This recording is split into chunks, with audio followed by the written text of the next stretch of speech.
95.1 FM.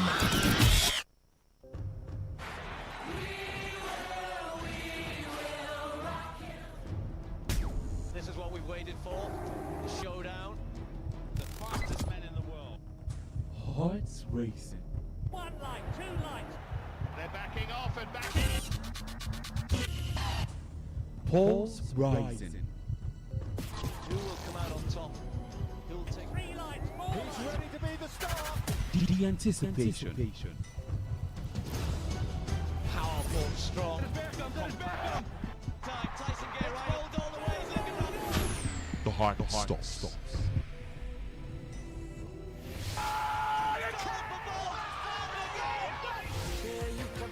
Catch the sports game on Sports Attack, Mondays through Fridays, 6:30 a.m.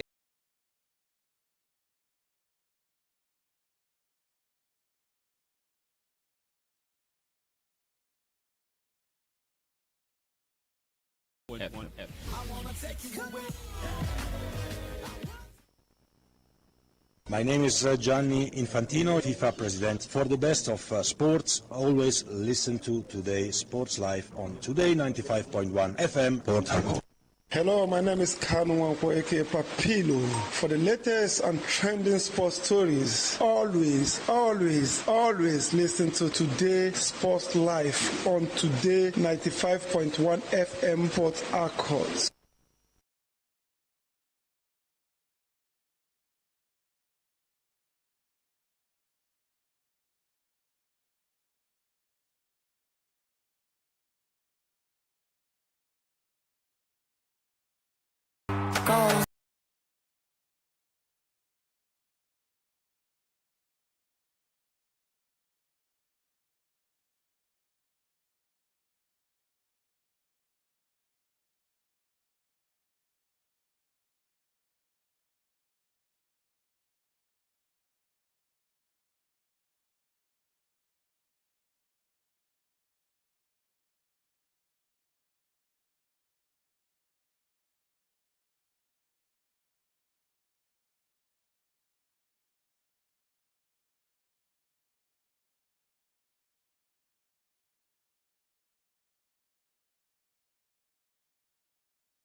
And our own star boy Rema on that one. Yes, good afternoon and welcome to a gunning edition of today's Sports Live on the only station committed to delivering premium news, talk and sports to the Garden City. This is the voice of the people. This is Today 95.1 FM right here in Port Harcourt. I am of your wallet. You can call me the sports chef. And this afternoon, the kitchen is fired up as we are dicing, slicing, seasoning, and spicing every red-hot talking point from the ever-thrilling, ever-exciting world of sports football in that particular order. And doing this with me is a man who never comes to the table without heat. Victor Israel, ready, locked, loaded to serve you with the best of analysis you can find anywhere on the radio. Victor, good afternoon to you. Welcome once again. Good afternoon to you, Ovie. Good afternoon to the lovely listener out there. It has been a very fun-filled week, from the beginning of the week down to the very end of the week. It has been something very, very remarkable, especially for the red part of North London. And speaking of Arsenal, where they had to end the 22 years wait for the title. And Ovie, one funny part of the whole thing is that the man who made it possible there at the game between Bournemouth and Man City, the man who delivered the final punch there for Arsenal, he was wearing the jersey number 22 there for Bournemouth. Speaking of Krupi, and he ends the 22-year wait for Arsenal winning the league. And you could see that joy, you could see that relief, you could see how it was as if a burden was lifted off the shoulder of the Arsenal faithfuls there. And this is where we say congratulations to the Arsenal fans. And should I say congratulations in advance as regards the Champions League, because they still stand a chance of doing the double. And what a way to end your trophy drought, winning the two big trophies when it comes to club football. And we also have our eyes when we are talking about another title decider. There is a title decider next tomorrow, and that is in the MPFL, where Enugu Rangers having a shot at the title. Also, Rivers United trying to make them feel uncomfortable and trying to let them know that we are also here for the title. Then we also look at the closing stages of the various leagues. The La Liga draws the curtain today, and the English Premier League draws the curtain tomorrow. And believe me, it comes to the point where most persons will say, indeed, our weekends might return to being boring. But let's not forget that, just as you said, the World Cup kickstarts next month, and the World Cup is here to give us that vibe, that joy that the football brings over the weekend. Lots of teams, lots of federations have released their squad, and I think the most controversial list there, just as we said on our group, where Alex talked about the fact that English media always want to be there. They want to always be up there in terms of the controversies, because every team released their list and there were no controversies. But in England, it has been, we saw the list before the list was released. So it has been drama. The king, when it comes to Chelsea, the king of Chelsea, Cole Palmer, is not going to the World Cup. You look at the star boy for Chelsea this season, also not going to the World Cup. Then you also look at lots of players being dropped. Phil Foden as at this point, because the man won't be going to the World Cup. And it just goes on and on and on. And also to add, there is a list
you have to bring to the table. You don't want to miss this delicious, spicy gist today. Speaking of spicy gist, we have Chikazi as well on the show. Chikazi, good afternoon to you and welcome. Good afternoon, Port Harcourt. Good afternoon, Sport Crew. Good afternoon, the sports chef and Seth. Thank you for having me for this one. And also, we have seen what transpired through the weekend. We have seen how the controversies have been in England, the submission of the World Cup. Please just stay tuned because we have a lot of gist for you. Yes, we have got lots of gist for you on the show this afternoon. Lots of topic ranging from Bruno Fernandes winning the Player of the Year in England. Lots of controversies already.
p.m. after Southampton were disqualified after spine, and now Middlesbrough take that Hull City take that sports that Southampton were meant to take to advance to the Premier League.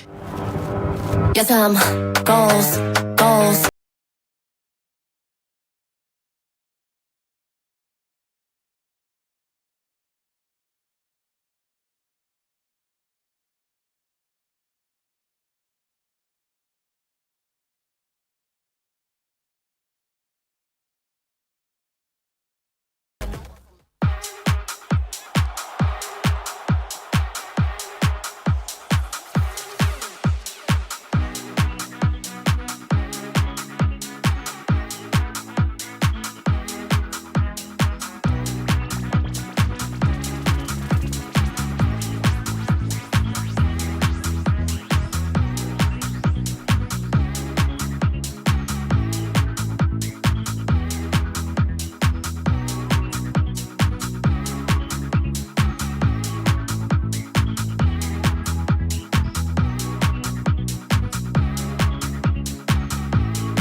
All right, we kick things off in England as Bruno Fernandes has been crowned Premier League Player of the Season after a historic campaign for Manchester United. The Portuguese captain scored 8 goals and matched the all-time Premier League assist records with 20 assists, equaling legends Thierry Henry and Kevin De Bruyne.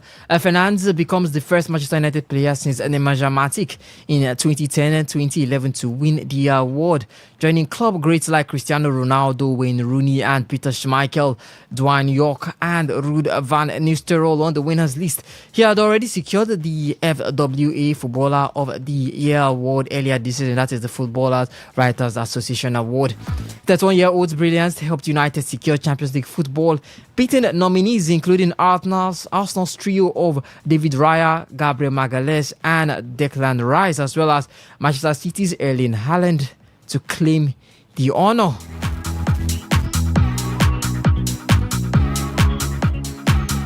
And just a simple question as Osas joins us in the studio. The demigod is here as well, ready to give the best of analysis.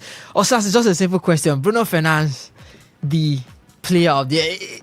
It looked like a foreshadowing after winning the Footballer Writers Association award, even though you would say it's based on journalists. Is this well deserved, looking at who he bested to claim this award for Bruno Fernandes? I think for me it's well deserved. I know you're expecting that I'll say something different, but obviously for me it's well deserved. For Bruno Fernandes, he's been one man who has been outstanding for Manchester United. The man that did turn in the performances even when the stakes were down for the Red Devils. And you could say historically this award has echoed through the days beyond or backwards with the names like Cristiano Ronaldo, and you could say fine, it's did come through in to players who showed sheer brilliance as well as showed becoming members of the teams that were brilliant through the season. We've seen the likes of Mohamed Salah clinch the award when Liverpool were more or less the best team in England. We've seen Kevin De Bruyne clinch the award when Manchester City was probably the best team, Phil Foden of recent. But for Bruno Fernandes, you could see it clearly that Manchester United didn't finish with anything this season. Yeah, just finishing third on the table. That was all.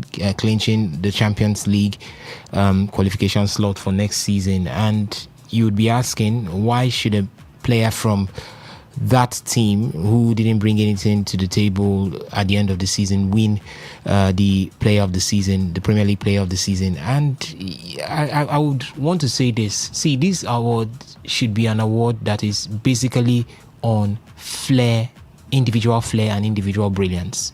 I think that is what it should be. It shouldn't be we shouldn't be coming to the table where we bring this sort of analogy or doubt, or would I call it debate, where we'll be looking at team success to determine who wins the Player of the Season or the Premier League Player of the Season. I think it should be something that is down to your individual contribution, how well you lighten the mood right there in that team. And Bruno Fernandes has marked all the boxes this season.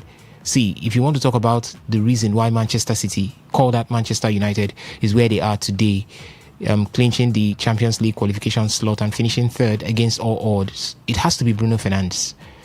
It obviously has to be Bruno Fernandes. Now, see, at the start of the season, no one gave this Manchester United a chance of even qualifying for the UEFA Champions League. We had in our ears ringing the names like Manchester City, Arsenal. First off, Arsenal, because right from the beginning of the season, Arsenal were tipped as favourites to win the English Premier League title. Arsenal, Manchester City, Liverpool being the defending champions, had their names also ringing in the air as those who would clinch the UEFA Champions League slot for next season. And apart from that, we were looking at Chelsea also in that mix, coming off the back of winning the Club World Cup as well as the UEFA Conference League. We had Chelsea in that mix. At some point, you could hear the name Tottenham Hotspur. You could hear the name Aston Villa also. So, but Manchester United was not in contention. They were not in the run-ins. No one gave a shot. But you could see that at some point, Bruno Fernandes had to stand up as that determining factor there. Just as other teams had their turbulent times, Manchester United also had their turbulent times. It may not be really down to injuries alone, but you could say managerial issues. They had their turbulent times. But one man that stood strong all through these turbulent times was Bruno Fernandes. So, like I said, it's an award I basically look at as an award that should go for a player who had an outstanding individual input into his team, irrespective of if the team finished with silverwares at the end of the season. So for me, I think it's well deserving. You might want to say, what about the likes of Declan Rice? What about the likes of David Raya? What about the likes of Gabriel Magalhaes? These guys, are also we are also very instrumental for their teams. But see, if you look at the Arsenal setup, David Raya had his inputs. Without a Gabriel Magalhaes, maybe David Raya wouldn't have been as outstanding as he actually is right now. See, a goalkeeper is as good as his defense. We always hear that. So if the likes of Gabriel didn't put in the work, the shift, I was going through some of the highlights of Arsenal through the season, and I did see some brilliant shifts when it has to do with defending coming in from the Arsenal backline there. You could see some of the games where you would see Gabriel do some unthinkable stoppages.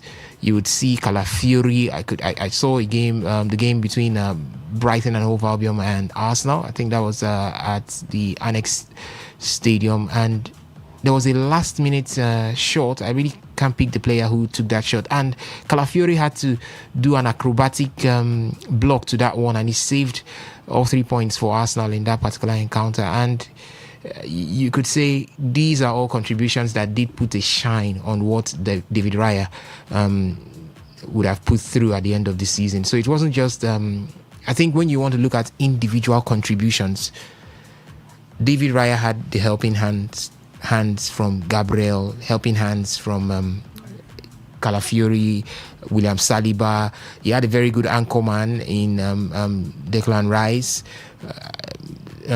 He had contributions from every corner in that Arsenal setup. Arsenal were just more or less like a piece put together, each piece performing at optimal levels and put together to become a unit. That's what Arsenal is. But if you look at Manchester United, you just single one man out, and that's Bruno.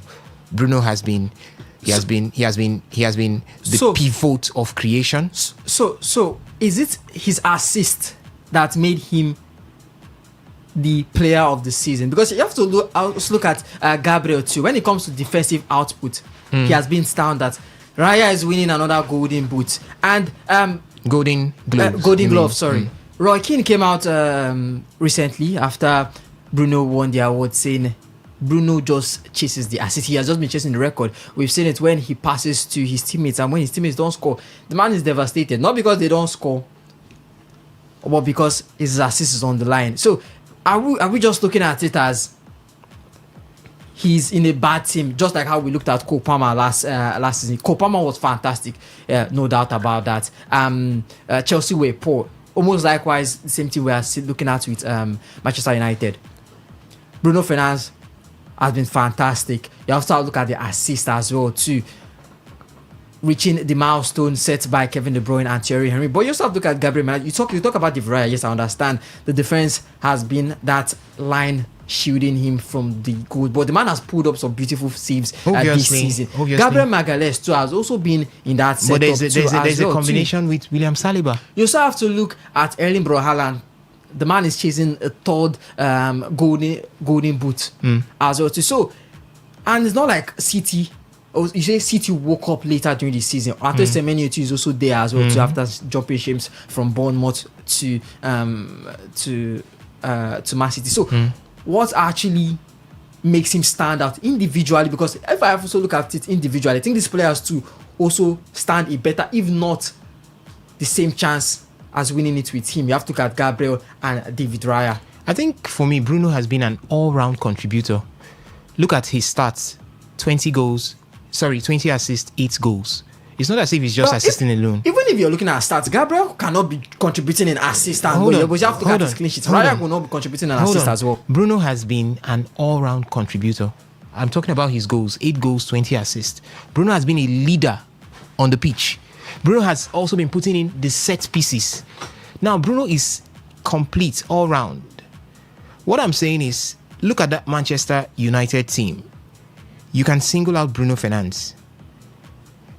How many other persons can you single out to say these went through the season and assisted him through the season? Hardly would you pick anyone. Everybody has had an undulating input through the season. At one point, we saw the spark from Ahmad. At another point, Ahmad was off the grid. Mbeumo, the same. Matheus Cunha, at some point, he came in, the spark was there, the injury came in, he stepped out. Go to the back line. Harry Maguire sometimes puts in the shift, sometimes gets involved in the goals. At some point, you just see him fizzle off. Lisandro Martinez, the same thing. Injuries not helping the case right there. We've seen their goalkeeper problems all through from the start of the season even till now. So now, listen, Bruno has just been that man who has been in there. When it comes to tracking back to the defense, he's adding bodies. To the offense, he's adding bodies. If it's time for him to be there to get the goals, he's doing that. If it's the set pieces, he's always there. If it's the corner kicks, he's always there. The assist, the goals, he's also putting it in. So I think he's one man that, if you look at the success of Manchester United this season, you can't write it without mentioning Bruno into that is 75%. For the other players you've mentioned, if Haaland wasn't there, have you forgotten that Haaland went on some hiatus when it has to do with scoring goals this season? He went on some hiatus. Yes, took out some time. He wasn't scoring the goals. He also had his own injury layoffs. Who kept the team running at that period? You could see the likes of Antoine Semenyo step up to do that. At some point, Jeremy Doku did come in and was putting in the shift. So there is a huge assist coming from every of these other players that you have mentioned within the team. But for Bruno, if Bruno wasn't there, who would? Hardly would you find anybody step in. Mention any name. If you want to call those getting the goals like Benjamin Sesko, Bruno has been one of the reasons why Sesko had that resurgence coming off the bench. He has been one of the huge reasons, because most of the assists he gets it to Sesko. So now that's why I'm saying Bruno does deserve this. I think the last time we saw something like what Bruno has done in the English Premier League was, I think, far back in during the Steven Gerrard's period of Liverpool. Yes, where you get to see what's that. When you call a general in football, that's how it used to be. Steven Gerrard was a general. I'm not doubting that. I'm not disputing that. So it was during that era. You could see Liverpool wasn't at the top of it, winning the English Premier League. But you cannot write the story of Liverpool's success that season without... I think that was the...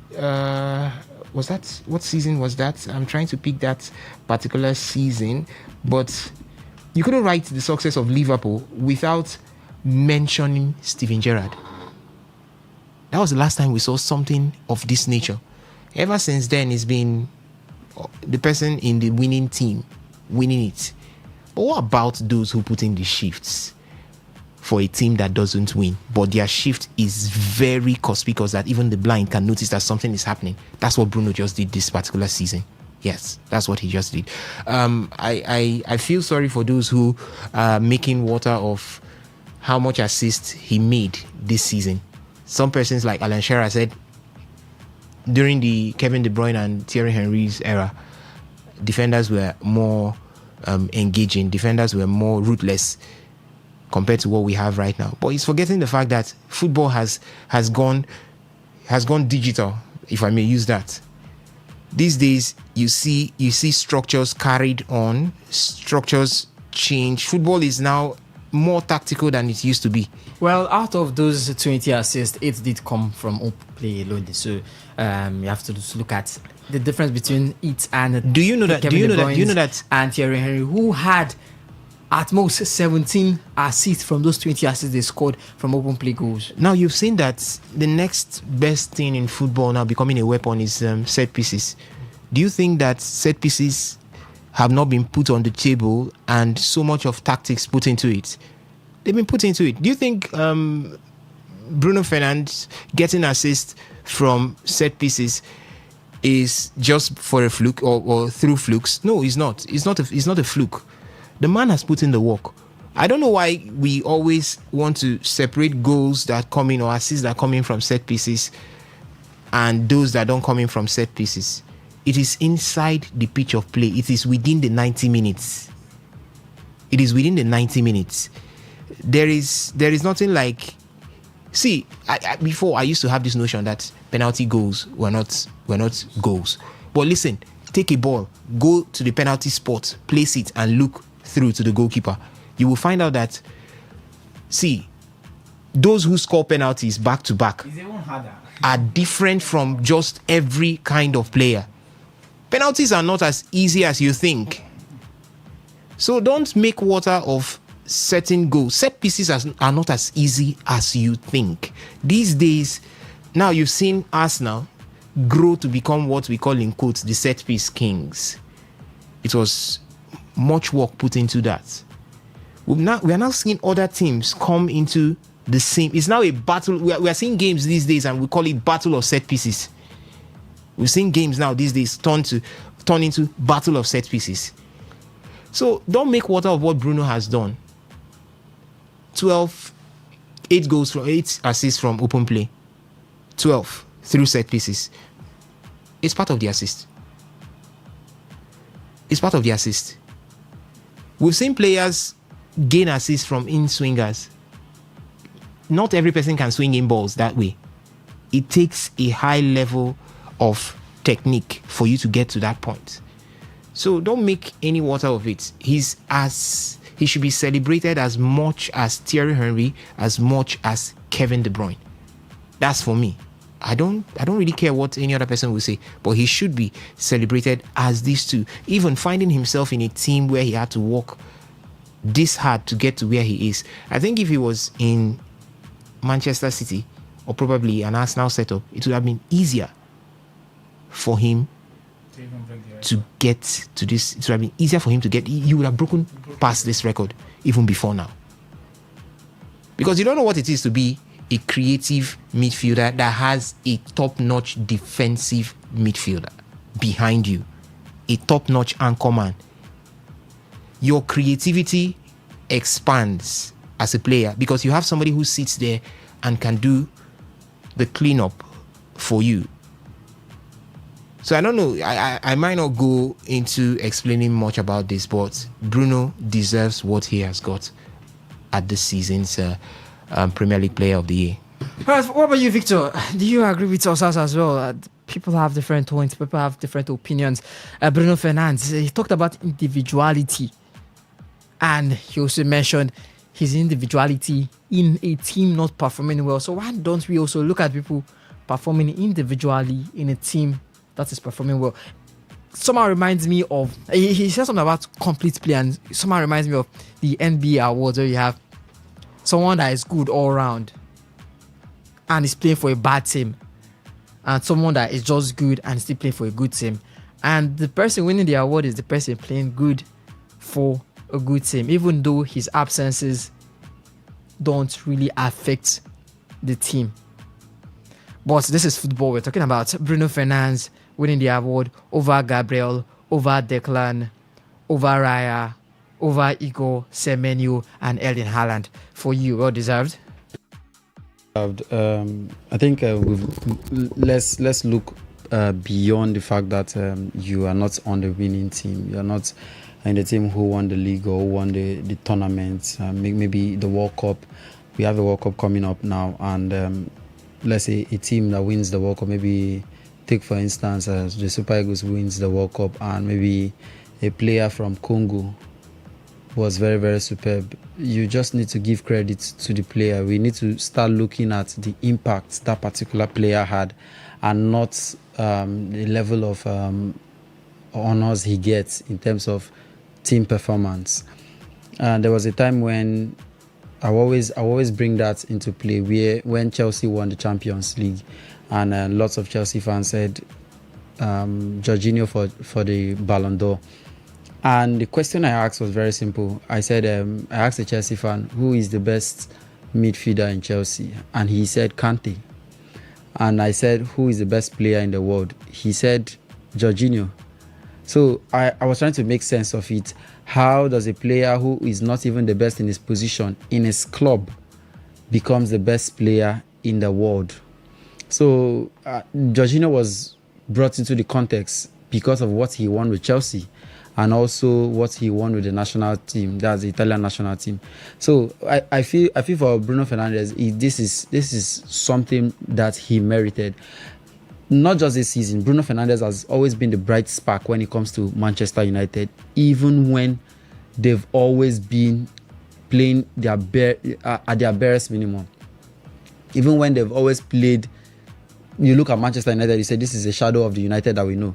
He has always been the bright spark. He has always been the only good thing you can find in Nazareth. So I want to look at this to say that the EPL, the federation has done something very, very remarkable, because it wouldn't have been too difficult to just give it to maybe one Arsenal player. You could make a case for Raya, because Raya did very well. Those should I say those unforgettable moments when those moments that decide the title, like the save against West Ham, the save he made when Matheus Fernandes was almost getting the lead for West Ham there. You could make a case for that. Then we talked about the fact that the man has stood very, very firm. I saw a stat where they said Kepa Arrizabalaga did not make any single appearance in the Premier League this season. That is down to what Raya has been doing. So we could make a case for Raya.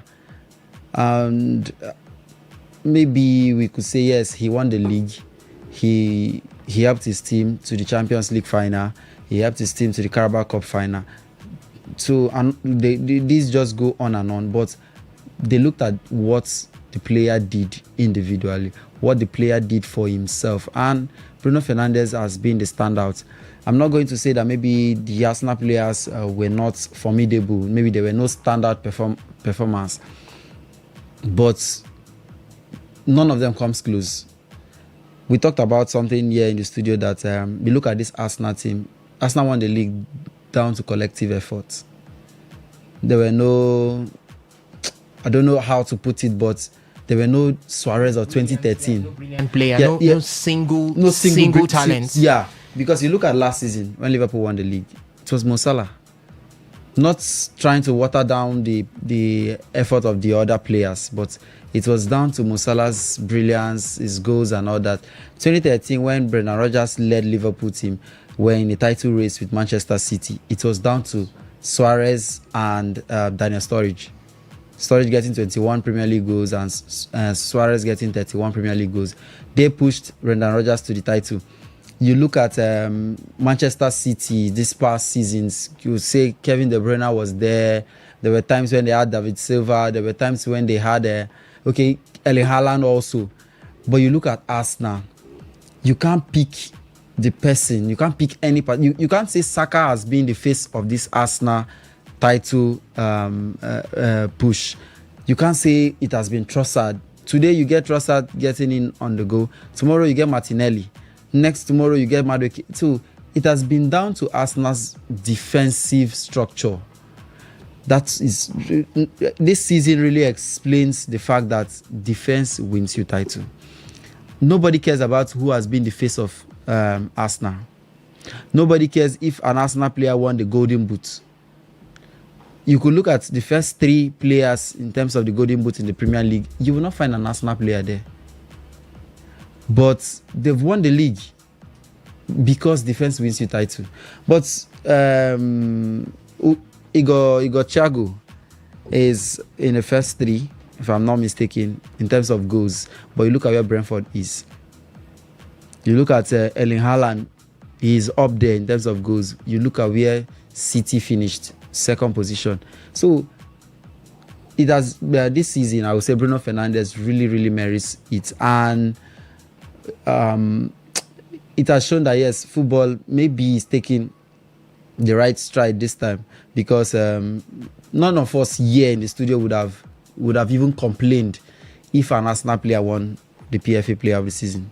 We will say yes, they've tried for 22 years. It hasn't been easy. Let it be that yes, they won the league, so maybe Rice merits it. So for Bruno Fernandes is a good one. At last, maybe his performance doesn't get unnoticed. This is the first time his performance is, because we don't know when United will win the league for him to win the PFA Player of the Season. We don't know when United will win something very maybe the Champions League, for him to be put in the same bracket as the likes of Kevin De Bruyne for his performance. For if you say maybe the man has been in a bad team, that is why his talent has not been appreciated, I could say yes, he came to United when United were sick. Because if you put Bruno Fernandes in a Sir Alex Ferguson-led United, he will be up there in terms of the accolades. He will be up there in terms of the awards, the individual awards, because he brings you something different. I can recall when Manchester City were in for the man. Manchester City went in for the man, and the deal failed. They managed to get another player, and since then we've seen what Bruno Fernandes has been doing. Some will say he can be the heir to the throne of Kevin De Bruyne, but I just look at KD. I just look at Bruno rather, and I see a player that can make it in any team.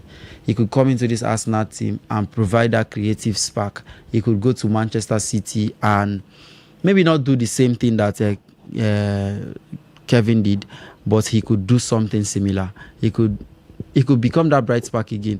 The other day you were there when we were making an argument with some guys where they said that Czechie is the brain of Manchester City. He could come in and become the brain of Manchester City. So for what he has won this season, I feel that is a step in the right direction, not just for English football, for the league, for also the other leagues, the Champions League. Let's see a player get appreciated because of what he did and not what his team won. Sometimes you could sit on the bench. Now let's take a walk to the French Ligue 1, where Ousmane Dembele won the French Player of the Season, and he started just 9 league games. So I don't understand how a player starts just 9 league games and gets to win the Player of the Season. Before the month of April, he had never completed a 90 minutes game in the Ligue 1. We have always seen him in the Champions League. His minutes have always been managed due to the injury record the man has. But he still managed to win the league. He managed to win the Player of the Season. And that is down to the fact that he won the league. And they looked at it, I think he's the next in line. Mind you, he's also the Ballon d'Or, the Ballon d'Or current Ballon d'Or winner. And maybe if we give him the French Player of the Season, maybe that could push him to a better stance when it comes to the next Ballon d'Or. If he gets to win the Champions League, fine. Everybody talks about Dembele for the Ballon d'Or. Nobody looks at the individual record, what he did this season. Nobody looks at what he did last season when he won it. We all knew that it was Mo Salah from the beginning down to the round of 16. Immediately the man left the Champions League, it was goodbye for him. Then you look at Dembele coming in and winning it. So I feel the Premier League has done very well. They've set a good example for other leagues to look at and start emulating.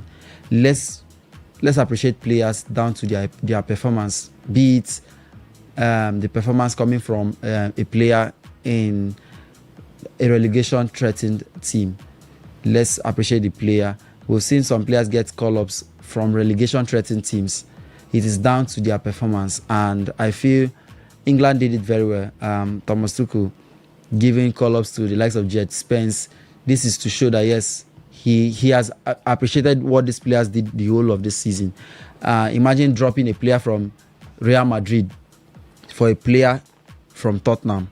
It goes to show you that, yes, there's something out there that they are looking out for, and it's no longer just the normal routine. They are now looking at what they were supposed to be looking at since. All right, time to head to the phone lines. Let's see if we can get some few calls and feedback before we continue with the stories.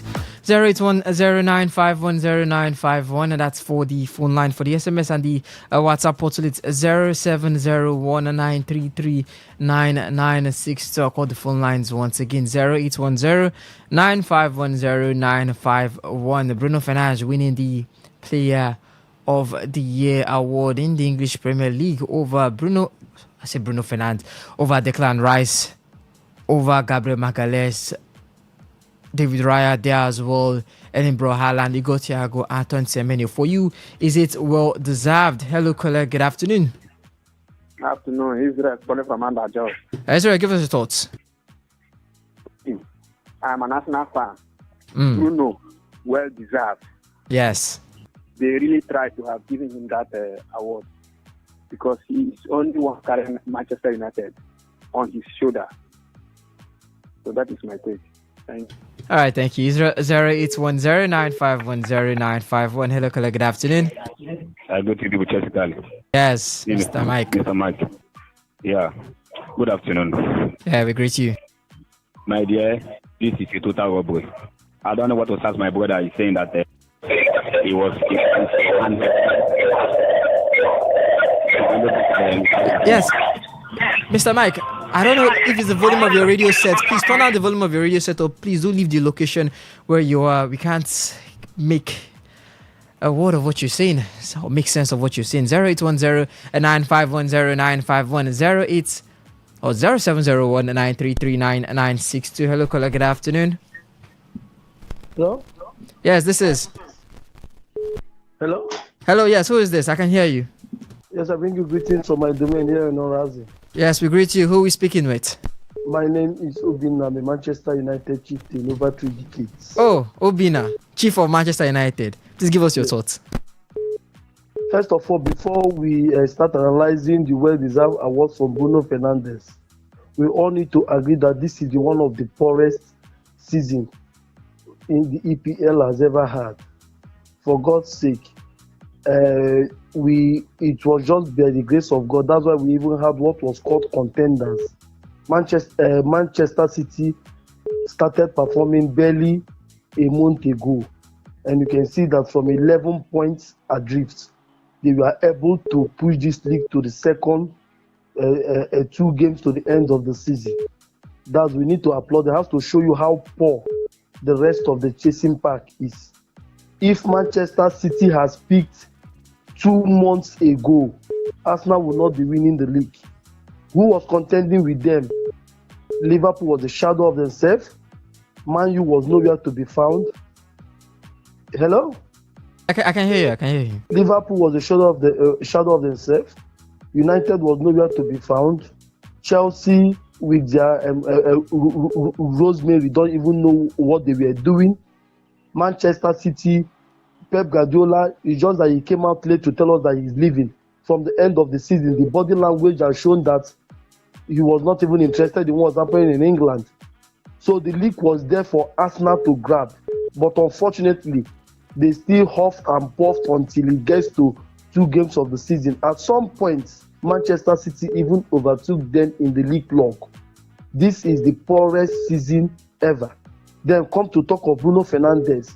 If a player in the way this season has turned out to be stand out with 18 goal contribution, 8 goals to his name, 20 goal assists. Remember, tell them that goal assist is not chances created.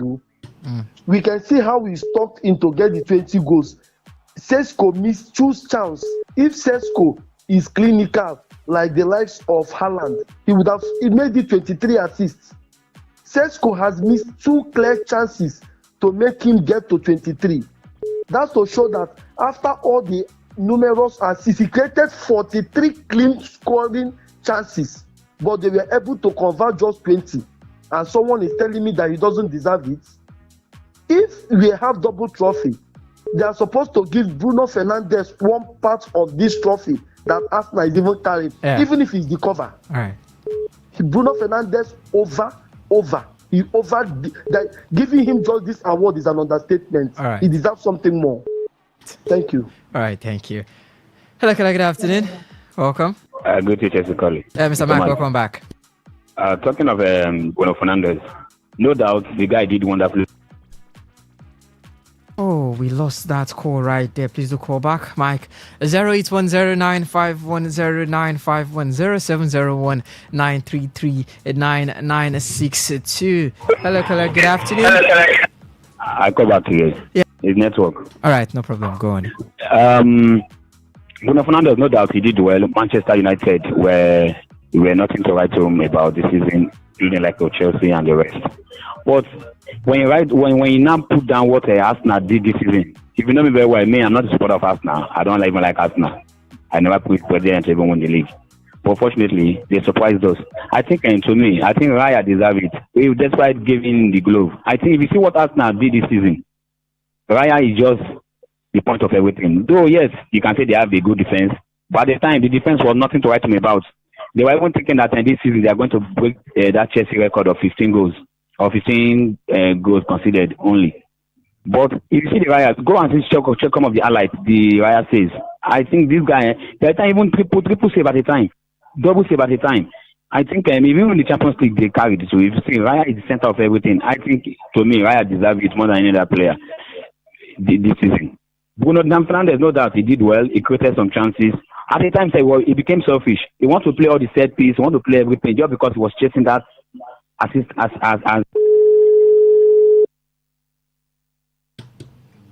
Mike. All right, looks like we lost that. Hello, good afternoon. Welcome. Hello? Hello, yes, this is. Please turn down the volume of your radio set. Sorry, can you hear me? Yes, I can hear you. Who is this? Please, I called back. So I want to disagree with the last caller. Raya was not fantastic. 98% of the attackers we have in this season EPL, they were poor. At some point, even the almighty Haaland went 9 goals without scoring. How many goals the top attacker when Pedro is winning Chelsea Player of the Season? The attackers were poor. This is the one of the poorest EPL seasons in the past 5 years. Which attacker? How many saves did he make? You say clean sheet. Go and check how many. Raya, the clean sheet he has is bigger than the saves he made. So why would you tell me that because he kept how many clean sheets? How many balls did he face to make those clean sheets? Attackers were poor players did not turn up this season. Hello? Yes, we can hear you. Please do players did not turn up this season, so nobody should tell us about clean sheets. The almighty Haaland went 8 to 9 games without scoring a goal. Was Salah firing? Is it Mbeumo and Kuna in Man U? Who was Chelsea Player of the Season? The Brighton guy that they just signed. The Chelsea Player of the Season couldn't make the World Cup league. To show you how poor he was. The Chelsea Player of the Season did not make the World Cup league. Is it Tottenham? Is it Liverpool? Isak did not play till Nketiah that they signed as a backup started firing and got injured. You tell me Raya, as if Raya faced numerous shots. 98% of the players this season were poor. They turned up at the later stage. So don't tell me about clean sheets. Right. How many out of those clean sheets, how many shots did he face? Thank you. All right, thank you. 08109510951. Let's see if we can take 2 or 3 calls before we get on with the stories. Hello? Hello, good afternoon. Good afternoon, everyone. Yes, good afternoon. This sounds like Favor. Yes, Favor calling from warfare. Yes, Favor, give us your thoughts.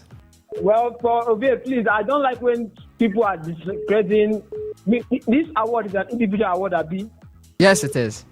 Yeah, so somebody coming to say that Bruno Fernandes deserves it more than others, I think is a bias for me because every player that has been nominated for that award deserves it, but perhaps on voting, Bruno Fernandes won it. Because cannot tell me that Igor Thiago, who scored 22 goals for Brentford, does not deserve that award. Even Eric Brothala scored 27 league goals, 25 league goals, does not deserve that award. Even Raya, who kept 19 clean sheets, not deserve that award. So I think that all these boys down to voting. But for Bruno Fernandes, he did very well. I'm an Arsenal fan. I'm happy that he won it. But if it had gone in the ways of Gabriel or any other player, it would have been a well-deserved from the other person too. So no bias about it. Thank you very much. All right, thank you. 08109510951. The SMS and the WhatsApp portal is 070193399962. Hello, caller. Good afternoon. Yeah, good afternoon to you all there. Yes, this is Solo West. Give us your thoughts. Please, I want to know the modality to choose the best player of the year. Is there any criteria to choose the best player? If not, everybody is entitled to his opinion, okay? But if he asks me, I think Rice deserves that best player of the year. I'm telling you, because he contributed a lot and he helped his club to win the league. So I think if you start judging it, I know Bruno tried, I understand. But if you watch all the clips of Arsenal matches during this league tournament, you find out that Rice did a lot. Sometimes you see him in the defense, sometimes you see him in the midfield, where his position is, sometimes you see him in the 18-yard box. So I don't know the modality they use in picking. I think people just gather and they vote, and if you ask me, it's Declan Rice that deserves to win this best player. The guy did a lot, contributed a lot, made his club to win the league. So that's my take. Thank you. All right, so basically, I think Celeste would definitely be listening to us. The modalities for selecting the Premier League player of the season is you've got the public fans vote, 10%, and you've got the Premier League club captains also putting in their vote, so their pairs right there will put in their vote. Then the expert panel will have 90% weight with the combined captains to it. So it's basically three persons. You've got the expert panel in there. You've got 10% coming from the fans' vote, total vote, and then the Premier League club captain. So it's shared. It's not as if it's one-sided. After all of this, that expert panel will put through looking at what has come in and finally select the player who becomes the Premier League player of the season. So, yeah, everyone has got their opinion. You could decide to have your own Premier League player of the season. Like, for me, my own Premier League player of the season is obviously Declan Rice. But I'm telling you that Bruno Fernandes deserves winning the Premier League player of the season that has been given to him as an award because, see, he had been outstanding through the season, always there, even when we expected that he was going to fall apart. He also stood in and made sure that something came out for the season for Manchester United. So that is the modality for selecting the Premier League player of the season. Public vote 30%, the football experts have 90%, and then the captains of vote as well. The football experts are talking about the coaches, former players, journalists, league officials as well too. So everyone knows what they are doing. Hello, good afternoon. Yeah, good afternoon. My name is Sam. I'm calling you from Hello. Sam, give us your thoughts. I think Bruno Fernandes just wins by a sympathy vote or what? Because if you check throughout the season, I think Bruno Fernandes started shining when he make this coach took over. What happened to the Michael Carrick? I don't really know what they are using to vote this thing. Bruno was actually putting in the numbers even under Ruben Amorim. It's just the only issue was that he played deeper. He wasn't as this conspicuous and brilliant. Yeah, but he was there. He was putting in the numbers. Putting in, for me, there is nothing somebody can tell me that they can rise. I don't know which day we will stop looking at assists and goals and start looking at the performance of a player. Look at remove the right. Some people will say if you remove the right, Arsenal will still do well. But it was the very good. It was the main man in that squad in that season. He was playing as a defensive midfield and doing very, very well, covering up for the defense and the rest. That guy deserves to win that player this season. If it's all that time, you see the people that win the league, they will choose from there. But this time around, they decide to go for this thing. I don't know why because when I saw that, I was like, I have to go and check again. I said, no, the Premier League that I watched this season, the Rice deserve to win the Premier League of the season, not Bruno Fernandes. So I don't really happy when I saw this thing. Not that I'm against Bruno Fernandes, but I strongly believe that the Rice should win it. Or even the Arsenal defender, Gabriel, even deserve it more than this season. Look at the kind of clean sheet they kept this season. So it's not really fair for Arsenal players for all the work they put. Thank you. All right, thank you. Let's see if we can take one more call. 0810-9510951 for the SMS and the WhatsApp portal is 0701-933-9962. Hello, caller. Good afternoon. Yeah, good afternoon. This is Apos calling you from Uzoba in Port Harcourt. All right, give us your thoughts. Yeah. I'm an Arsenal fan and this is my first time calling. Oh, you deserve a bell. You deserve a bell. One for you. Congratulations. Thank you very much. I've heard callers speaking about. One thing I want to say is this same league that Arsenal won, we all started it together, right from the first match day till the last day, which will be tomorrow. Why is it that Arsenal winning the league is as if so many people were against Arsenal winning the league? I'm not against Bruno Fernandes winning the PFA Player of the Year. Fine, he deserves it. But you can't compare Bruno Fernandes, who is playing just one match every week, to a Declan Rice, or to a Gabriel, or to a David Raya. Well, of course, it's the Premier League award, so they're just focusing on the Premier League. They won't involve. I get what you're saying. What I'm trying to point out is there was a caller that said something that the attackers in the Premier League were very poor this season. I disagree with that. They were very poor this season, but Erling Haaland is having like 27 goals. Igor Thiago in Brentford is having 25 goals. Then a caller will come out to say that the attackers are very poor. That is a big lie. Let's give credit to whom it is due, not because I'm an Arsenal fan. Thank you very much. All right, thank you, of course, and welcome to today's Sports Live. 0810-9510951. One more call, and then we get on with the stories. Hello, good afternoon. Welcome. Yes, good afternoon. Yes, this is. I'm Subotamno calling from Alu. Give us your thoughts. Bruno Fernandes winning the Premier League Football of the Year is totally biased for me. Although I know the reason why it happened this way, because Arsenal has 3 players that were nominated for this award. That is David Raya, Gabriel Magalhaes, and Declan Rice.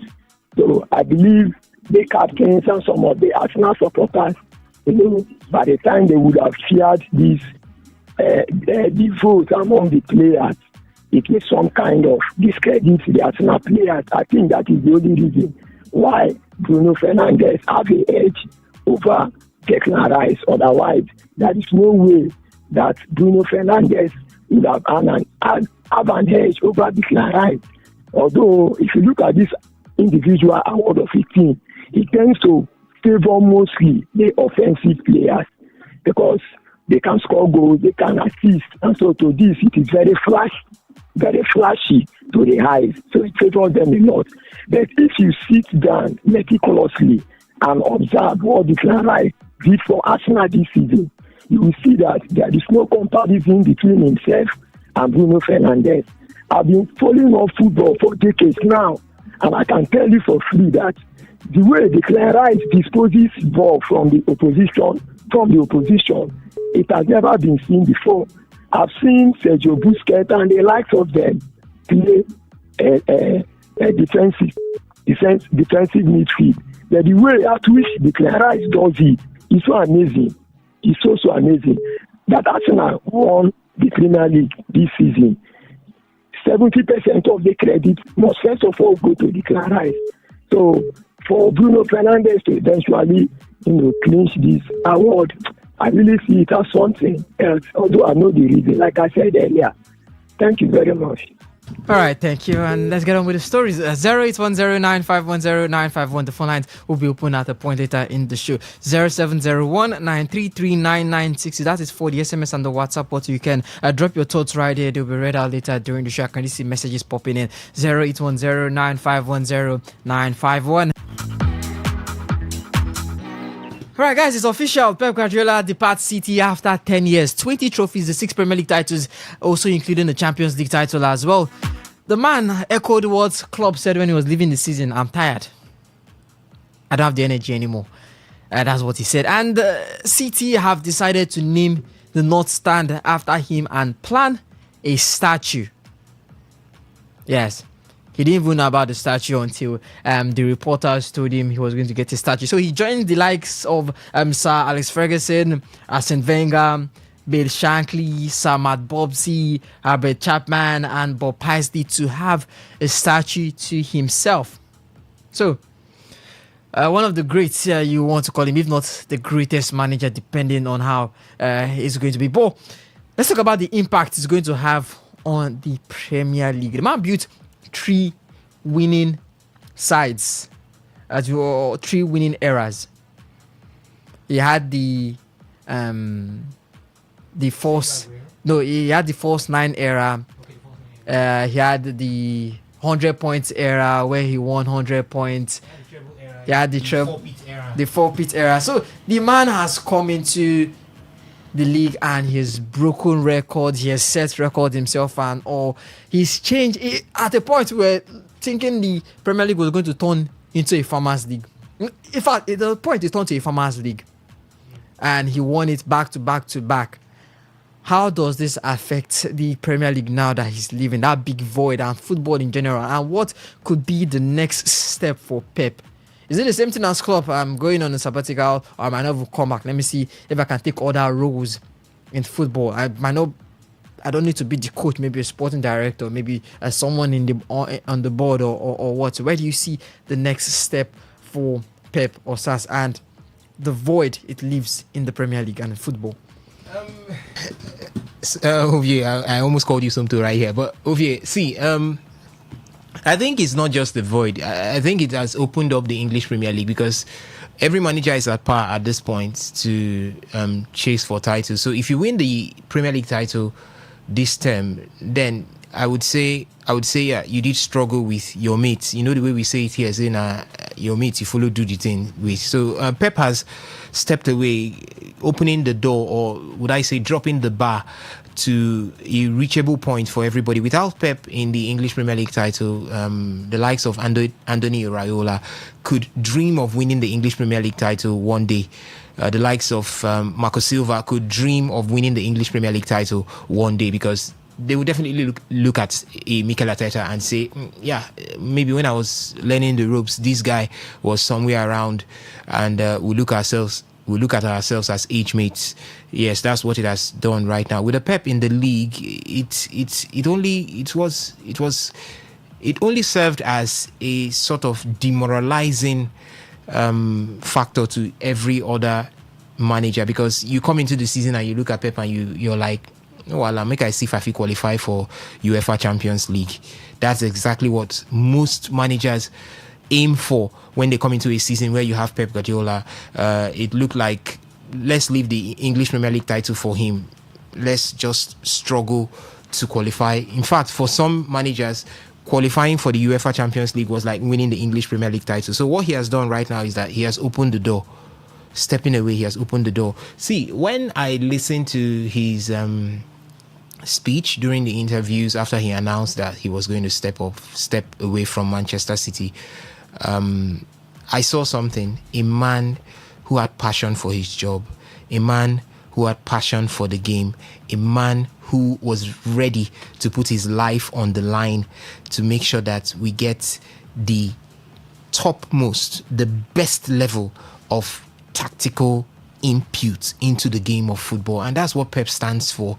No wonder he says he wants to step away, because it's draining. If you listen to the man talk, you will know that this thing we'll call the Pep's pattern of leading, or the Pep's pattern of tactically moving a team from era to era is tasking. It's something that can break your spine if you're not careful. And that's what the man has gone through for 10 years now. He spent a decade right there at Manchester City. That's what he has gone through. Rephasing. Good enough, you talked about it. He came in at a point, he got to a point where he had to start dwelling on the false nine stuff. We had so many players, even Phil Foden at one point in time, Kevin De Bruyne at one point in time, playing as a false nine. He came to a point where he now needed that lethal weapon up front there, where you call him a centre forward that is bent on getting the goals, and that's his duty. And that's why he went in for Erling Haaland. So he has moved from one phase to the other. It's tasking. The man has done the unthinkable. See, Pep is the reason why Manchester City is being considered a top gun in European football these days. Before, they were called the noisy neighbours because they make the noise. Manchester United gets the accolades, they get the trophies. But these days, they've come in to become they've grown to become a side that can come in and contest favorably for titles, thanks to the man Pep Guardiola. He has grown that team to a level. So as you asked me before, as he steps away, what happens? The void, you can't match it, you can't seal it, you can't cover it. So we're not talking about trying to cover the void, trying to how would I put it? Trying to make shift or trying to seal the void. You can't seal it. You can't seal it. Pep's absence cannot be sealed. What you just do is celebrate his absence. His absence has opened the door for many others to be able to think, believe, dream of winning this top spot, being the English Premier League title, because now everybody can. I want to see next season where you see every manager aiming for the English Premier League title, every manager fighting for the Premier League title. It's no longer a Premier League where it starts and you begin to look at Manchester City and Pep Guardiola as those who will win it at the end of the season. See, the Premier League got so bad to a level where Manchester City can sleep and everyone is still saying, see, hold your ground well. We saw it this season. Even midway through the season, people were still saying, Arsenal, you have not won the league, because we're expecting that a Pep will wake up somewhere halfway into the season, and when he wakes up, he'll just blow everybody through. I know the season, was that the 2019 season, Liverpool and Jurgen Klopp winning the English Premier League. Was that 2019? Yes. That season, you could see it that what Mikel Arteta went through was what Klopp went through. See, sleepless nights. I could imagine how Arteta this season would have fared. Good enough, he said it even the day City played Bournemouth and Arsenal won the league courtesy of a 1-0 draw between Manchester City and Bournemouth. He said he wasn't viewing the game. He was somewhere trying to make, was it barbecue or thereabouts? And it was his son that came and said, we are champions. I know the reason why the man wasn't watching that game, because he knows what to expect. So Pep had kept those closest to him when it comes to chasing for the English Premier League title. He has always kept them on their toes. They never sleep. They never drink water, drop cup, the way we usually say it here. They don't. So that's one thing that the Premier League will be missing right now.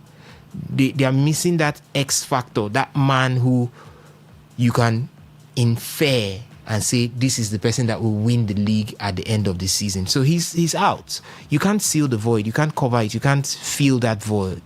All you need to do right now is celebrate his exit and try to now live up to the expectations. That's exactly what it is. A brilliant manager he has been for Manchester City. A brilliant manager he has been for every other team. See, his exploits at Manchester City have made us clean away what we think he did in Barcelona. See, Pep was a genius. He was one person that brought in. See, the entire, what you see in Barcelona over the years, even what Luis Enrique came there to do in 2011 was a figment of Pep Guardiola.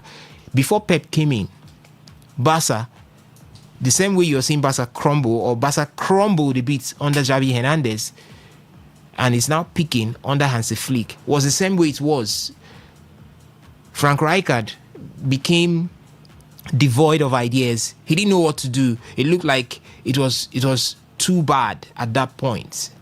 It was Pep who came in and raised Barca back to where Barca was. Yes. So I think what he has done in Manchester City is more or less eclipsing what he did in Barca, what he did in Bayern. But the man has been brilliant all through. You ask me what next for Pep, I'm not the one to say it. He said it with his own mouth. He wants to go rest. But there are talks that he's going to be going into some ambassadorial roles there for Manchester City. I guess that's where he's going to maybe settle for it. I'm not seeing Pep rush back into management again. That's team management. I'm not seeing him rush back into it. He might take a lot of time. He might come back, but may not come back on the capacity of coming in, week out to fight for titles. I think he's done and dusted with fighting. The man has won everything winnable. There's nothing left for Pep to win right now that he will want to come back to fight for it. He has won almost everything winnable. So he might not be coming back under the capacity of coming to fight for titles the way he has been fighting. Maybe just wanting to, after a while on the sabbatical. We saw him go on sabbatical after his time winning the treble right there at Barca. Maybe this time the sabbatical will be a bit longer. It might span into 4 to 5 years, and maybe if he wants to try out his hands again, it could be on the national team level, just to have a taste of what it is to tinker these guys who come from various club sides, various mentalities, various philosophies from different club sides. Then you come into the national team, think of what he would want to do right there. But for me, I think Pep has done the needful. He has done it so big, and at this point, all we need to say is, big man, take it. You have got it. You've earned it. All right, Victor, you can't deny the man is one of the greatest managers, if not the greatest. Now, the question is, put him alongside Sir Alex Ferguson. Is he the greatest manager in the English Premier League? Some say they have different eras. The pressure in Alex's era was not as much as what Pep is going through now. But you've watched some of the games. You've seen some of Alex Ferguson's time at Manchester United. You've seen all of the time Pep has journeyed so far in the English Premier League. Sorry, for you, who is the greatest English manager, Alex Ferguson or Pep Guardiola? The greatest manager in the Premier League history, I would say, is Pep Guardiola, because I'm not trying to be biased or trying to water down what Sir Alex Ferguson did during his era. Winning 13 league titles on a stretch is not something you just do without being a genius. Sir Alex Ferguson was a brilliant manager. But you look at what Pep Guardiola did. He came into Manchester City after a takeover, and he did things that you felt were not just ordinary. You look at Manchester United under Sir Alex Ferguson. They were a very good team, but if you look at the level of football evolving after then, I'm not trying to say football is being played better now, but we could see that push Pep Guardiola had with other teams. The Jurgen Klopp team. Imagine Jurgen Klopp led Liverpool to 97 points and did not win the league. And he also got to 93 points, not winning the league. Also got to 92 points and still not win the league. Then it means that there's something Pep Guardiola is doing that is making this to happen. And believe me, all the titles that Sir Alex Ferguson won in Manchester United, he never got to 97 points. I'm not trying to say his team were not that formidable, but you look at what Pep Guardiola has done.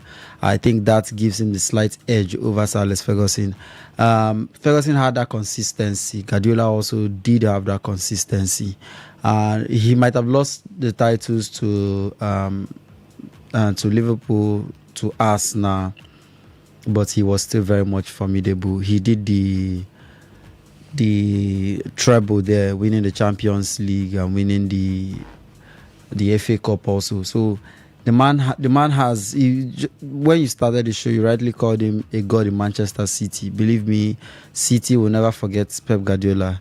The other day we were talking, and I told Alex that without Pep Guardiola, you might not write a history of City. Without Pep Guardiola, the history of City is incomplete, because this is a man that taught the citizens how to win trophies. You could say that Roberto Mancini won a title in City. You could say that Manuel Pellegrini won a title in Manchester City. But the consistency at which he gets them titles, he made City fans to always expect a title every season. This is a team that during the time of Steven Ireland playing there, during the time of Samaras playing there, Craig Bellamy, was it Charles Dawn, the man in the defense, the time of Joe Hart, was it Stephen Harper? These were just bang average players. Julian Lescott, McManaman, these were average players, but he came in and you could see world-class players coming to play for them. David Silva left the La Liga and came to the Premier League, played there. When Silva left, he got a like-for-like replacement. Bernardo Silva came in. And some will say that Pep Guardiola gets to buy the world-class players already. He knows what he wants and goes for them. Guardiola might not be a Jurgen Klopp that nurtures the talent or gets a player from a supposed small club and grooms him like the likes of Andy Robertson and Gini Wijnaldum. These were talents he groomed to world class. But Pep Guardiola prefers to get what he wants. He wants the finished product. When he wanted a defender, he went for 50 million John Stones. When he wanted a right back, he went for a 50 million Kyle Walker. And also the left back, he went for a high-flying Benjamin Mendy. So Guardiola knows what he wants, and when he gets what he wants, he uses them very well and gets the results. So I want to lean on the fact that Pep Guardiola has been the better manager in the Premier League. Sir Alex Ferguson might have done what he did, and that is also very, very much commendable. But Pep Guardiola stands out not just for what he did in the Premier League, but for reviving a team. I know that when Ferguson came into Man United were not in fine form. United were not the United so many would have placed them to be. But there is the massive difference is there. The massive difference in terms of the quality. I feel, for me, everyone is entitled to their opinion, though. But for me, I feel the higher we go, the harder the league becomes. Some will say that this just as one of the callers said, that this season has been bang average because there were no scorers. Salah was not in form. Haaland went 8 games without scoring goals and all that. That we even had a certain Igor Thiago in terms of the goals, but that's how football is. Football is one of the most difficult sports to predict. We might say you can look the first 10 games and say that Tottenham are primed for a title push. I think I can recall, was it two to three seasons ago when Tottenham started the season very well, and so many were saying from the additions they had, they could get a title push. But when the season ended, they were in 15th position. They just won the Europa League then. So football is that sport that is very difficult to predict. You could see a Yannick Sinner against maybe Andy Murray, and you could say this is going to Yannick Sinner. But you could see Arsenal or Chelsea take on Nottingham Forest with Nottingham Forest resting players for a bigger competition, and Nottingham Forest will still use the second string team to still beat Chelsea there at the Stamford Bridge 3-1. So football is not that predictable, and one of the callers also made us to remember that the player of the season in Chelsea cannot get into a Brazil national team for the World Cup, and it just goes to show you how unpredictable the football gets. Because how does the player of the season for this season cannot make it, and the player of the season for last season also cannot make it into the English national team? Just as we used to say that when Guardiola wins the manager of the month, it's a bad omen. I think for Chelsea, when you win the player of the season, it's a bad omen too. So, but in all, I would say that Pep Guardiola has been very, very formidable. The Premier League will miss him. I think this season we are seeing lots of legends of the league leave. We are seeing Bernardo Silva will be leaving Manchester City too. The league will be losing lots of great talents, lots of great men that have given it the shape that it has today. We'll see the likes of Andy Robertson, Mo Salah leave the Premier League, and the list just goes on and on and on. But talents are coming in, new talents are coming in, and Maresca is already up there for the job. But I feel he's stepping into one of the greatest jobs ever. Guardiola has raised the bar already. Believe me, if Slot came into Liverpool last season and delivered this kind of performance he had this season, maybe he delivered this kind of performance last season, they will be looking at it and they will think, oh, we made the wrong choice. And so many fans will say, this man is destroying what club built. But he won the league, buying himself ample time. I feel that is one of the reasons why the man hasn't been sacked, because he won the league in his first season. So he can make a case for this being down to the fact that he never had the supposed players he wanted. So for what Guardiola has done, for the bar he has set, whoever steps into that shoes will find it very, very difficult to get to it. Maybe with the same consistency Guardiola had, maybe the person could start to do something in his own way, maybe not the Guardiola way, but maybe still get the desired results that Guardiola would have gotten. Speaking of desired results, the next step for City, Enzo Maresca looks to be the next man in line to take over for Pep Guardiola, as we've confirmed that there's been a verbal agreement according to TalkSport and Fabrizio Romano. Chikazi, the man, when he was at Chelsea, he won 28 out of his last 57 Premier League games. He had issues with the board, which we all know what led to his exit from Chelsea.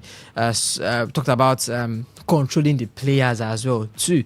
And then you're moving on to a big step, a big job, because there's no how people are always going to compare him with Pep Guardiola taking that role. Should he be given time? Because we've seen in the Premier League, it's as if time does pay off. Look at Klopp, look at Pep, look at Arteta. We've seen that time does pay off. But for City, will they give Enzo Maresca the time?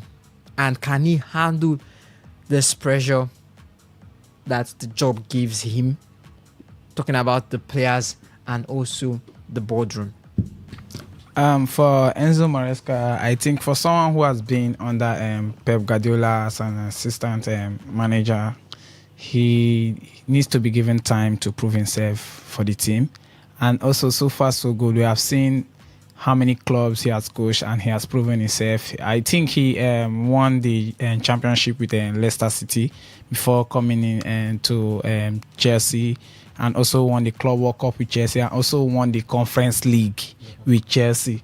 So this is a coach that needs to be given time. And also, I believe Man City managerial team, like the board of committee, they are not like every other team like Chelsea, his former club, where you see a coach does not have a say in signing of players and other stuff. So I believe Enzo Maresca is going to do well in Manchester City, whereby he also have some kind of advice from Pep Guardiola, and I also believe that the statistics that the team have this season, they can also keep it up for next season, and also him bringing his own experience and signing his own players. I think he'll do a very good job. But we cannot just use the first season to judge him. Let's say like 2 seasons, then let's see how far he goes. So Enzo Maresca is going to do after Pep Guardiola. To add to what Chikazi said, take some advice from Pep Guardiola. All these new coaches, they take advice because for me, I feel they don't take advice soon, because Mo Salah came out. The same Mo Salah came out last season to say that he likes the pattern of play that Slot is playing. Yeah.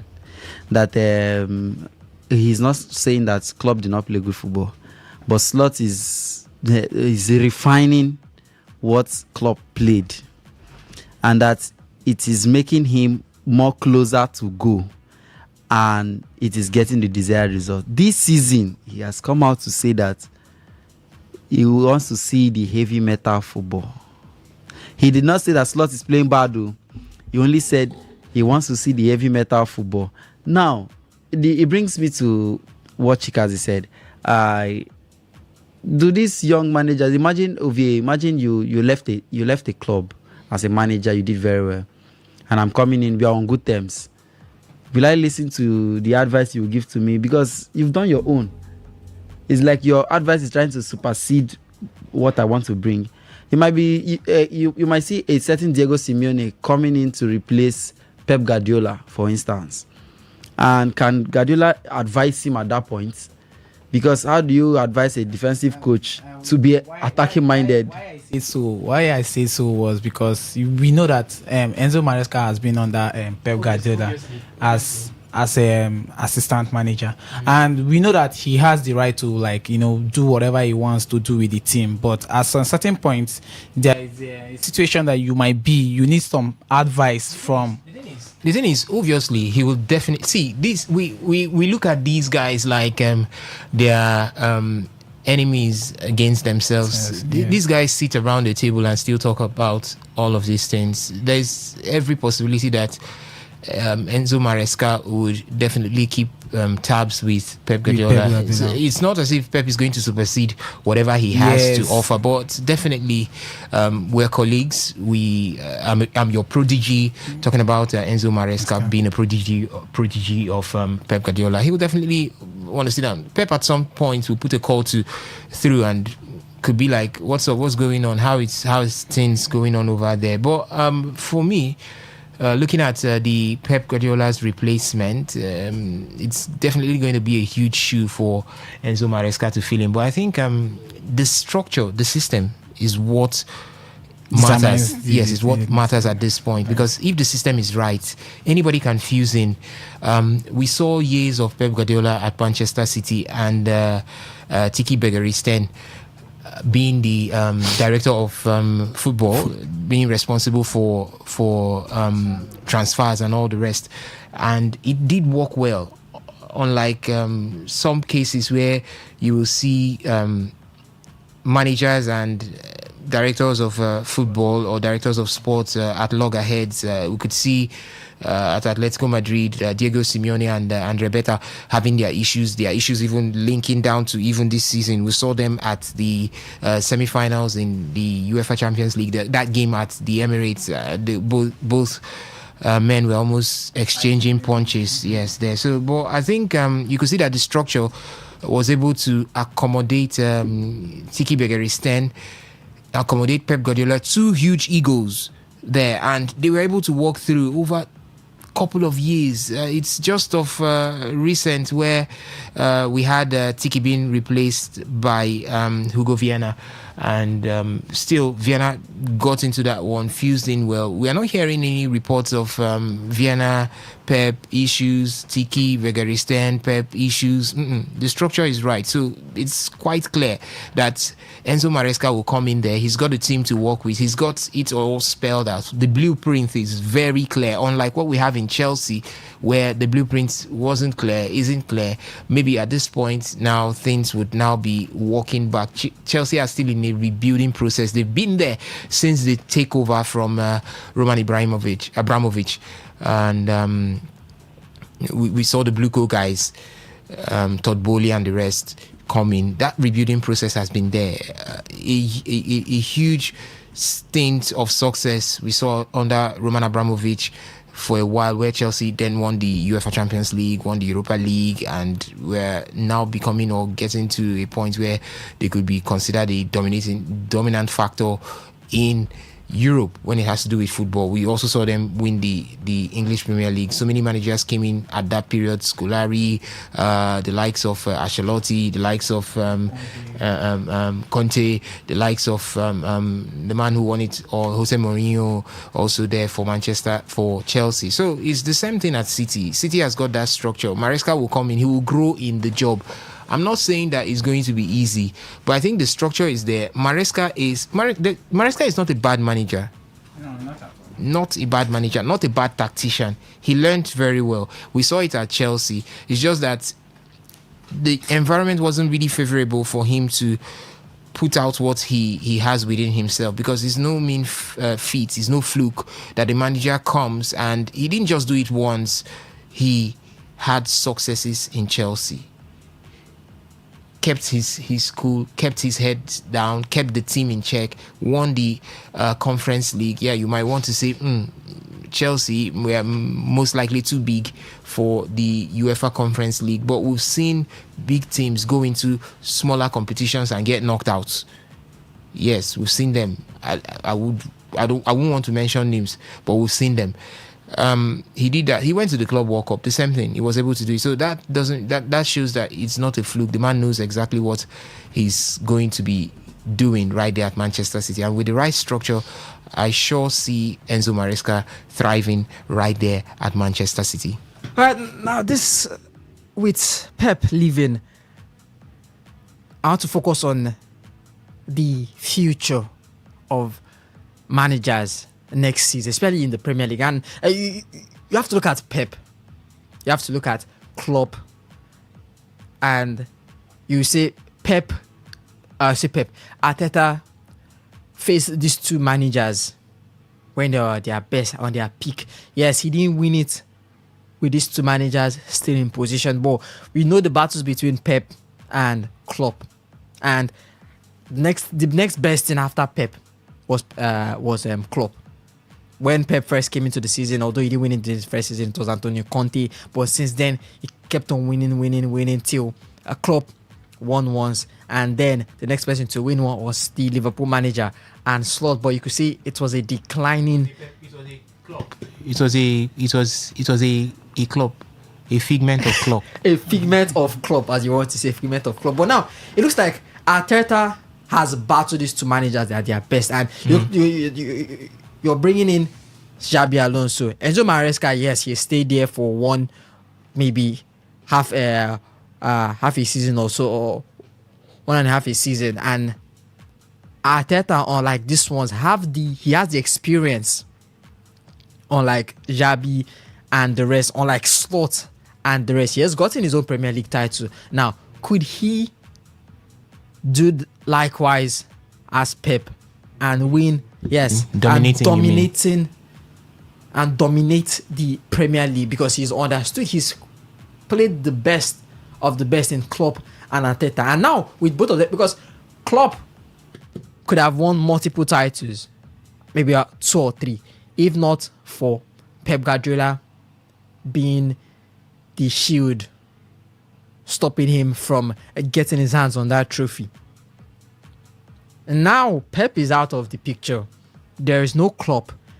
Slot is having issues now that the team looks to be built in his own image. Xabi Alonso is coming into a Chelsea squad that has issues. Michael Carrick is going to have more pressure now that he's getting that managerial role with Manchester United. There's going to be Champions League football. There's going to be multiple football. But Arteta has stayed with this team 8+ years, and he's gone against the best of the best. Could that be his advantage heading into next season, dominating the Premier League? I think that's his advantage. He's looking at the Premier League managers that we've got right now. Arteta seems to be the eldest of them all. Let me not say according to age, but maybe according to his presence in the English Premier League, he seems to be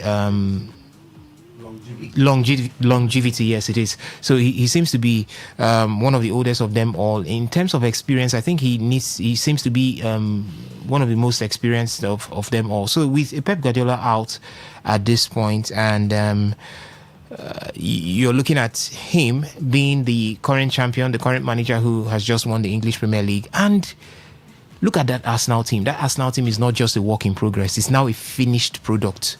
It's a finished product. The team has clicked. Forget about what you saw this team play during the season, where everyone was saying Arsenal not being able to get the goals and all of that. See, everybody has got their patterns of play, but see, the end point is we want to see success. And has Arsenal been successful this season? Yes, they have been.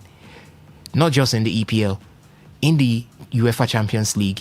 Arsenal are in the finals of the... See, if you want to look at the UEFA Champions League and you want to call the best two teams in the UEFA Champions League this season, is Arsenal and Paris Saint-Germain. So whoever wins now becomes the best team this season in the UEFA Champions League, and the other becomes the second best team in the UEFA Champions League. So has Arsenal been successful this season? Yes. In almost every tournament that they put in, they played the finals of the Carabao Cup. The FA Cup, you could say, due to multiple engagements, it's difficult to get to the point where Arsenal got to. Liverpool last season didn't get to this point, and the quadruple chase fell off. Arsenal took the quadruple chase almost to the tail end of the season, or the 75% points of the season, or the 75% mark of the season. Arsenal were in contention for the quadruple right into the quarterfinals of the UEFA Champions League. Liverpool dropped off earlier than that last season. So it started dropping off quite early. So but it doesn't matter where you drop. No, it matters where you drop. What I'm saying is the longevity in the quadruple chase for Arsenal this season was more than that of Liverpool for last season. So I could as well say this Arsenal team, as I said before, is now a finished product. And when you have a finished product in the hand of a man that knows how to use it, he's been there. I'm trying to look at Arsenal's finishes through the season since the man Mikel Arteta came in. I think he came in 2020, or was that the 2019 season? Yes, where he finished 2020. He came in 2019. December 22nd, 2019. So I'll judge him from 2020. He finished 8th in 2020. The next season he finished fifth. Then after that it's second till he finished at the top. So tell me that this man cannot dominate the English Premier League. Tell me that he cannot dominate the English Premier League. A man who in 2019 saw a Johan Klopp. His first season, he took the FA Cup. He took the FA Cup in his first season, and I'm trying to look at what he did in the 2019 English Premier League season. Why are you trying to look at that? Let me remind you, Slot won the league in his first season. Klopp England. Klopp won the league in absentia in his first season exiting England. I think that's a way of rephrasing what you just said. No. That's a way of rephrasing what you just said. You said Klopp Slot won the league with a figment of Klopp's team. Yes, I disagree with that. He won the league due to his own brilliance. Due to his own brilliance that could not outlive one season. No, it doesn't matter. His first season. Okay. Roberto Di Matteo. How many players did Slot sign? It doesn't matter. How many players did Slot sign? Roberto Di Matteo came into Chelsea. Wait. Are you trying to?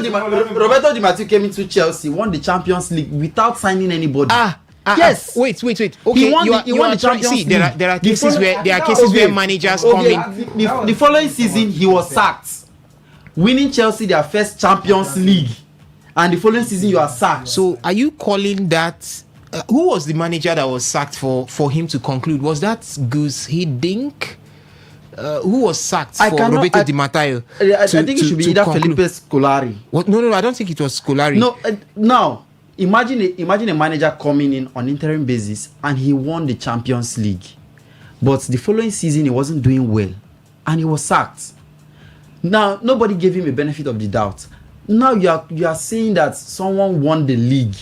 You are attributing it to his predecessor. How? No, that was Andres Villas-Boas. Yes. Now we saw how Chelsea managed to get into the knockout stage. They were on the brink of leaving the competition, but someone came in and won them the Champions League, winning that Champions League against a team that was playing at home on the final day.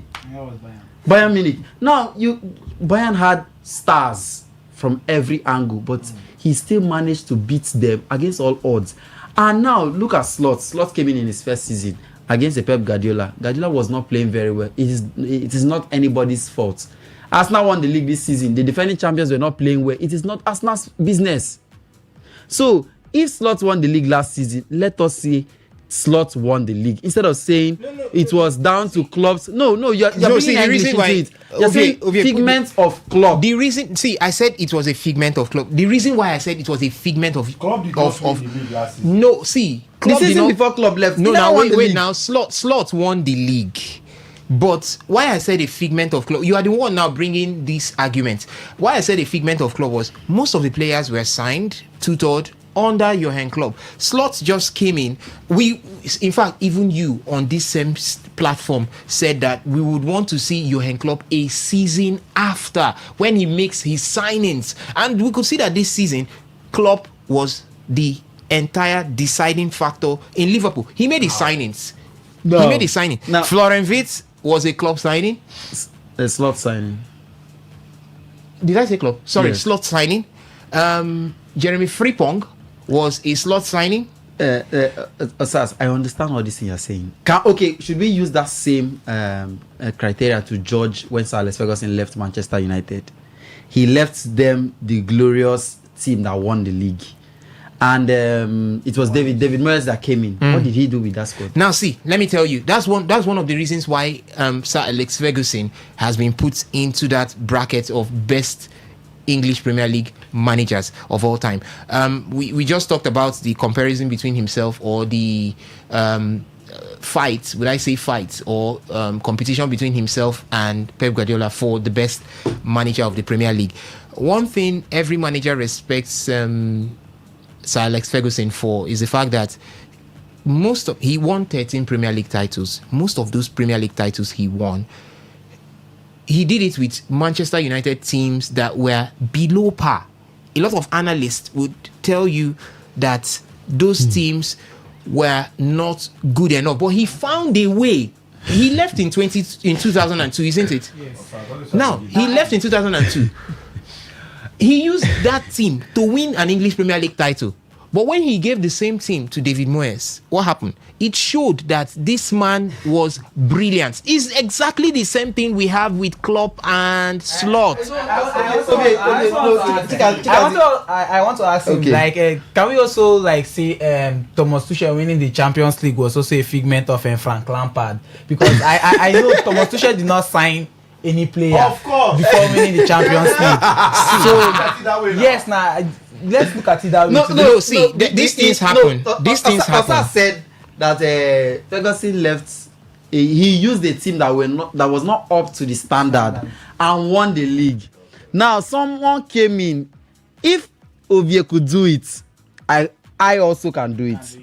If Klopp could not even win the league with that exact squad, he could not win the league with that squad. Slot came in, won the league with that squad, and you are saying it is Klopp that won the league. Now this season, you're changing the bowl of contention. To an extent, now I like what is happening this season. Last season, everyone was saying it is down to Klopp's players. Now the same Klopp's players with a mixture of new players. What are they doing this season? They cannot do anything. See, when somebody does something, give credit to that person. I will not say because Arsene Wenger started the push for us now to win a Champions League. He got to the first final 20 years ago, and maybe Arteta was in that squad. Let's say maybe Arteta was in that squad. If Arteta finally wins the Champions League final on the 30th, we will not say it is because Arteta was managed by Wenger then. That is why he is winning it. No!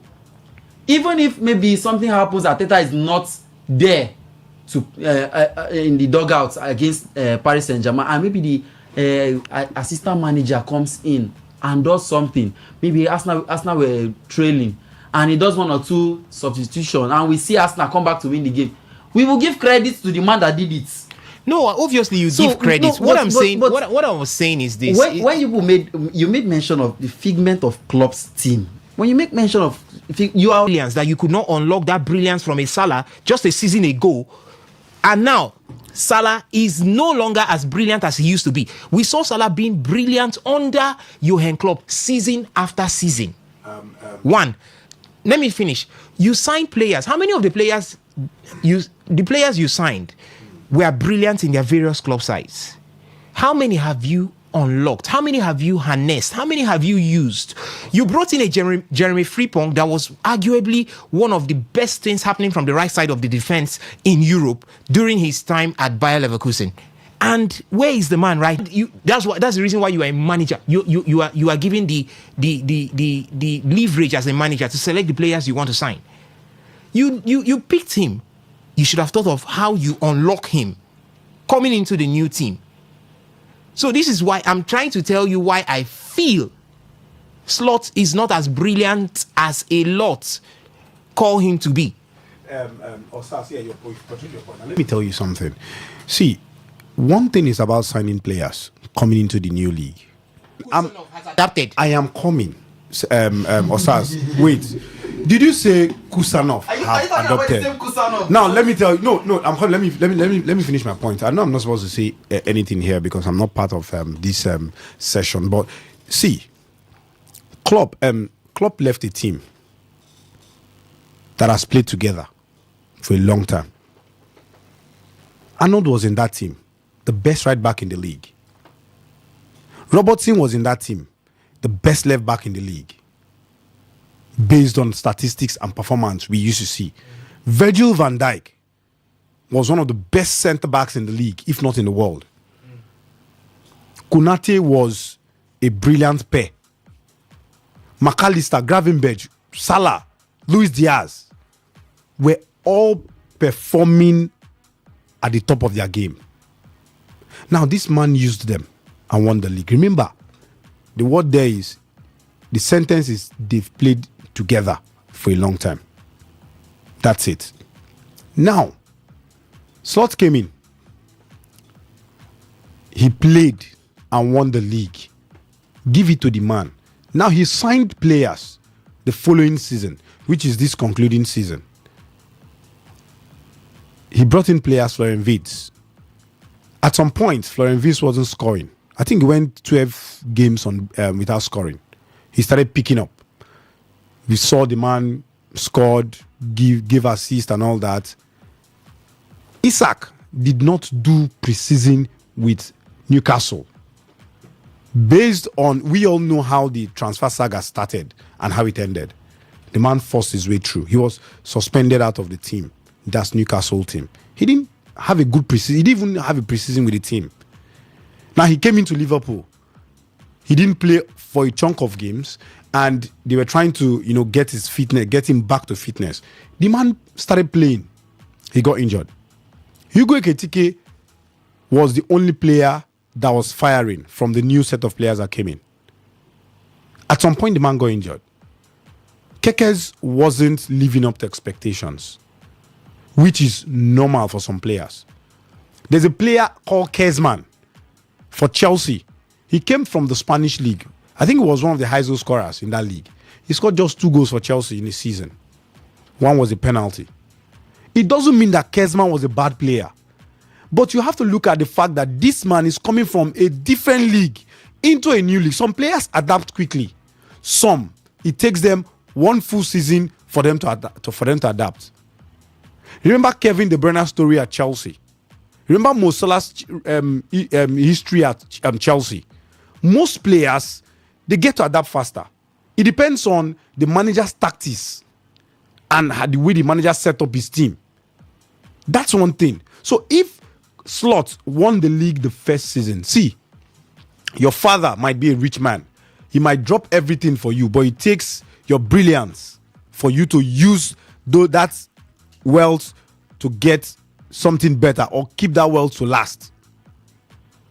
There are some children that you give them everything, they cannot manage it. But there are some children that they were born with nothing. They struggled until they get there and they win it.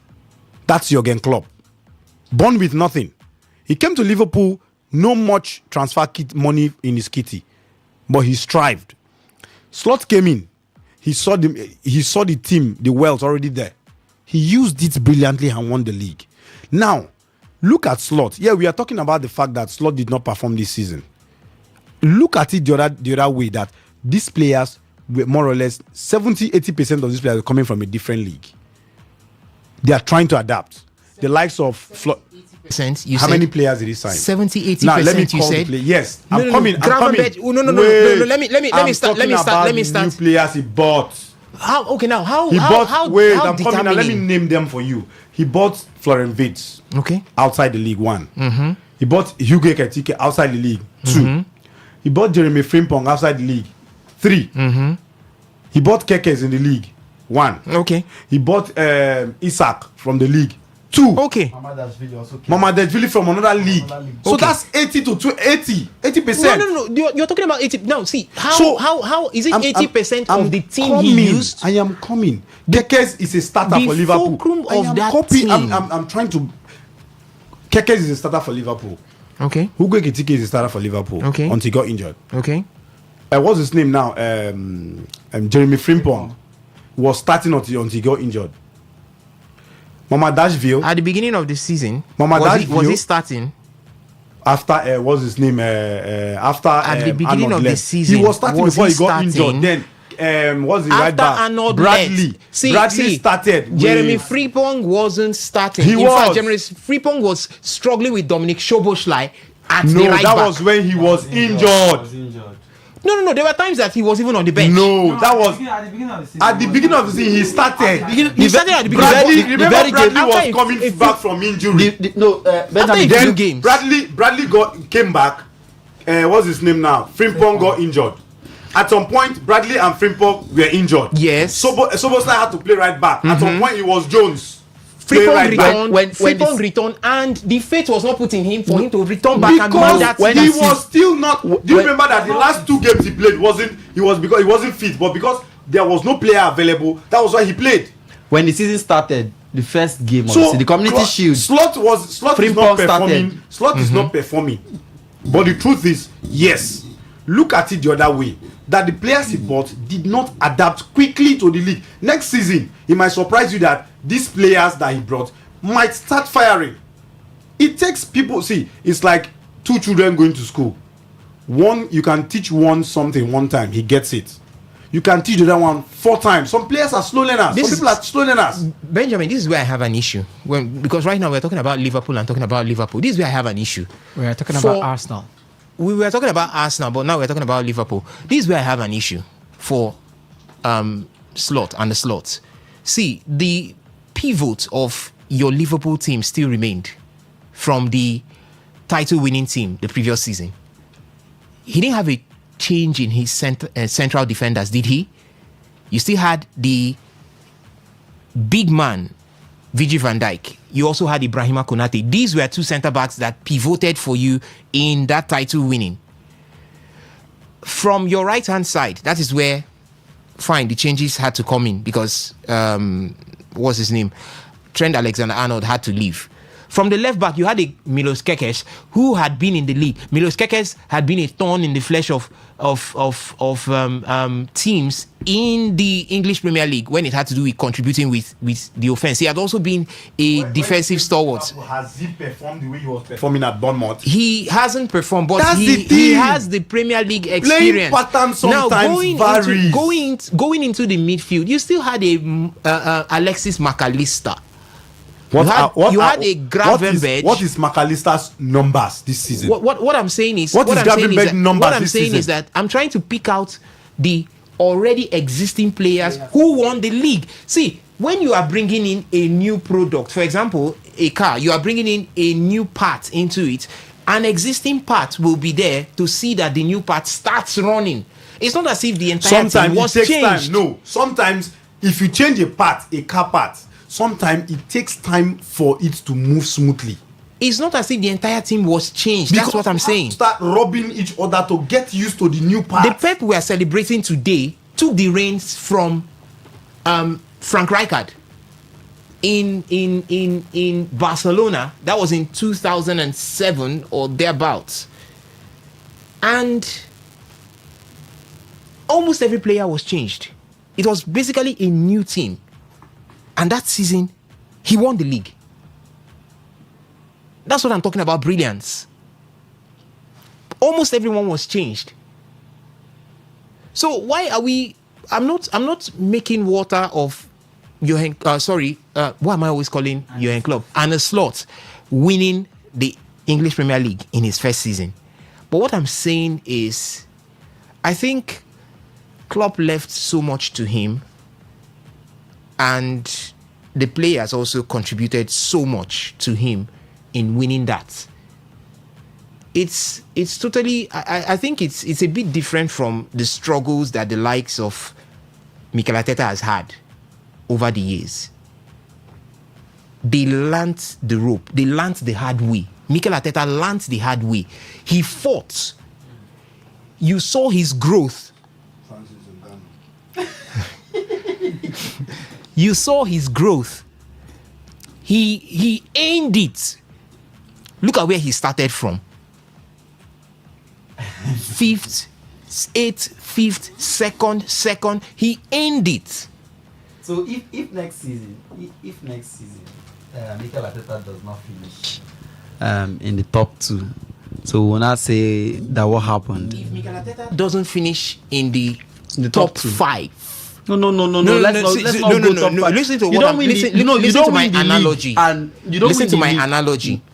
If he doesn't finish in the top 5, I will question what he has done before now. See, listen, Arne Slot, because everyone is shouting this season that Manchester City did not start early. But the season where Arne Slot won the league, Manchester City were ravaged with injuries. And Liverpool didn't have injuries this season. They were ravaged with injuries. So it could also be one of the factors that contributed to Slot winning the league.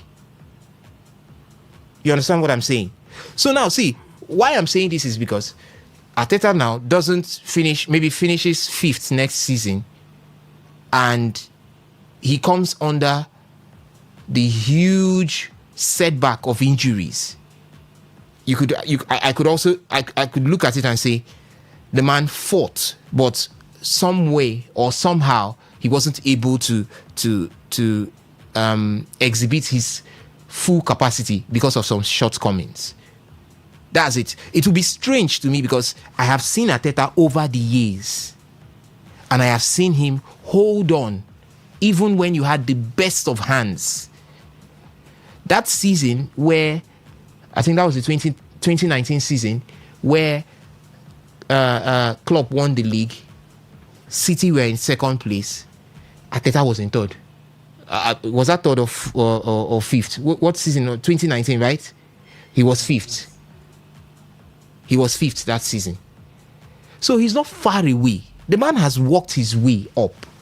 He has worked his way up. So for Arne Slot, I'm not taking anything away from him. But I want to see now. See, this season we are going into is a season where even Benjamin will agree with me that they now want to see his players that he brought in adapt to the league and now give him what he saw in them to bring them in. So now what happens if Arne Slot, see, in fact, Arne Slot is at this point the best hand to chase or struggle with Mikel Arteta for next season. Do you understand what I'm saying? I'm not seeing a Xabi Alonso. Neither am I seeing an Enzo Maresca.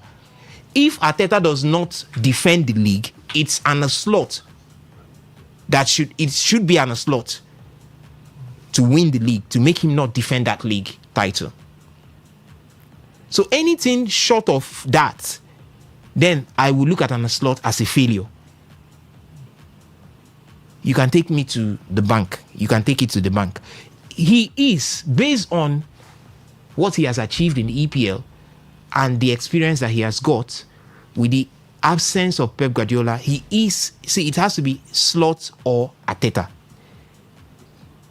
It has to be Slot or Arteta for me. Mr. Sass, I want to ask, so if Liverpool, after becoming defending champions, after winning the league last season, this season, they just finished outside the top 2, would you have classified them as a failure for that season? You mean this season? Yes, this season. If they had finished outside the way they finished now, you classify Yes. them as a failure. Maybe they finished 3rd position, you classify them as a failure. No, I won't classify them as a failure. You said after defending their title. No, last season they won the league. Yes, they won this the league. season maybe they finished 3rd position or 4th position. I won't classify them a failure. There is a Pep in the league. There is a Pep in the league. See, the truth is, me, the same way I will point it out when we are here in the studio talking about it, or when we are on the road, or when we are watching the game, that's the same way I'll point it out. If Slots, after winning the league last season, spending the 400 million he spent, and doesn't win 4 trophies, that was how we put it out here in the studio. We said he must win every trophy, and he fails to do that. He's seen as a failure. So if this same analogy, if Mikel Arteta next season fails to win from what he has done, going there, you pointed out that yes, whether he dropped at some point in the FA Cup, where he got to was about 75-80% from what he said. Okay, now if next season he doesn't maintain that run, we'll see him as a failure. Because just now we've seen Slots winning the league the first season attributed to... The question you asked me was Slots. Yes, You asked me about Mikel Arteta. Yeah, no. I'm using the same... and we're talking about the English Premier League. I'm not talking about any other thing. No, it's the English... You talked about the English Premier League. You Yes. said if Slot won the league last season, as he did win, and this season he finished 3rd, would I consider him a failure? Yes. I said no, because there is a Pep, and he was able to see, where is Liverpool this season? 50. After all these strugglings, they are needing the grace of an Aston Villa to open up a chance or keep them in contention for a UEFA Champions League qualification slot. Now, it would have been very difficult for Liverpool to qualify for the UEFA Champions League if it was only 4 teams being presented. Are you seeing the reason why I said where they are finishing right now is basically the sport of being a failure? But I'll cut them some slacks. According to you, the signings that Slot made, have not gelled. But next season, if they gel and he finishes 5th and still struggles to qualify for the UEFA Champions, or maybe doesn't qualify, then he's a huge failure. That's what I'm saying. But if he had finished 3rd this season, there is a Pep. For the past 5 seasons, where has Pep been finishing?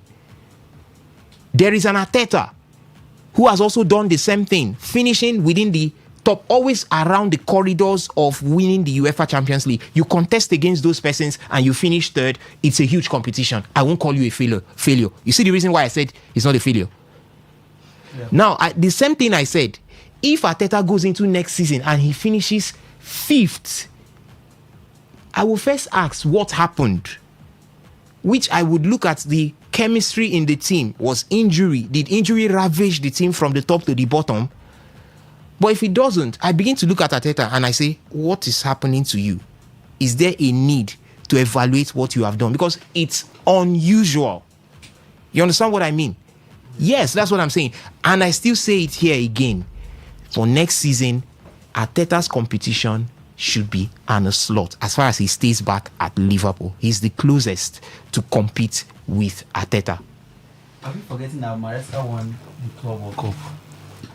See, I'm talking about the English Premier League. You cannot bring Maresca and remove Arne Slot, a winner of the English Premier League, a title winner of the English Premier League. Forget about the Club World Cup. The Club World Cup is not a league. The Club World Cup is not a league. The focus of this argument we can't forget about Maresca, because this is a man that has already coached Chelsea before beginning of this season.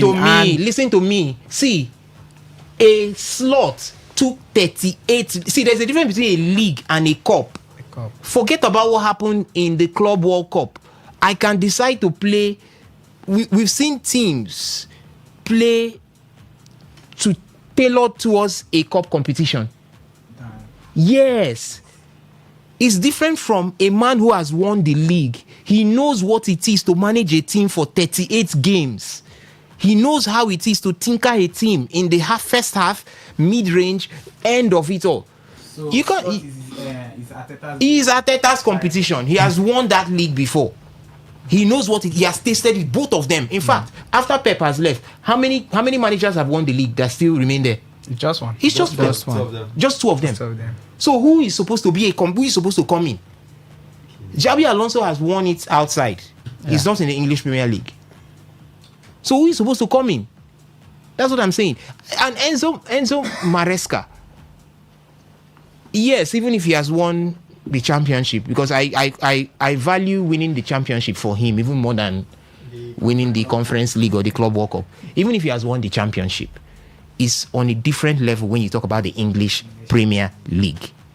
That's what I'm talking about. So next season, I want to see what happens. Nobody should cut slacks if he doesn't replicate a performance that will challenge for the English Premier League title. So next season, just looking at these two managers to go head to head when it comes to competition for the English Premier League, that is Mikel Arteta and Arsene Wenger. And Slot. Sorry, but before we do go to the market to pay some bills, still with you, Osas, Arteta, he's won the league. I remember when we were talking about maybe him losing the league, we might see players leaving. I know, but now he's secured the league. We're going to see all the players stay. Well, not all, but it's going to get majority. The deciders, the major players. The likes of Declan, possibly Gabriel, Ryan, the rest might stay. Should there be new additions to which positions do you think that needs to solidify their spots at the top? Or make them dominant? Make them dominant, make them dominant. All right. For me, I think that Arsenal side, as I said before, is not just a work in progress now. It's now becoming a finished product. There are still some loopholes. There are still some areas where you can fortify, where you can improve. One is depending on who leaves, because right now, the man Gabriel Jesus has not been very effective for Arsenal. He has not been used. And also, Arsenal are now open to listen to offers for him as much as £30 million coming in. So there's every possibility that he might leave at the end of the season. Arsenal needs to beef up offense. They need to beef up offense. I think if I were to be there, an extra centre forward that could give a Victor Gyökeres a run for his money. I'm not talking about Kai Havertz. Kai Havertz can leave if the right opportunity comes. Somebody that can give Gyökeres a run for his money, because I think Gyökeres needs some sort of competition that could help him bring out the best in him. That person is needed. It might not be an A-list centre forward that would maybe want to unseat him, but maybe someone who could come in and complement him as well as give him a run for his money. Then investments need to be done at the wings. Investment needs to be done at the wings. Bukayo Saka, yes, is the poster boy, but you could see that Bukayo needs somebody that could also help him out, debutize for him. You have Noni there, but is Noni that man? That's what we are looking. On the other side, the same thing.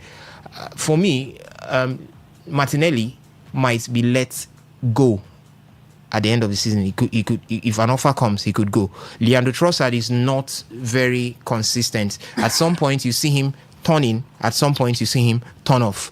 So that side needs to be fortified also. You could also look at having some additions in the midfield. Nothing is too much. But I think for us now, most of the positions have got those who stand in and those who debutize. But these are some places that could boost the productivity going into next season. That is for dominance. Yes. Then we saw this season now, the right side of the defense is actually something that they need to have their eyes on. All right, we head to the market to pay some bills. When we come back, we'll see if we can take some calls. If not, we get on with the stories. Today's Sports Live on Today 95.1 FM. Don't go anywhere.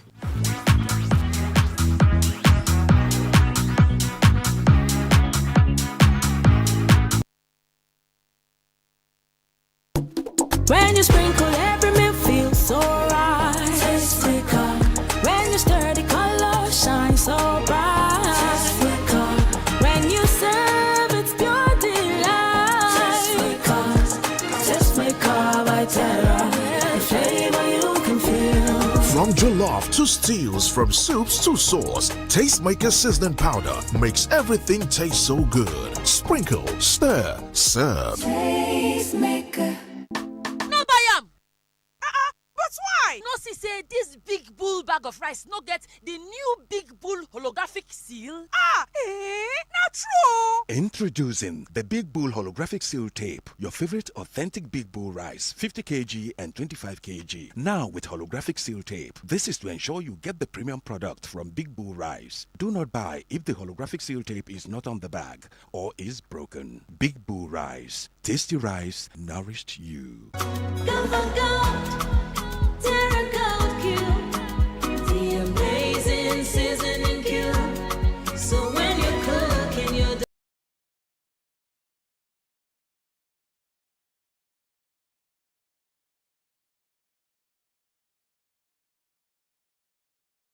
In mouth-watering soups, stews, and jollof.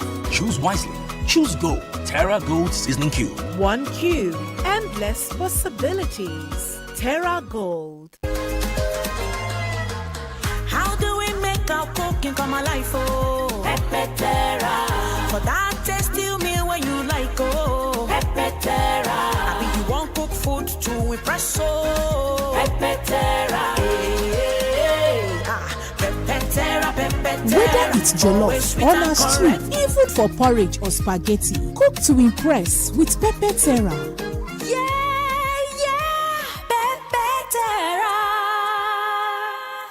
Port Harcourt, are you ready? Today, 95.1 FM, the voice of the people. Radio has never been this good. Today, 95.1 FM, Port Harcourt.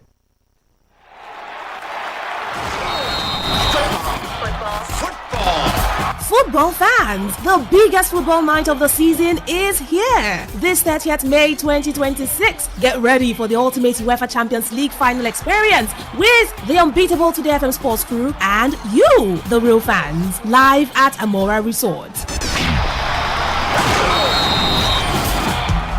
It's going to be action like never before. It's going to be Budapest away from Budapest. Massive screens, an electric atmosphere, fun games, fan battles, music, loads of giveaways, amazing freebies, and unforgettable moments with fellow football lovers. And guess what? Come rock in your favorite football club jerseys and represent your team with pride.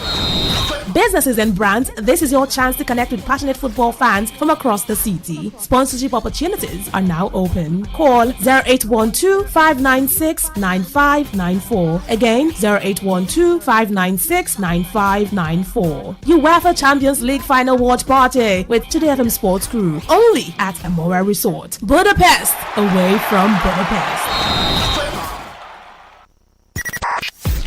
95.1 FM, voice of the people. And we're back.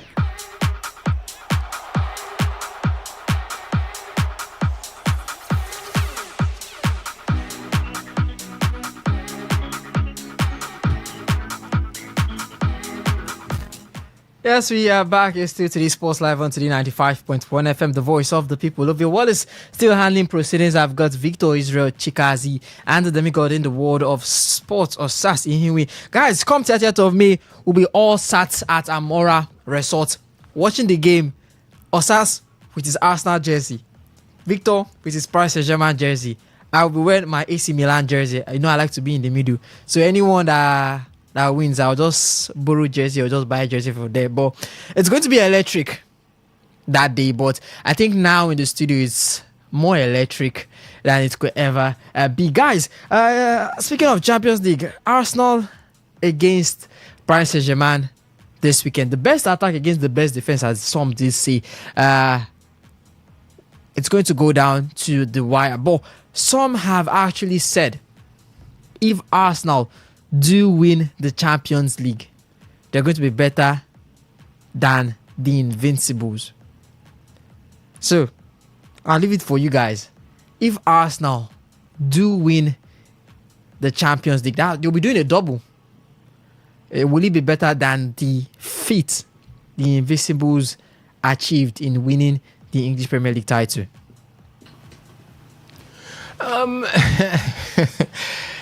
See, it's quite clear now. It's quite clear. Yeah, the Invincibles went through the season without losing a game. That's one of the reasons why they got that. But has any of the Arsenal set of 2004, set of 2005, set of even till this set, has anyone won the UEFA Champions League?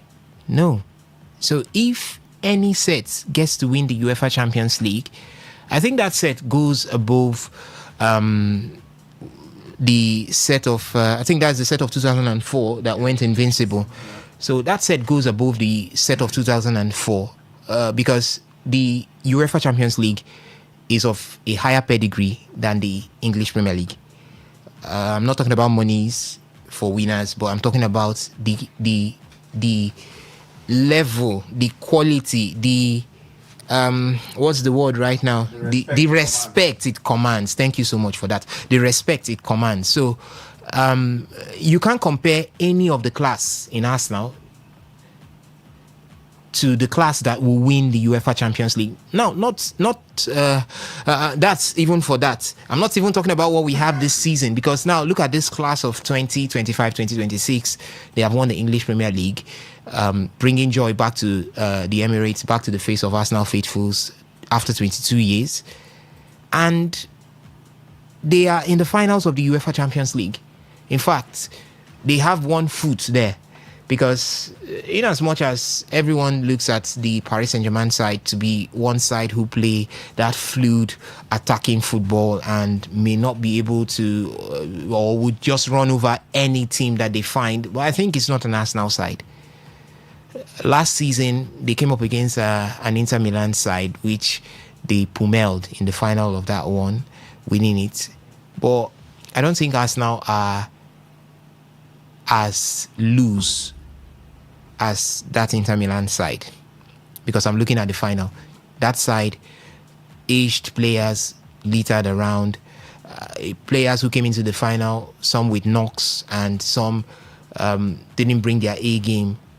Dumfries, that was a thorn in the flesh of Barcelona on both legs, had nothing to offer in that final. He had a knock though. What's his name? The man from the right-hand side, Federico Di Marco, did not turn up. Even the what's his name? The brothers, the Thuram brother, the Inter Milan, the younger Thuram, also did not turn up. Lautaro Martinez was with a knock. So, but this is not come into the next final next season, being this season.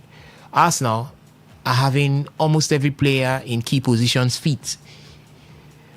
The only issue now is from the right-hand side of the defense, where the man who should have been there, being Timber is injured. Then the man who deputized for him, being Ben White, is also injured right now. So, but it's one thing. If they win it, I think they stand head over heels above other class of Arsenal that could have been and even would be coming in the future, except they do something more than what they've done. Right, we'll head to the market, pay some bills, and when we come back to this Sports Live continues on Today 95.1 FM. Don't go anywhere.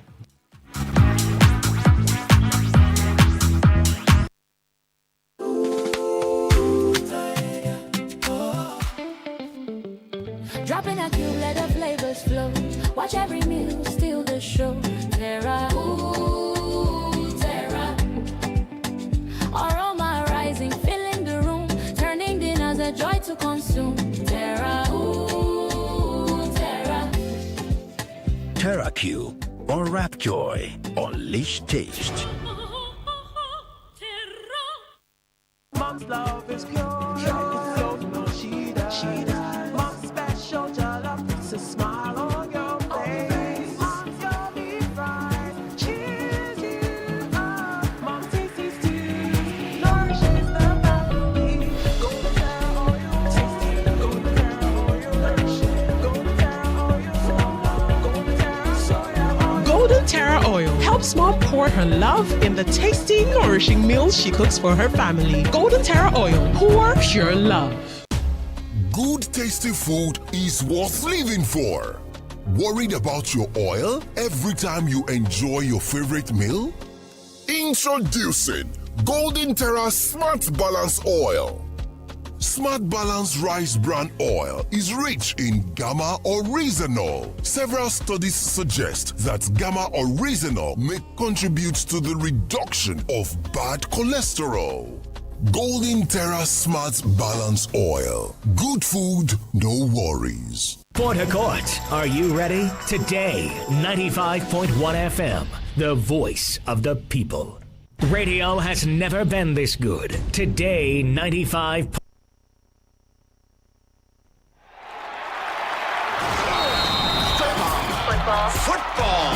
Football fans, the biggest football night of the season is here. This 30th May 2026. Get ready for the ultimate UEFA Champions League final experience with the unbeatable Today FM Sports crew and you, the real fans, live at Amora Resort. It's going to be action like never before. It's going to be Budapest away from Budapest. Massive screens, an electric atmosphere, fun games, fan battles, music, loads of giveaways, amazing freebies, and unforgettable moments with fellow football lovers. And guess what? Come rock in your favorite football club jerseys and represent your team with pride. Businesses and brands, this is your chance to connect with passionate football fans from across the city. Sponsorship opportunities are now open. Call 0812-596-9594. Again, 0812-596-9594. UEFA Champions League Final Watch Party with Today FM Sports Crew. Only at Amora Resort. Budapest, away from Budapest.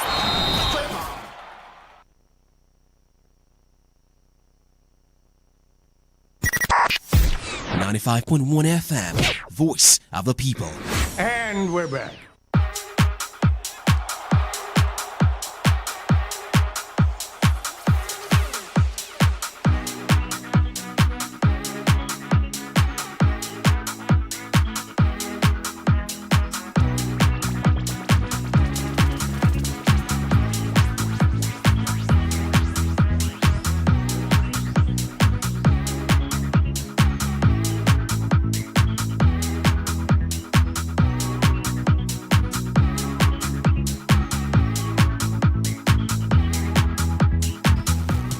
Yes, we are back. This is today's Sports Live on Today 95.1 FM. Time to head to the phone lines to bring you guys in on the conversation. The guys in the studio have already said their own piece. It's time for you to say your own piece. 08109510951 0701933996. Those are the feedback platforms for the phone lines and for the SMS and the WhatsApp port too. Hello, colleague. Good afternoon. Good afternoon. Yes, this is. Steven, calling from Port Harcourt. Give us your thoughts. I will start from the PFA Player of the Year. Please, there is something I really want to find out there. That if Manchester City could have won this league, will Bruno Fernandes still win the PFA Player of the Year? Please, I needed to know. who would have left Haaland and voted for Bruno Fernandes to win? Simply because Arsenal is one of the most hated clubs in the whole world, and they just prove it now. Leading declares that he's playing almost about 50-something matches. Bruno Fernandes is playing only Premier League matches, and they say because he deserves it because Arsenal is nowhere to be found. The Premier League clubs are nowhere to be found, and the Premier League are playing the 3 Europa Champions League finals. All of them, they're telling me that they are not good. Someone is joking here. Let me talk about Pateta and Slot and whoever. The truth is that the son in Arsenal's place is Guardiola, and he has left.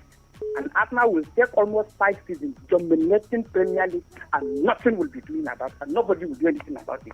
That is the naked truth. Because Guardiola was the real reason why Arsenal is struggling all this while, and he is gone. And we are very, very happy that Arsenal will win almost 3 straight Premier League. All right, thank you. Hello, good afternoon. Yeah, I agree with the guys in there. Kabalobar, yeah. Yeah, let me follow from the way of Liverpool.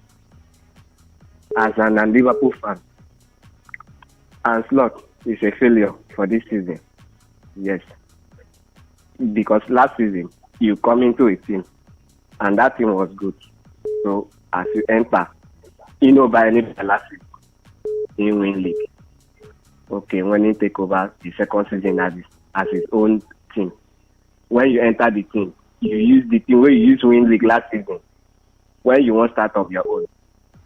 Waiting like you don't check the ones then, we're no good. You come out, you leave the one, we're good. What did he do? Nunes was okay for us. He put it down. Simikas for that number 3. For me, Simikas is better than Tekes. He pushed out Simikas. Then the other side of Salah. What happened that he let this other small boy that went to Aston Villa, Abby Elliott, he let it go. Okay, when he let all those people go, the one that you have in your team, when you play 5, 6, 7 matches, then as a coach, you know that this one is not giving you what you want. As a coach, what will you do? Is it not for you to come back and check what you have and try to replace the one that is not doing good? For me, Slot is not a Slot. Yes, he's not a intelligent coach. He's just a coach that works on when pain is good for him. Because as for me, if I was Liverpool coach this season, Konate is not doing good. This other guy, Gavin Bench, is not doing good. McAllister is not performing. Gakpo is not performing. If it was a wise coach, he would have go back to the youth team or to the bench and try to find people that will cover that place. For him to win league last season and then this season you try to qualify for Champions League based on say Chelsea say I doesn't want to just collect it, and people will say that it's good. It's not a good season for Liverpool fans. It's a failure for Liverpool this season, and what I see against that man is that if he still continue what he did this season, next season, by next season we will not qualify for Champions League. We will fight for Conference League because Ancelotti is not a smart coach. He's not a coach that can change football when ball is on. When Jurgen Klopp comes to Liverpool in first season, when he see what is not good, second season he tried to maneuver, and from that in first season when he win 2019 Champions League, you will see improvement. In first season we see improvement, in second season we see improvement, but this Ancelotti only in second season there is no improvement. Instead of for us to see improvement, we now see downgrading. We don't know where we are going. So for me as Ancelotti, no, I can't say that Liverpool do good this season, and I'm not even next season. If we see there next season, I will not even have any mind that Liverpool will do well because he's not a smart coach. He's not a coach that can change football when things is not going on with him. So I can't count him as a better coach. I will just count him as a lucky coach. But if next season, if Guardiola go, then he remain at Teta. Then Ancelotti he do this particular thing that he's doing. No, I can't count him as any I will just count him as an average coach. Thank you. All right, thank you. 08109510951. That's for the phone line. For the SMS and the WhatsApp portal, it's 070193399962. That's for the SMS and the WhatsApp portal. Hello, caller. Good afternoon. Yeah, Today 95.1 FM. Yes, this is. Yeah, I agree with you people that Slot won that league as a figment of club. You see, a coach that is good is good. In club, you can see that to an extent it was like Coutinho, where if Coutinho was not there, Liverpool was not there. Coutinho left. Club brought in money, deal money. All these people were nominees of World Best Player. He trained them and they became as in world-class players. When they leave Liverpool, they were nowhere. So when you bring in new players, you have to build them up. So I agree with those people. Thank you very much. All right, thank you. Hello, caller. Good afternoon. Welcome. Please turn down the volume of your radio set. Hello? Yes, hello. Good afternoon. Yes, good afternoon. Yeah, Michael from Aba. Michael, give us your thoughts. Yes, I'm an Arsenal fan. But I think it's too early for Arsenal to celebrate right now because Pep is going out. What happened to Liverpool is still going to happen to Man City because club left Liverpool on autopilot. That's why the new coach, leverage on it, and he couldn't consolidate on it. See, so the way Guardiola is going, he has, well structured Man City, and their glory they're going to still enjoy it in next season. It is up to the new coach to consolidate on it and work on it. So it is not yet Uhuru to our club, but at least Atata is doing well. Thank you. All right, thank you. 08109510951. That's for the phone lines. For the SMS on the WhatsApp portal, it's 070193399962. We've been discussing from 1 till now. It's 3:43. And you can join in on the conversation. 08109510951. 070193399962. Arsenal, if they do win the Champions League, would they be better than the Arsenal Invisibles who went unbeaten? Hello, caller. Good afternoon. Welcome. Hello, good afternoon. Yes, this is Favor. Yes, thank you very much. Let's go on. Talking about Arsenal, where they'll be better than the Invisibles. Hello, can you hear me? Yes, we can hear you. Talking about Arsenal, where they'll be better than the Invisibles. I think that for my research so far, I think that the Invisibles played, 58 games and won 36 or 37. Whereby this is Arsenal have played 56 or 57 and won 38. So they have gathered more points than the Invisibles. So, but if they win the Champions League, I think that I will rate them higher than the Invisibles because that time, they had the quality of the players Arsenal had was immense, downgraded to this crop of players, and to be able to win the Champions League against Paris Saint-Germain. So I think that I will rate them higher than the Invisibles. They're talking about Arteta and Slot. Well, for me, I think that next season, as Arsenal fan, I'm just excited. I'm not going to say my team is going to dominate, but I believe that Arsenal, in the next 3 to 5 days, I think I'm seeing Arsenal win at least 2 or 3. But to say dominate like they Manchester City dominate, I don't think so. Why? For me, the improvement I need in the Arsenal squad, that left wing attack, we need a winger that can be able to create like Saka. Like the likes of Rafael Leao, Kvaratskhelia, Bracola, those kind of wingers is what we need at Arsenal. Because Martinelli and Trossard are not giving us the expected result we want. Although Trossard and Martinelli have been very important for us, but we need a consistent winger that can be able. Because if you look at Manchester City now, look at Jeremy Doku, look at Anton Semenyo, those are quality from the wings. They still have Ryan Cherki and they still have Savinho. So we need to have those kind of tricky wingers that can be able to change things for us when the game seems to be so tight. those kind of pacing wingers that can able to change things for us. Then at the right hand side of the defense, they need to look for a suitable replacement. It's time for them to let Ben White go because of his injury concerns. And maybe go for a Livramento of Newcastle. I think that would be a perfect fit for Arsenal. Then also a number 6, because I feel that there should be limit Declan Rice, because if Declan Rice gets injured now, it will worry, because they need to limit his playing time, because he has played so many matches both for the national team and for Arsenal. So getting a possible number 6, I think, can give him that benefit that I can rest this match and let the person play ahead of me. Then and also a second striker, because I feel that for me, I just feel that they should go for Juni Krupi of Bournemouth, because that goal was so let's just come and compete with Gyökeres. Thank you very much.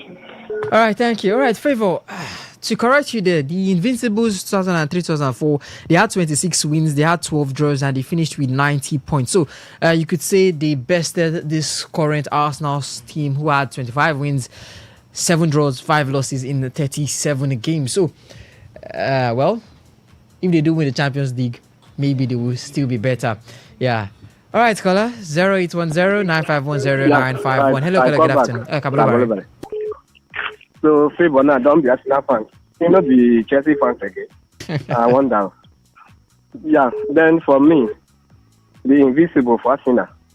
I know by then, I never follow Premier League like that, so I know what them, so I know if to read them. But for me, for the years then, when I don't watch Arsenal match, now this type of win this Premier League, and I be the best for me. Thank you. All right, thank you. 0810-951-0951. For the SMS and the WhatsApp portal, it's 0701-933-9962. Hello, caller, good afternoon. Welcome. Yeah, Stephen, I call back. I want to talk about this Arsenal squad addition. Arsenal still needed almost 5 complete players. Yes, we need a right wing. We need a right back. No, a left wing. We need a right back. We need a striker and a central midfielder. The most important thing, because Arsenal struggled this year because of Zubimendi get tired and he was unable to do anything. That is where Man City catch up with Arsenal. So Arsenal still needed a goalkeeper. Arrizabalaga is nowhere near a second choice for Arsenal. And so we still needed a striker to be where Arsenal can still remain where they are today. Failure to do this, Arsenal will not do anything. All right. Hello, good afternoon. Welcome. Please turn on the volume of your radio set. Okay. Good afternoon. Yes, good afternoon, Simon. Yeah, Simon comes on man. Yes, go on, Simon. Thank you. Let me start from the Invisible. It's Invisible won 26 matches. Abi? Yes. These people now, they have won how many matches? 25. 25. Yes. Just one, different or one? Yes, different. And they are still going to play match tomorrow now. Are you think that they are not going to win the tomorrow match? Well, who knows? They win tomorrow match now. Okay. See, as an Arsenal fan, yes, I watched the time of Invisible. You understand? Very great players. But the truth, they try very, very, very much. They also played Champions League final in the next season, which they lost to Barcelona. They were great players. But anybody that can tell himself now know that competition in Premier League now has increased now. This time around more than that. Why? That time, before Chelsea owners come, it was either Manchester United or Arsenal. That's when we have just a big four. Before you know it's Chelsea owners come. That one, you know that Liverpool that time they were not even playing to win league. I mean that time Liverpool they can do well in Champions League, but to win league they are not just playing to win league. So which other person is coming close? You see, we are not also playing to win league that time because the owners now have not come. So no too much competition that time. The only people that are fighting themselves that time was Arsenal and the Manchester United. That's the only time they will play. Both Patrick Vieira, many of them will fight themselves inside pitch. Even the two coaches, Ferguson and Wenger, will also punch themselves. But this time around, man, there are so many people that are contesting for league now. And the other lower clubs now, all of them have beat up their teams now, pump money into their teams now. So I think I see these people now, yes, because those people went for that competition without losing, very fine. But these people now can crown it all with Champions League trophy. I will tell you that they are the greatest Arsenal team which I have seen. The record will say so. So far, I don't know about what will happen tomorrow. So, and the Mikel Arteta will also be the greatest Arsenal coach. Yes, I know that Wenger, one of the things that affected him that time because of they were not releasing money to him because of the stadium that Arsenal was building. But not history will remember him for that. But the record now will not also remember him because they will just say Wenger did not win Champions League for Arsenal. Wenger won how many premierships? So the history now will not say because of this, because of that. It's us now that knew the club in and out that will cause something like me now will tell you that it's because of this that contributed. Until after they built the Emirates Stadium now, before the club now started releasing money. So, hello? I can hear you. So what am I trying to say? If they end up winning this Champions League this season, they are the best. Even Arteta will be the best Arsenal. Then the where Arsenal will be for, like some of my fellow Arsenal fans have already said, goalkeeper will be called as the goalkeeper side, right back also, even at that central midfield, even at that defensive midfield. See, let me tell you, Mendy, most times I don't know what is happening to him. That is the reason why I know when this man is using with Kelly now to play that rule now. So he's supposed to chop for that place now. He also shot for a central striker that would deputize Gyökeres, a central striker. Allow McNally to go. Allow maybe, he can still return Trossard. Trossard will not complain if he starts from the bench. Even if he plays 10 minutes to go, he can score goals. We can allow him. Then bring back Nwaneri back. Bring back Nwaneri. Nwaneri need to come back. Because what happened to Arsenal this season? Nwaneri could have giving Arsenal a great impact in all those absence. Because there's another thing that Arsenal need to do. Let them check their training method. The players are getting injured too much. Other clubs are not hitting injury like that. Before you know, this one will come back. Before you know it, after 2 matches, they will go back. So they will check their training method. All these things matter a lot. So I believe with all these things now, Arsenal will come stronger next season and still defend their league and still win it again. Thank you. All right, thank you. 08109510951 070193399962. Hello, caller. Good afternoon. Welcome. Yeah. Good afternoon. I'm Selaway. I think Cyber has just is on point. It's spot on. But what I want to add, a little bit I want to add there, is Arsenal should find experienced players, at least one in as a striker. That Victor Gyökeres, that guy is not, I don't like his pattern of striking at all. They should sign a very deadly, decisive striker who enter defense, 18-yard box, and know where to place goal and score. Sometimes when I watch that guy, my eye just prick me like, who is this guy? Karl Havertz, the German guy, what is that his name? Karl Havertz. Hello? Looks like we lost that call there. Hello, good afternoon. Welcome. Turn on the volume of the radio set. Yes, Mr. Mike. Talking of Arsenal, the Invisibles and this current team, I think you can't compare that team to this one. Saying that Arsenal was not competing with anybody that time, we just only Man U. I think I bet to differ. That was when people like Blackburn, Newcastle, were in their top game. That was when Alan Shearer was Alan Shearer. So you cannot say that they are not competing. Just that that time maybe Chelsea and Liverpool, they were not up to par as then. But I think other teams too. Just like tomorrow night when we win. like we lost that call there. Network, not your friend. 0810-9510951. That's for the full line. For the SMS and the WhatsApp portal, it's 0701-933-9962. I'll call it once again. 0701-933-9962. That is for the SMS and the WhatsApp portal. For the phone line, it's 0810-9510951. Hello, Kara. Good afternoon. Please turn down the volume of your radio set. Sorry. Simon, come back. Simon, go on. Simon, call. It's Saturday now, so we can call 10 times. Like what my chairman said, I don't even want to talk about the weak point of Roger because I don't even like the pattern. See, I was the person crying for Arsenal to buy striker for the past last season. That Arsenal will not win league if we don't buy striker. Contesting with Manchester City with what City has.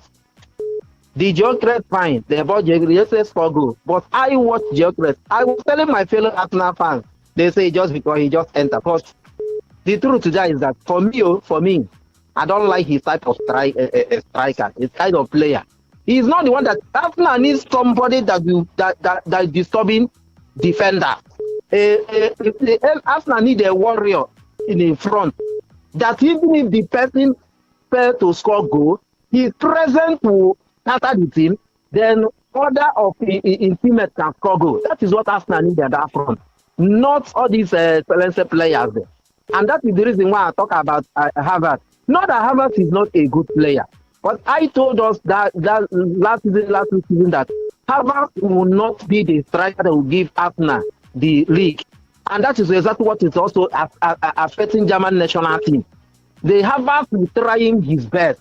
He's a good player, he's his best. But the kind of the rule that they are using him to play as a point man, he is not that kind of person. He might be a second striker, he can enter just as he entered as struggle. Fine.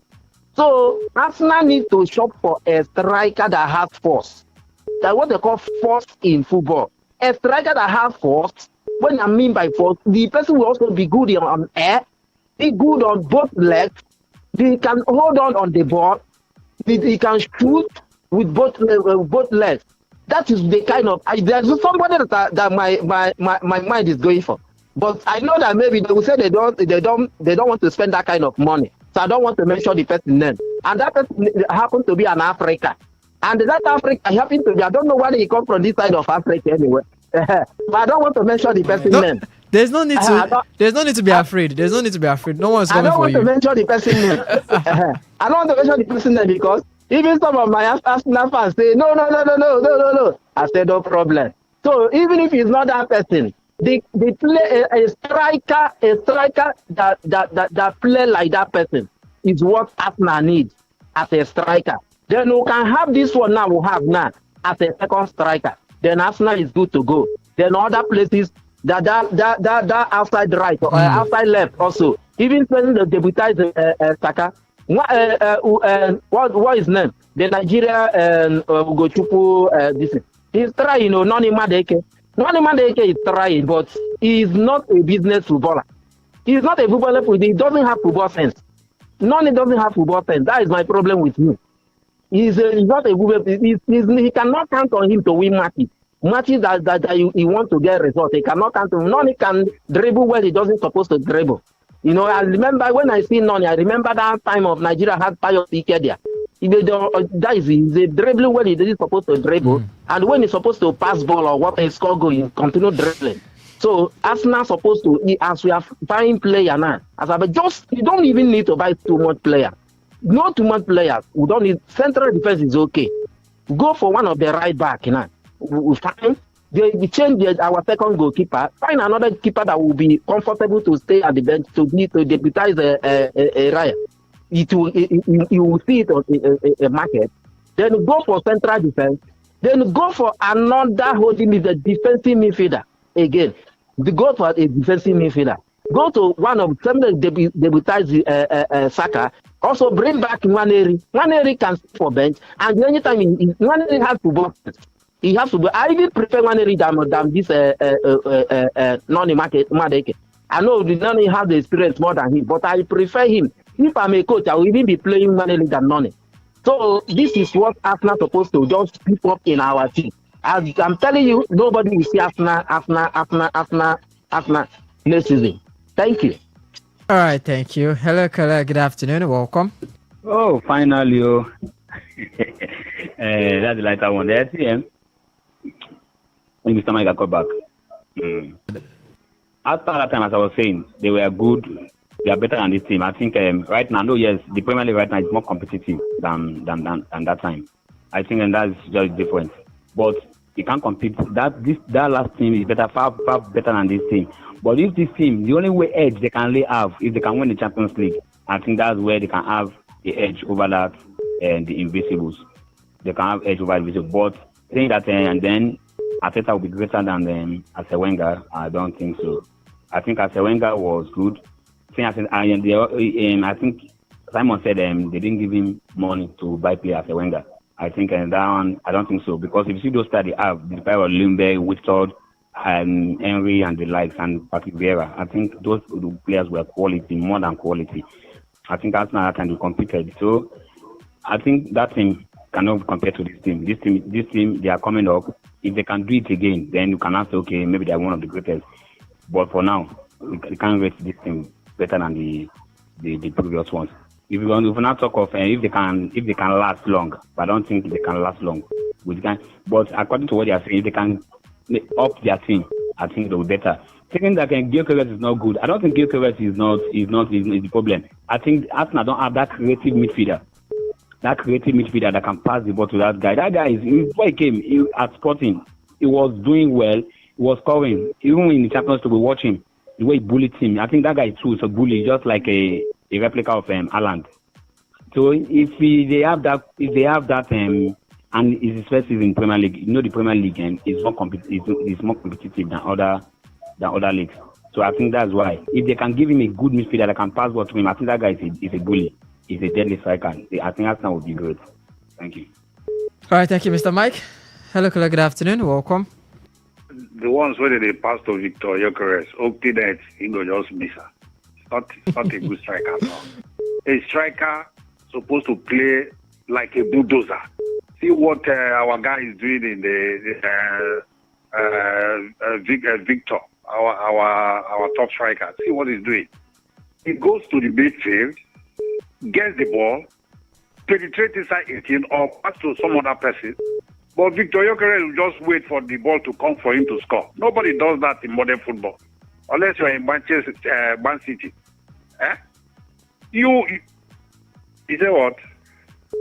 Go on. Yeah, I'm hearing some voice there. I thought that they were talking to me. So No. A striker, Arsenal did is a striker in the quality of what the man from Robert Bayer have just said. Somebody who can bulldoze, enter the 18, fearless striker, you know. So that is what Arsenal need. Victor Gyökeres will just stand there. He give him a very good ball for him to, shine. He will just bulldoze it. I start wondering, is this the top striker they say he came from Portugal as banging goals? When I watch him, I didn't see anything fantastic in him. They can even sell him or keep him at the bench for him to be playing FA Cups and the other smaller games. And look for a better striker if they want to retain the league again. Thank you. All right, thank you. 08109510951 and 0701933996. The feedback platforms are open as we get to switch teams to Nigerian football. Benjamin Mina on seat right now, ready to take you guys through what's happening in the Nigerian Premier Football League. Rivers United and Enugu Rangers as well. They will be doing their own. Was it the Portuguese league? Was it the league where they had to take it through to the last day to see who would claim the title? Where Enugu Rangers and Rivers United, they play tomorrow. They will decide who wins the Nigeria Premier Football League. Will it be Enugu Rangers or will it be Rivers United? 08109510951 0701933996. It's time to talk Nigerian football on Today Sports Live.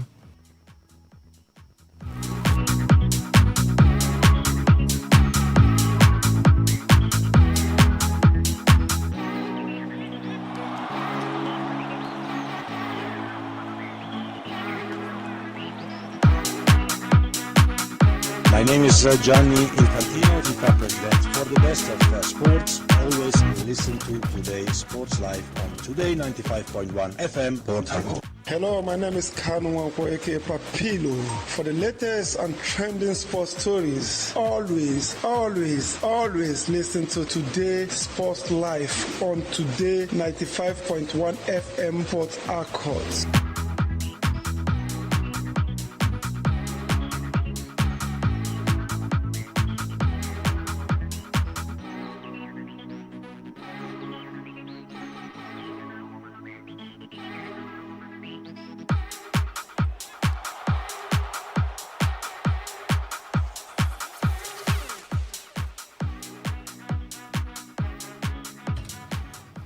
Good evening, sports lovers, ladies and gentlemen. This is Today's Sports Live, the marathon edition, and this is the Nigeria side of things, Nigerian football. Yeah, we are going to be talking about the MPFL. It runs up tomorrow. Rivers United against Castina United here in Port Harcourt at the Adoke Amismaka Stadium, and Rangers playing away there at Ikorodu City. Ikorodu City battling it out there for the continental slots, and then Rangers, can they go all the way and win the Champions League? But first off, Finidi George, the technical advisor of Rivers United, is talking, and he's not just talking. The man is talking tough. Can he win the Nigerian Professional Football League title for the second time in his managerial career? Remember, he won it with Eyimba, the People's Elephant, the most decorated club in the MPFL. Two-time CAF Champions League winners. Back to back. Right now, the man wants to do it with Rivers United. Can he do it in his second season? Somebody did it after 5 years or 5.5 years. Mikel Arteta did that. Jurgen Klopp took years before he won his first title, Premier League title for Liverpool. But here is Finidi George doing it. He is about doing it in his second season. Ladies and gentlemen, Rivers United anthem.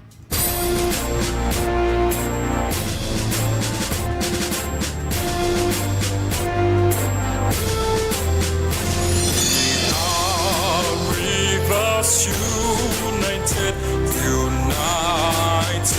we shall.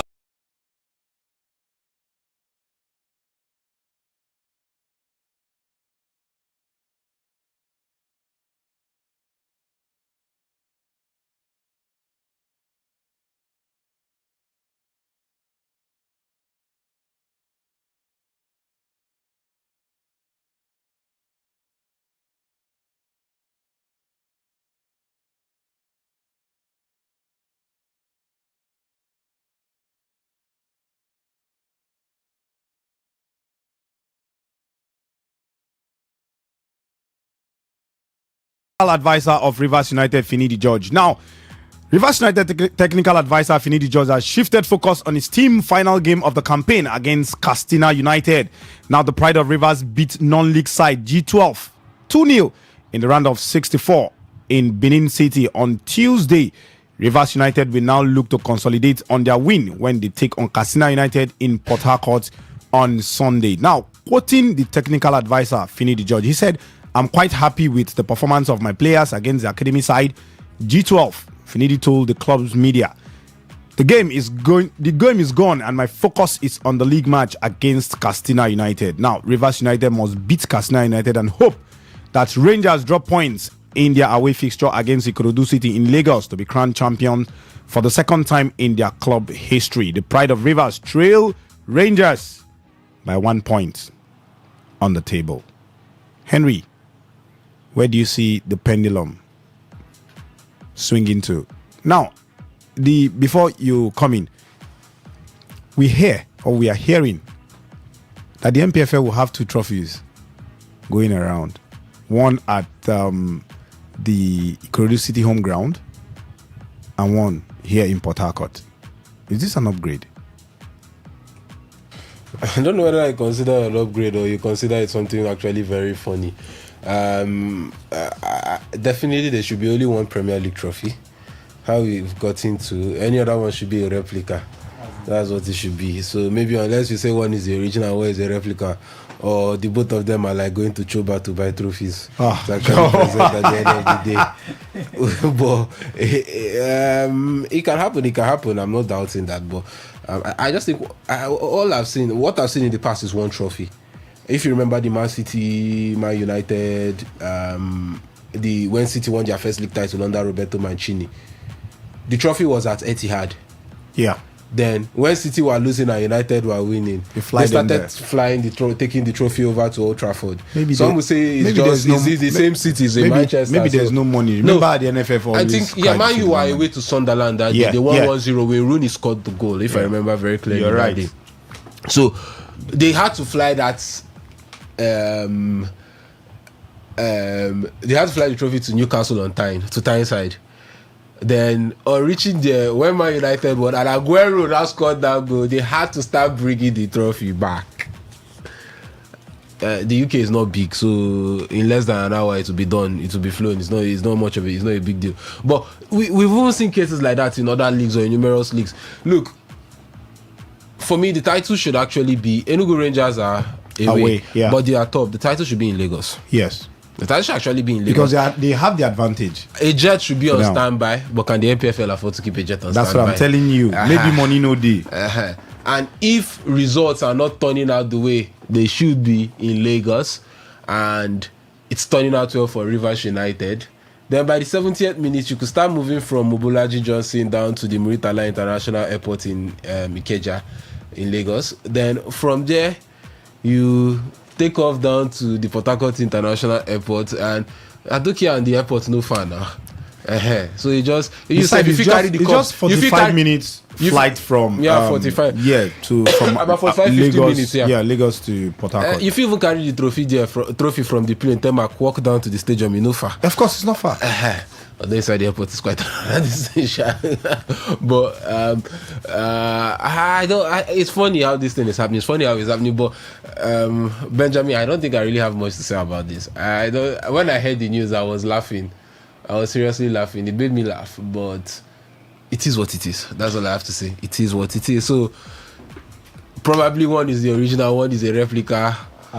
But according to you, at Choba. Well, they bought the two at Choba and put one there and put it. But it's actually funny that Benjamin, we don't know the Premier League the MPFL trophy looks like. We don't know what the MPFL, but we know what the La Liga trophy, the Premier League trophy, the Bundesliga trophy or plates, like some people like to call it, or pan or tray. We know what the French Ligue 1 looks like, trophy looks like. We know what the Italian Serie A trophy looks like, but we don't know what the NPFL trophy looks like. Isn't that funny? We could have a funny situation. Maybe they use different trophies for back-to-back seasons. We did not know. We couldn't tell the difference. So I rest my case, but I don't think there's much you can actually, or you will say about this matter. They are finding a way to make the situation or scenario, make the best out of what they have. I can't remember the last time where things were like this in the NPFL, whereby the team on top of the table going into the last day doesn't have that home advantage of trying to win it at home, which you probably say, we will leave the trophy in Enugu. If it was in Enugu, they could have just said, this trophy remains in Enugu or stays in Enugu. Rangers should do the business at home and win the trophy on the day. But now there's that tricky situation of Rangers playing at home, away from home against a high-flying Ikorodu City that are looking to play on the continent next season. So you can't guarantee. And Rivers United now have that edge of playing at home. So it's a very tricky situation. Wait to see how it plays out. But I don't think there's much you can say about it right now at this point in time, putting two different trophies at both venues. Okay, putting in two trophies at both venues, it's something laughable, according to Henry, but that's what it is, because we've known several leagues to just go around with one trophy. Whoever wins, when a goal or the other team have advantage, is being flown around, the jet on standby. But again, maybe contingency cost, no money for that to be, for that to be possible. Well, what do you think about this? 0701 933 9962. That's the number to send your WhatsApp and SMS to. 0701 933 9962. That's the number. For the phone lines, they'll be open in due course. Meanwhile, let's talk Federations Cup.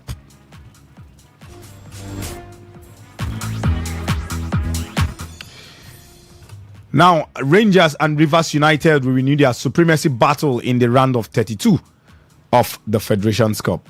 Rangers, Rivers United. It looks as though these two are the biggest of competitions right now, or competitors right now, because last season it was Remo Stars and Rivers United.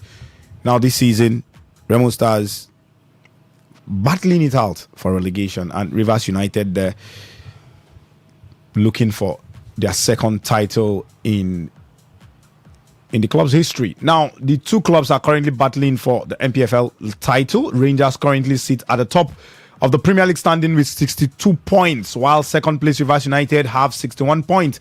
The winner of the title will be decided on Sunday, tomorrow, like I said earlier, with Rangers travelling to Lagos to face Ikorodu City, while Rivers United will entertain Castina United at the Adokie Amesimaka Stadium.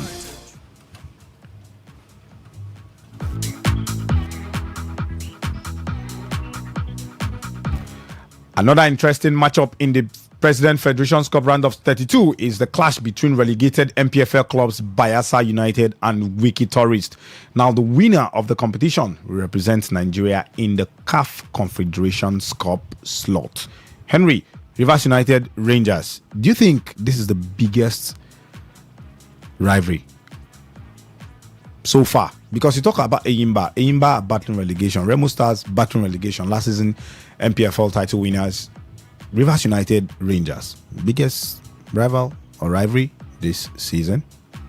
That's for the President's Federations Cup. Yes. I think Eyimba Remo Stars is still a big rivalry in the Federations Cup, if you want to look at it that way. Rivers Enugu Rangers is also quite big. Based on current form, I won't say the both are the biggest, or is the biggest rivalry, but both are tough games because they are both MPFL sides, they are both top sides as regards the Nigerian League. Yes, Eyimba and Remo Stars have not had the best of seasons, but I mean, their teams you still expect to be up there when the season starts every season. Even as they had poor seasons this time, next season we expect them to be in and amongst the teams that are competing or fighting for the MPFL title or continental slots at the end of the day. And yes, they're having a poor season, but it doesn't take away the fact that we expect a lot from them, and it doesn't take away the fact that any fixture between Eyimba and Remo Stars is still regarded as a tough and a top-notch fixture as regards the NPFL or the President's Federations Cup. So I think both are very tough and important games. Both are very key because it's a knockout phase. It's not a league phase or a league something where you win or you lose today and you still have hope of making it up in the next game. You lose, you're out. You win, you move to the next round. So it's a cup game, and it's a chance for Eyimba and Remo to salvage something for their season. It's a chance for them to salvage something for their season. You go all the way to the Federations Cup final and you end up winning it. You're going to the continent. Yeah. You're going to the continent. You'll be going to the CAF Confederations Cup, and you have a chance to make up for the shambolic or poor season you have. So imagine if one of them gets to make it or win it and they beat the drop. It's a bad season, but you might say at least you're able to salvage something like this. You were able to have a happy end to it at the end of the day, and that's good for them. But for Rangers and Rivers United, it's more like adding icing to the cake, just the cherry on top. That's basically it for them if they get to win. I think for Rangers it will also be a chance at silverware, especially if they miss out on the league, or for either side it will be a chance at silverware if they miss out on the league. So I think these are two ties to actually watch out for, but maybe based on current form you want to look at the Rangers and Rivers United game as being the top one, but I think both ties are actually very decent games you actually want to have your eyes on. Okay, very decent games you want to have your eyes on. Now, let's talk Flamingos, as the Nigerian Flamingos have discovered their potential group opponent at the 2026 FIFA Under-17 World Cup. Now, the African qualifiers is still in the second round stage, with 4 teams expected to book a spot at the competition. Nigeria will be away to Guinea in the first leg of the qualifying fixture in Abidjan this weekend. The match is actually going to be played today. The game between the Flamingos of Nigeria and Guinea is taking place there at Abidjan, Ivory Coast. Now, the Flamingo will host their fellow West Africans in the second leg at the Remo Stars Stadium, Ikene, next week, Saturday. They will face the winners of the tie between neighbors Benin Republic and Sierra Leone in the final qualifying rounds if they scale through the hurdle. Flamingo will occupy CAF slots 1, which have been placed in Group B if they secure qualification for the tournament. Now, holders Korea, DPR, Poland, Puerto Rico, and other teams in the group. Morocco will host the competition from October 17th to November 2026. Victor Israel, let me come to you now. Do you think the Flamingos would actually get this job done? They play today at Abidjan against Guinea. You could see their friendly games. They've been turning out results apart from one that they were held to a draw, 1-1 draw. Do you think they can actually get the job done going into this game and qualify for the World Cup? I think it's possible because in football we believe that it is possible until proven otherwise until the very last minute of the game. And we've seen what the Flamingos have been doing. They might not give the same vibe of the Falcons, but I feel there's something there that the Flamingos still have to offer. And it is no news that the women aspect of Nigerian football always tend to come up with good results, but less attention is being paid to them because you look at the number of friendlies that these ladies are supposed to get. The Flamingos are supposed to get high class friendlies. We're supposed to get that exposure, constant exposure to world class teams. We shouldn't just be looking at playing friendlies against maybe the African countries. We should be fixing up friendlies for most of the Flamingos, the Falcons. We need to be fixing friendlies against the top guns, the French national team, the Spaniards and the rest.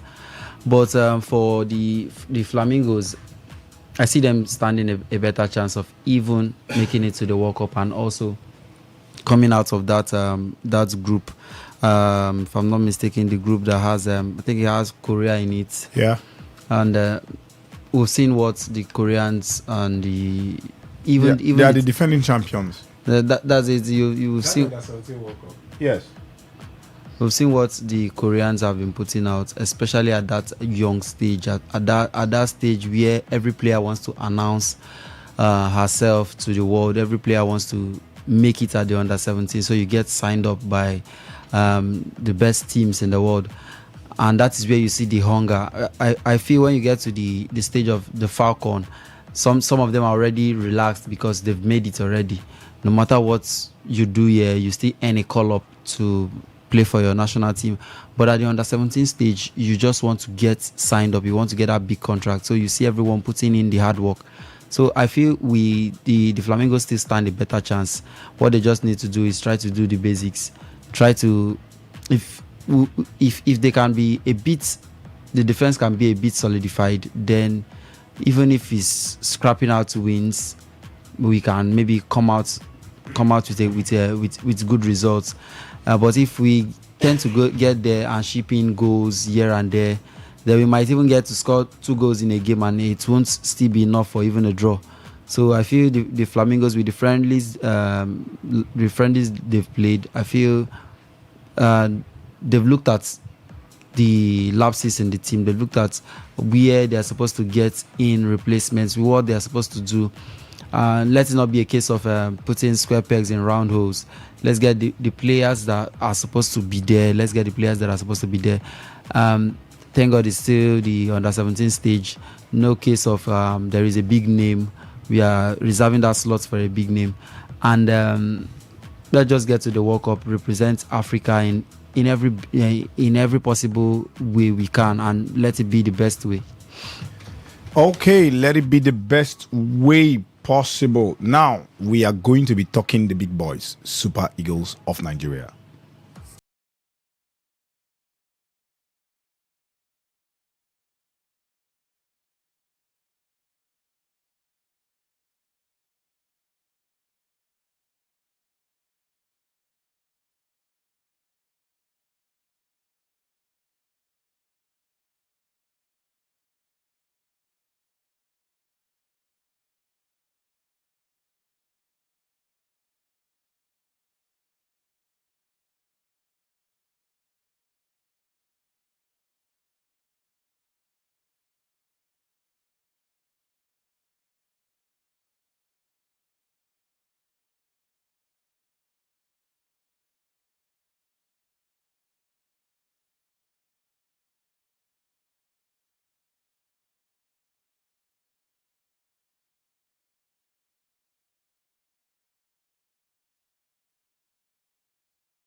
a whole lot of options to actually play around with, and that's not such a bad thing. It's not a bad thing at all, and I think it's about experimenting. This squad is basically about experimenting, not also making it look too new and too out of place, because you want the team to look disjointed. He still ended up adding some experienced lads like Bruno Onyemechi, Terem Murphy, Wilfred Ndidi, Raf Onyedika. These are guys that, even Alassane Yusuf to some extent, these are guys that have been in the setup before in the past, but he wants to get a better look at the likes of Onyedika and Al Hassan. Although I think he has gotten enough look at Onyedika. The man covered himself with glory in the African Cup of Nations, but this is a chance now to give a player like Igor Ubu more game time.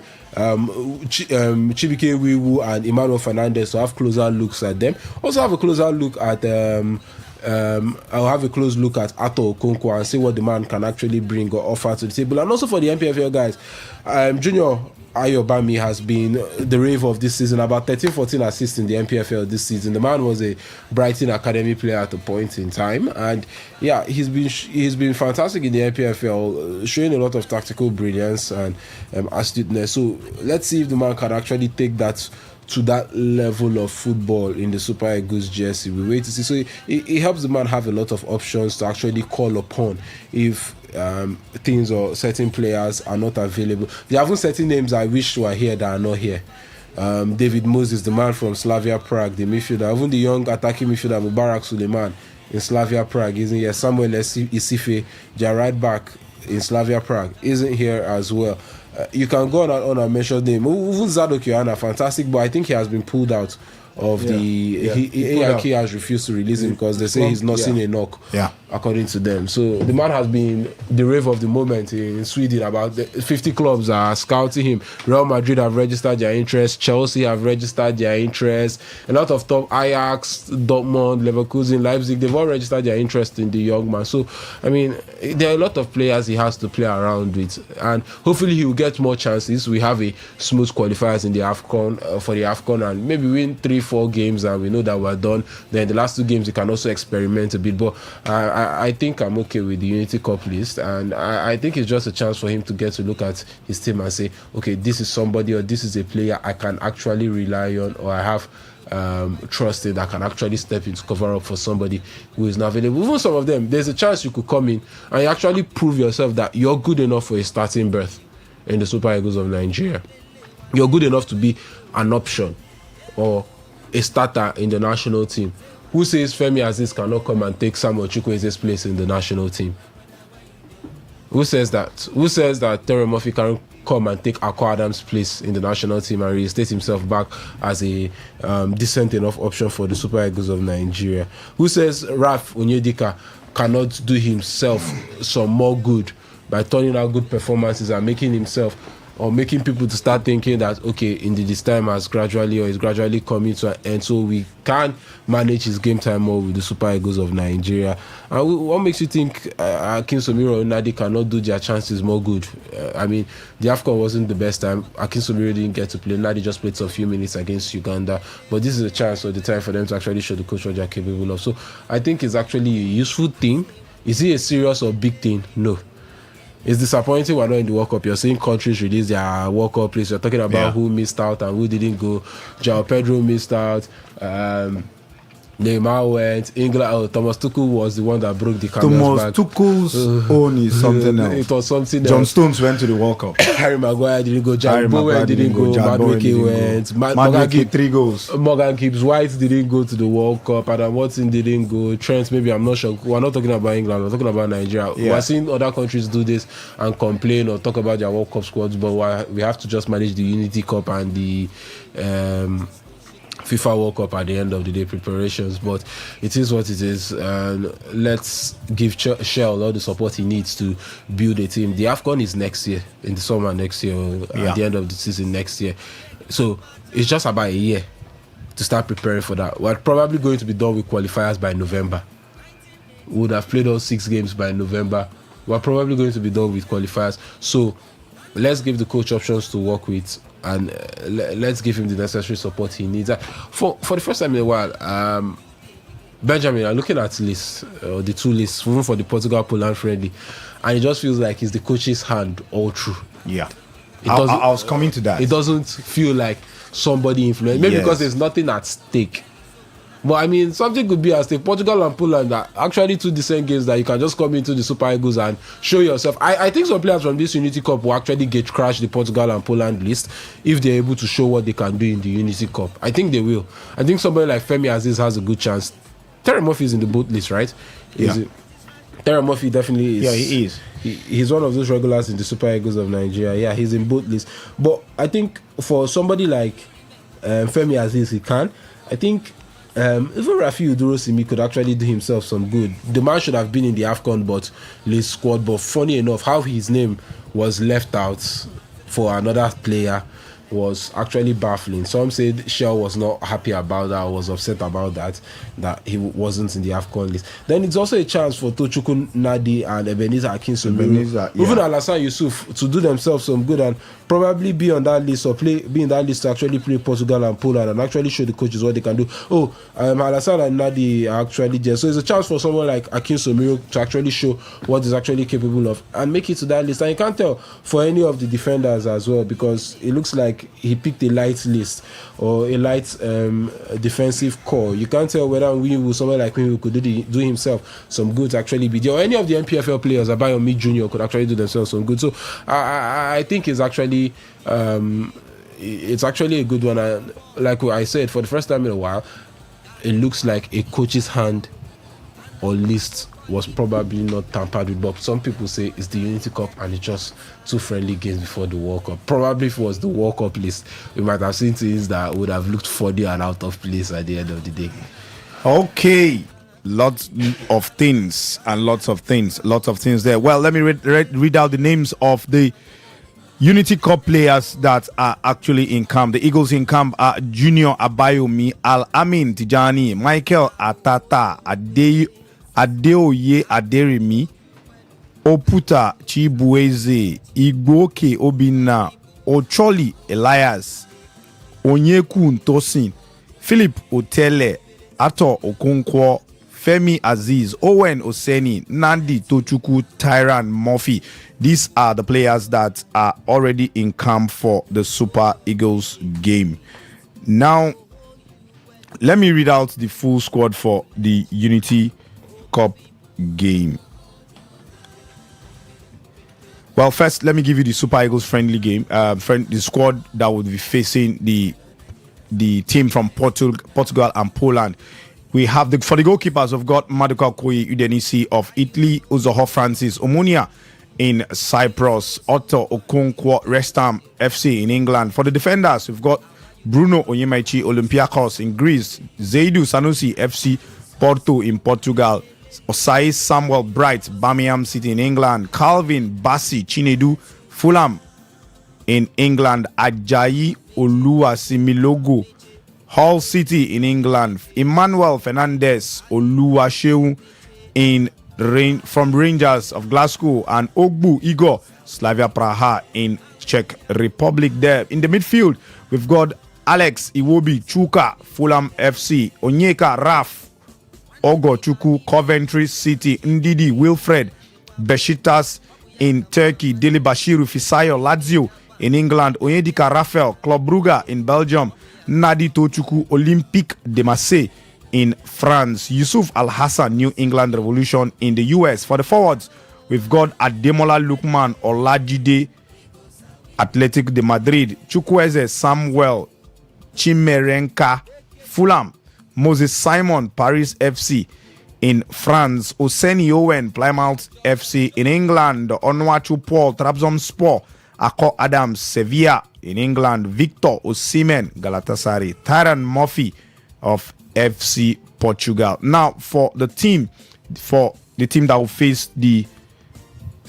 face Zimbabwe and co in the Unity Cup. In goal, you've got Francis Uzoho Omonia, Otto Okonkwo West Ham, Michael Atata Ikorodu City in Nigeria. For the defenders, you've got Emmanuel Fernandez Rangers of Scotland, Chibuike Winwu of Trabzonspor, Igor Ogbu Slavia Praha, Elias Ochobi Rivers United, Chibuike Oputa Rangers FC, Obina Igboke Rangers, Bruno Onyemechi of Olympiacos in Greece. For the midfielders, you've got Wilfred Ndidi of Besiktas, Simon Tijani, Onyedika Raphael, Club Brugge, Tochukwu Nadi Olympique de Marseille, Ebenezer Akinsamiro, Pisa FC in England, Yusuf Al Hassan, New England Revolution, Adeyemi Adeoye, Ikorodu City, Ayobami Jr., Shooting Stars, and the last name on the list for the midfielders is Onyedekun Tosin for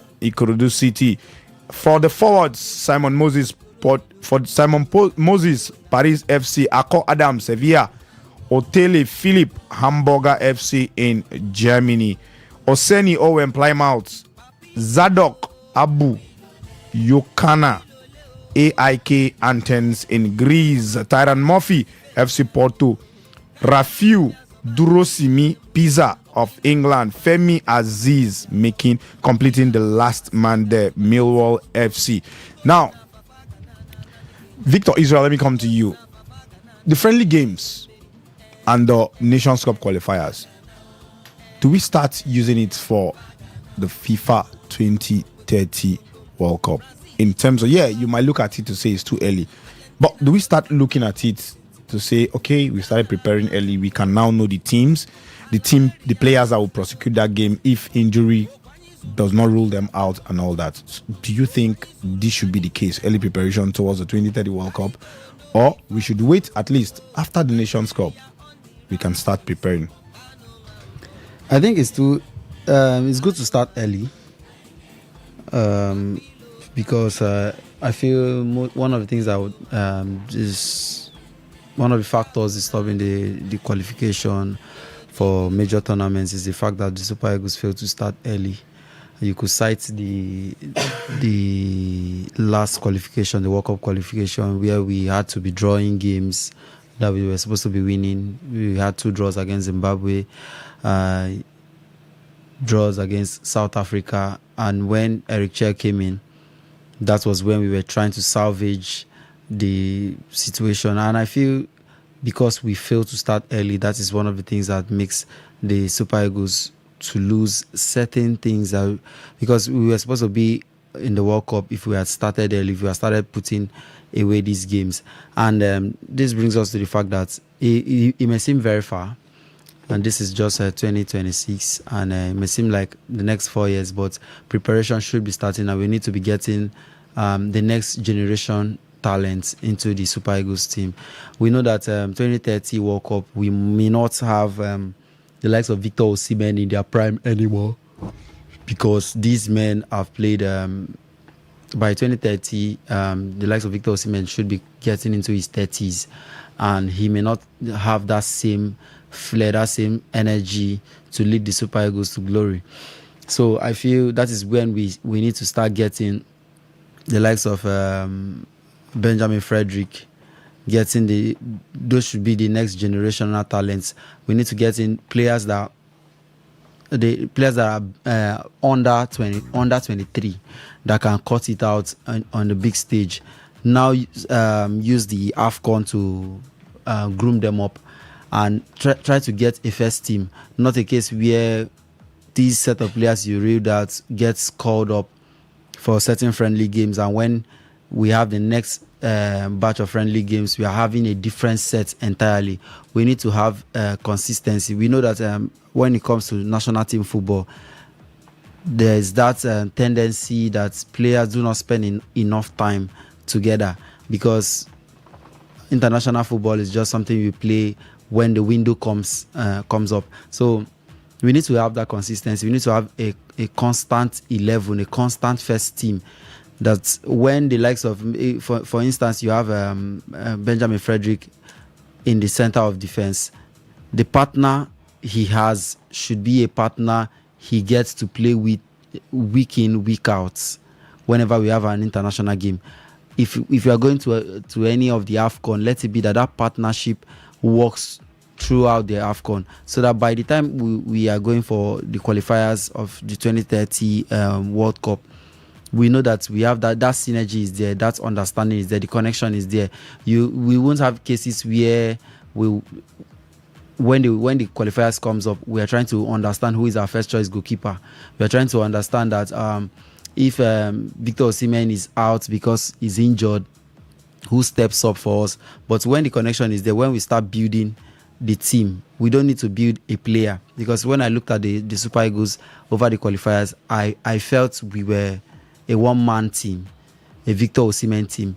If not for any game, the game against Congo, the qualifiers, the playoff against Congo was the game that really showed that yes, we are just a one-man team, because immediately Victor Osimhen left after the first half, we were just trying to survive to the final whistle, and this is not what the Super Eagles needs to be looking like. This is the Super Eagles is a team. When it comes to Africa, we are the most exposed team, a team where most of their players do not play their trade here in Africa. Most of them, if you can find any Super Eagles player playing their trade in Africa, maybe one or two players. We have players scattered all around Europe, and we go up against players. We lost the World Cup tickets to a Ghanaian team.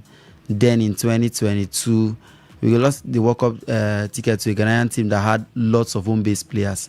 Now you look at the South Africa players; most of them play their trade there in the South African League, and the list just goes on and on. If South Africa could use their home-based players to qualify for the World Cup, if Ghana could use most of their home-based players to qualify for the World Cup, then we can use our foreign-based players that have played for. We have players playing for top teams, even in the Premier League. We have our players playing for teams that are competing in the Champions League. We had a Rafa Onyedika there in a Club Brugge. We had Victor Osimhen winning the Turkish league. So we have players that are exposed. So what we just need is that consistency. Consistency is not just on the players, but also on the management, on the coach. We don't want cases where Eric Chell is doing something good. It may not look like something fantastic yet. Then we have a change of manager and we go back to the beginning and start all over again. So we just need to get that consistency. Let's have a case of Eric Chell staying for 4, 5 years, 6 years, 7 years, as the case may be. Not a case where because he fails to qualify for the World Cup or fails to qualify for the AFCON, but he has good plans on the long run, you just get to sack the man. Patience and patience will lead to the consistency we are looking for. So if Eric Chell stays, then I feel we are guaranteed good football. And good football is not just on the squad we have now, but on the squad we will get in the next World Cup. So what we need to do now is groom those younger talents. The 20-year-olds now, the 22-year-olds, the 23-year-olds, those are the players we are looking at. Those are the hope we have for the 2030 World Cup, because give or take, the Chukwueze, the Victor Osimhen we see today, the Ola Aina we see today, we may see them no more when it comes to the 2030 World Cup. They may come like what Ahmed Musa did in the last AFCON, just for moral support, just be there. That experience, Victor Osimhen might travel to the 2030 World Cup, but for the sake of the experience. We've seen it even in the female aspect of Nigerian football, where we took Asisat Oshoala to a tournament and she barely played the way we know the Asisat Oshoala to play game in, game out. She was there for the sake of the experience. We needed her to be able to groom the girls when the going gets tough. So we need the younger talents to take on the mantle, because we can't afford to have cases where the Super Eagles fails to qualify for the World Cup for the next round.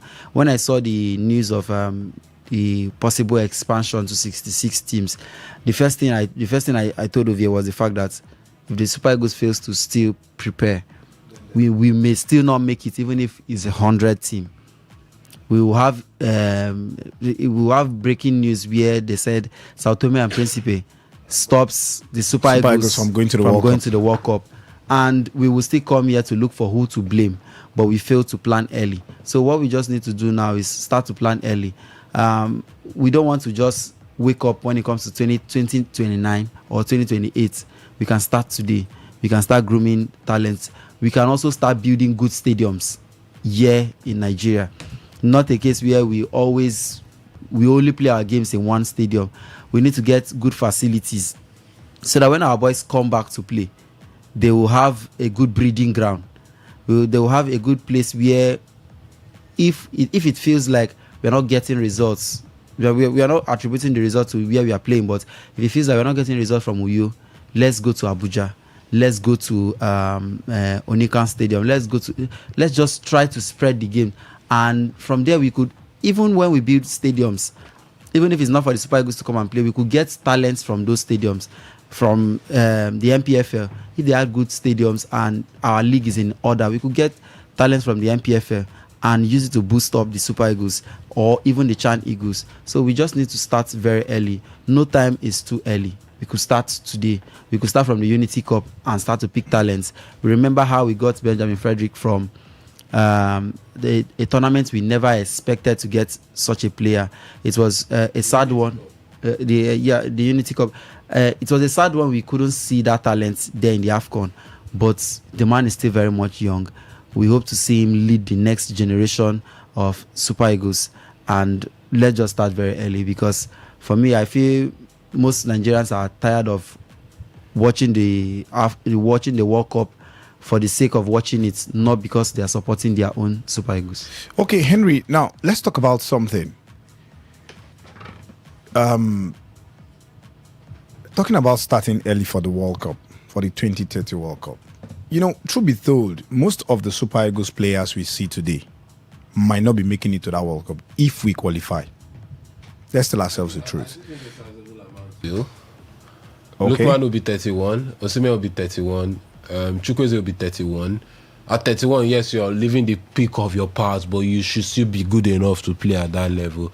Bassi will be 30. Aina will be 32. About 32, 33. He can still make the squad, no doubt about it. I think by 2030, to be a blend of experience and youth, players in their prime and some young players. Because you look at, okay, let's say Femi Aziz gets into the national team and becomes a regular eventually. By next World Cup, he'll be 28. Yeah. Zaid will be 32. Onyemechi will be 30. Ato Okonkwo will be about 28. I think it will be a very experienced side. It will be a very experienced. There will be young players. There will be young, hot-blooded players that will come in. Zadok Yohana is there. Maybe, hopefully, he comes good. By the next World Cup, he'll be 22. The man that is in Leipzig now, that was in Aqua United at the time, Sani Suleiman, will be 24 by then. Hopefully he comes through and he's good. Akko Adams will be about 30 by then. I think it will be a mixture of, it will be a blend of both, and mostly experience. It could help us. And it's Nigeria, we tend to produce talents like it did like water. You don't go, no, you can just say this boy day here now, you go, and he's doing well. And before you know it, he moves to a good club that puts him in the eye of the coach and gives him a chance. Players like Akin Somiro, Nadi, Wiwu, and Emmanuel Fernandez, these are players, all these guys I'm saying that will be 28, 25, 26, 27. That's when they will be in their prime also. So it's actually very helpful. See, some of these players, we will still see them. Yeah, I can beat my chest, especially the European-born ones. Yeah, we will see them. It will be even at 34. We'll still see him at the next World Cup. Of course, I was coming to that now. My point was, there are younger players, in Europe of Nigerian descent. Now, should we start catching these players early, or until they get to a certain age, 25, 23, thereabouts? The likes of Rio Ngomoa of Liverpool. Now, I'm coming. Rio Ngomoa of Liverpool, I'm using him as example now. He wasn't in the English squad that will go to the World Cup.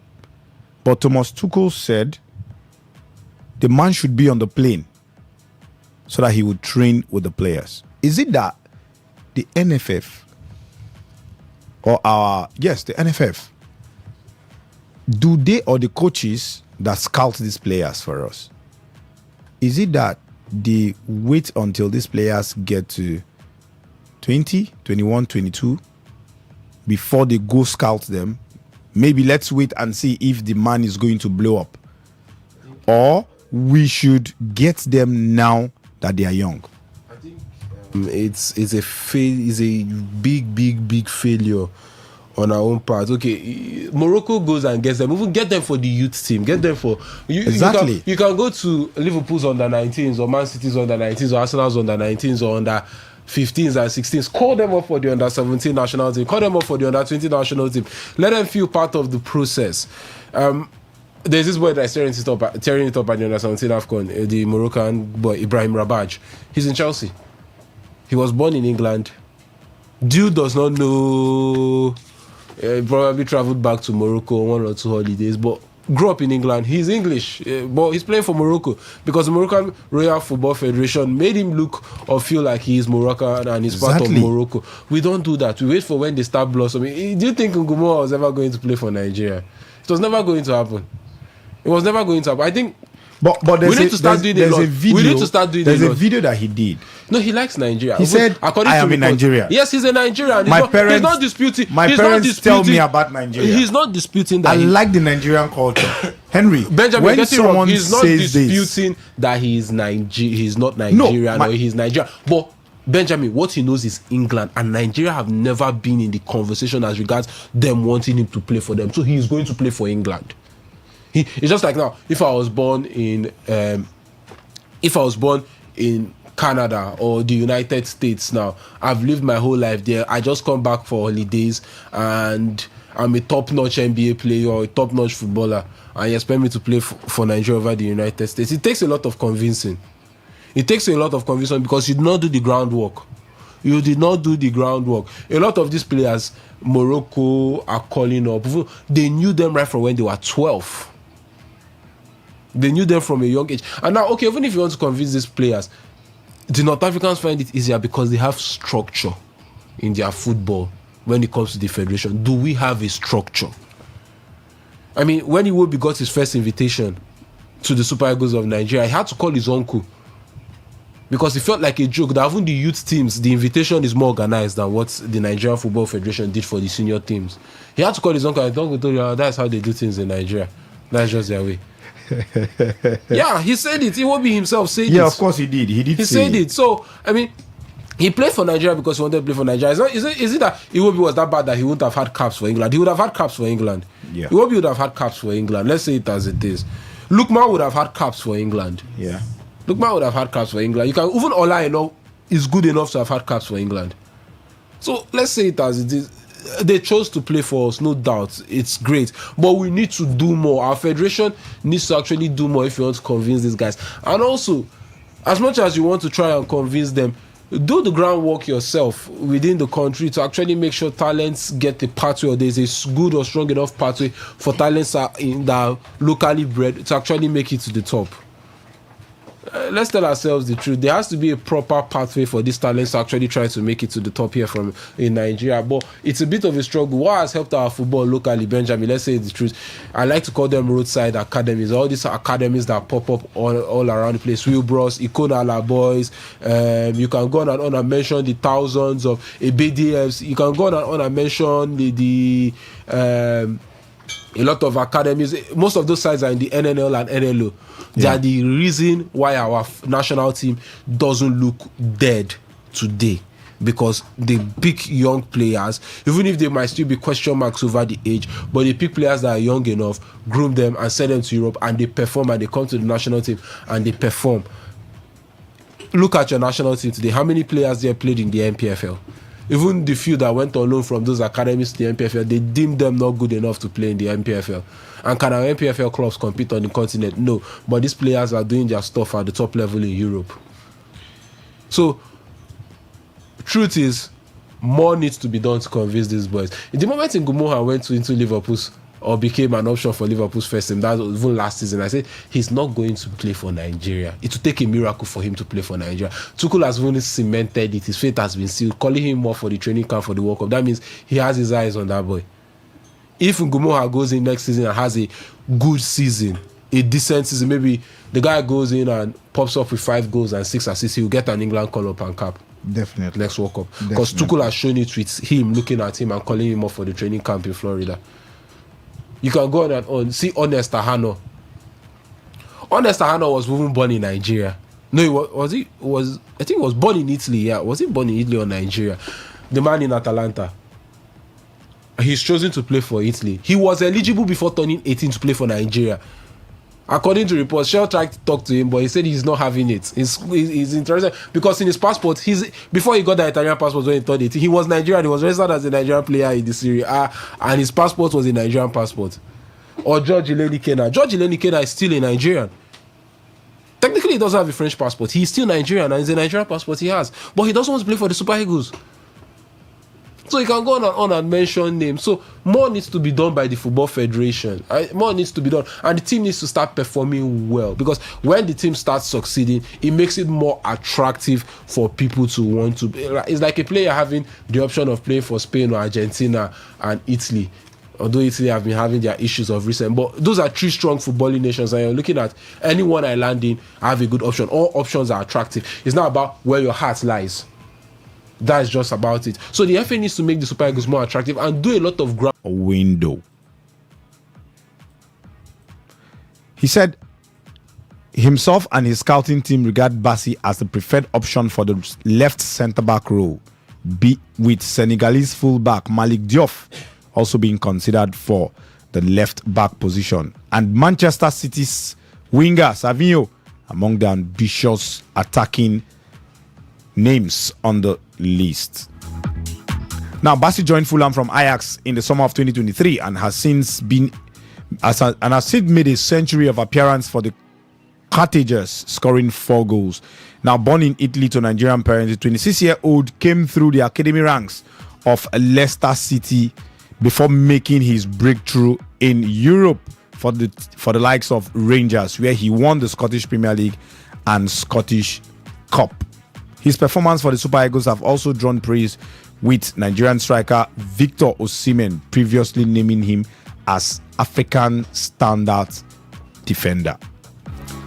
Now, securing his signature, however, is unlikely to be straightforward. Bassi remains under a contract with Fulham until 2027, with the club also holding an option to extend the deal for a further year, a position that gives the Cottagers considerable leverage in any negotiation, particularly with Bassi regarded as a key figure in the squad.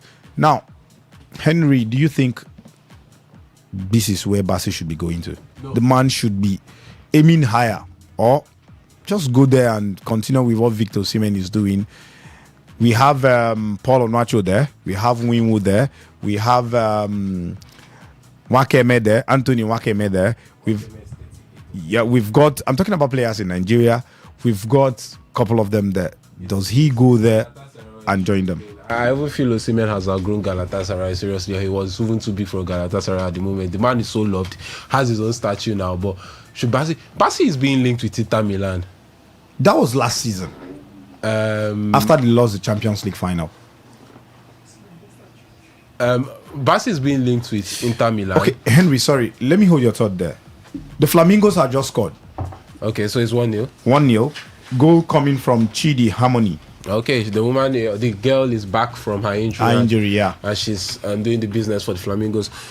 The man has been linked to Inter Milan. He's one of the options the Inter Milan is looking at.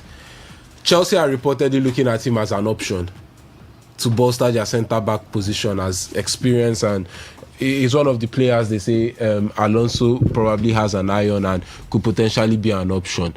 The man was Fulham player of the season last season, and this season is still churning out good performances for Fulham. He has 1 year on his contract with the option of an extra year being extended by an extra year by the club, who definitely hold the power over that option, which I think they will most likely do to give themselves some time if they want to negotiate a new deal. But Benjamin, has he outgrown Fulham? Yes. Okay. Should he leave Fulham? Yes. Should he go to Galatasaray? No. If Galatasaray is the only option, should he stay in Fulham? Yes. That's all I have to say. That's all I have to say. I think that answers it. He should. I mean, look for Manchester City. He has the ability to play for a Manchester Definitely, City. He could be a starter in Manchester City. He has the ability to play for a Manchester United. Go to Inter Milan, play Champions League football, lift the Serie A. Leave this year. Maybe, who knows? Liverpool. I don't know. Liverpool. No, please. He could. I think right now he's covered himself in more glory over the past 24 months than Ibrahima Konate at this point in time. Because Konate looks like a calamity at this point in time. Let's say it as it is. You can go to Tottenham. Mickey van der Ven could be leaving Tottenham, and De Zerbi could look at you as a viable option. I think Tottenham will come good, or get back to where they were in the next 1 or 2 seasons. You can go to Galatasaray. No, you are guaranteed the Turkish league in one of those 2 seasons if you stay there for 2 years. But no, the man, you're still at the peak of your powers. You're just 26. Yeah. Look for a place. Okay, Bayern Munich, go there, because the man is one of the most. He's one of the coveted centre backs in world football today. From left back, centre back, and he's very versatile. Brilliant. He's strong. He's a proper athlete. Yeah. He's good on the ball. So I mean, I think the man should be aiming for something higher, not Galatasaray. Maybe when you're 30 and you go to a club, you don't win 1 or 2 trophies or 3 trophies, then you can think of going to Galatasaray, or you go to not even Galatasaray, go to Saudi Arabia and chop your money, enjoy your money, DJ, relax. I think he can, and he should do better than Galatasaray. Well, the president just said it doesn't mean it to happen. It doesn't mean it to happen. Okay, now do you think, the question we are throwing to you is, do you think Calvin Bassey is bigger than Fulham? He should move to a top side in the Premier League. Can he be a starter in Manchester City? Can he be a starter at I wouldn't say Arsenal, because Arsenal have got a very solid centre-back pairing. But can he go to Arsenal? The problem with Arsenal is how regularly will he play. Yes, that's my problem. That's the problem. Gabriel if he goes Saliba, to Arsenal, how regularly? Gabriel and Saliba are top notch. Yeah. But Arteta is a very funny person. Next season he can decide to switch it off. That's the funny thing. Coaches are like, if it was Pep, I can literally beat my chest and say, Bassey goes. Let's say he went to Arsenal this season, didn't play much. You could literally see Bassey go into next season and become the star of the defense for Manchester City under Pep Guardiola. That's how Pep's teams were. Kusanov came in, looked so shaky last season. Yeah. And all of a sudden, he's starting, and probably the next best thing after sliced bread. Ruben Diaz went from being a Van Dijk level centre back in his first season in Manchester City, first 18 months in Manchester City, to being on the bench in the next season. So that's Pep for you. It can happen. So I just think, Bassey, you bide your time, make the best and likeliest decision for you. Maybe you can go to Manchester United. Luke Shaw is injury prone, even if you want to use him as centre back. He plays as a Lisandro Martinez is injury prone. Lisandro Martinez has been injury prone since he came to United. What was the Netherlands guy? The Netherlands centre back. Delete is out for the beginning part of the season. He's out till like December or thereabout. He's out for the rest of the year, if memory serves me right. So guys, that could be a potential option for him. Manchester United. It could be Chelsea. It could be. Will Alonso want to play 3 at the back? Can you actually go, even if it's 4 at the back, and make a stake with Cole? Or you want to play with 2 left-footed centre backs like the Dutch national team does sometimes? Yeah. Or there's this left footer. Usually the right leg is dead. That's the problem. A lot of people feel the left footers are the right leg is literally useless. It should just be cut off. The only thing it's useful for is the fact that it helps you to run. That's just basically it. But I think, could he go there? I don't know. There's a possibility. Could he go to Bayern Munich and try to do his stuff in Bayern Munich, or go to Inter Milan also and try and win the Serie A, and potentially go find the Champions League if possible, win it for Inter Milan? After all, they've been in 2 finals in the last 6 years, so it's possible you can actually go and make such an impact. But Galatasaray is a no-no for me. It's a serious no-no for me, honestly, Benjamin. No, that's Fenerbahce, not Galatasaray. For Bassey. Fenerbahce for Bassey. That's even the biggest no-no. That one is worse. It is worse. Fenerbahce, no. Galatasaray said, if you make the move, I don't go like him, but I feel stomach and for Fenerbahce, no. Fenerbahce is a no-no. It's a no-no for me. So I have more visibility with the Premier League. One more good season, then they cannot ignore you any longer. Okay, guys, do you think that Calvin Bassey is bigger than Fulham? Does he move to Man City, the likes of Man City, Chelsea, Arsenal, Bayern Munich, what have you? Do you think the man is bigger than Chelsea? Fenerbahce's incoming president said, if I win the election, I will sign Calvin Bassey. He's my preferred number 1 choice in the left side of the centre-back position. Do you think the man shouldn't go there? He's bigger than Fulham. Is he even bigger than Fulham? Should he move to a bigger club? Can he even start in Manchester City? Can he be a starter in, Manchester United, Liverpool, Arsenal? Yeah. Arsenal, the point is how many games will he play? But can he even play at Arsenal? Meanwhile, the Flamingos have made it 2-0. Chidi again. The girl is on fire. She went out injured, came back, and she's scoring. So, it's a brace. 28 minutes on the clock. Guys, send your thoughts on 0701 933 9962. Now, our flight hasn't moved from Turkey. We are still in Turkey. Now, Galatasaray president Dusan Özbek has shut down all speculations over Victor Osimhen's future. The man said the Nigerian striker is unavailable for sale regardless of the interest being generated across Europe. Özbek speaking during a live podcast on HT Sports. He said Victor Osimhen is linked with Chelsea, Real Madrid, Barcelona. The man said, we are not considering selling Victor Osimhen. He's an important player for Galatasaray. We are not considering selling an important player in our championship race. Putting a price on someone you don't intend to sell is like counting your chickens before they hatch. We don't have such a thing in mind. Meanwhile, the man don't talk you finish. Victor Osimhen's agent and representative are still actively working behind the scenes to explore a potential move from Istanbul, but must be top elite clubs, any of the top elite clubs in Europe.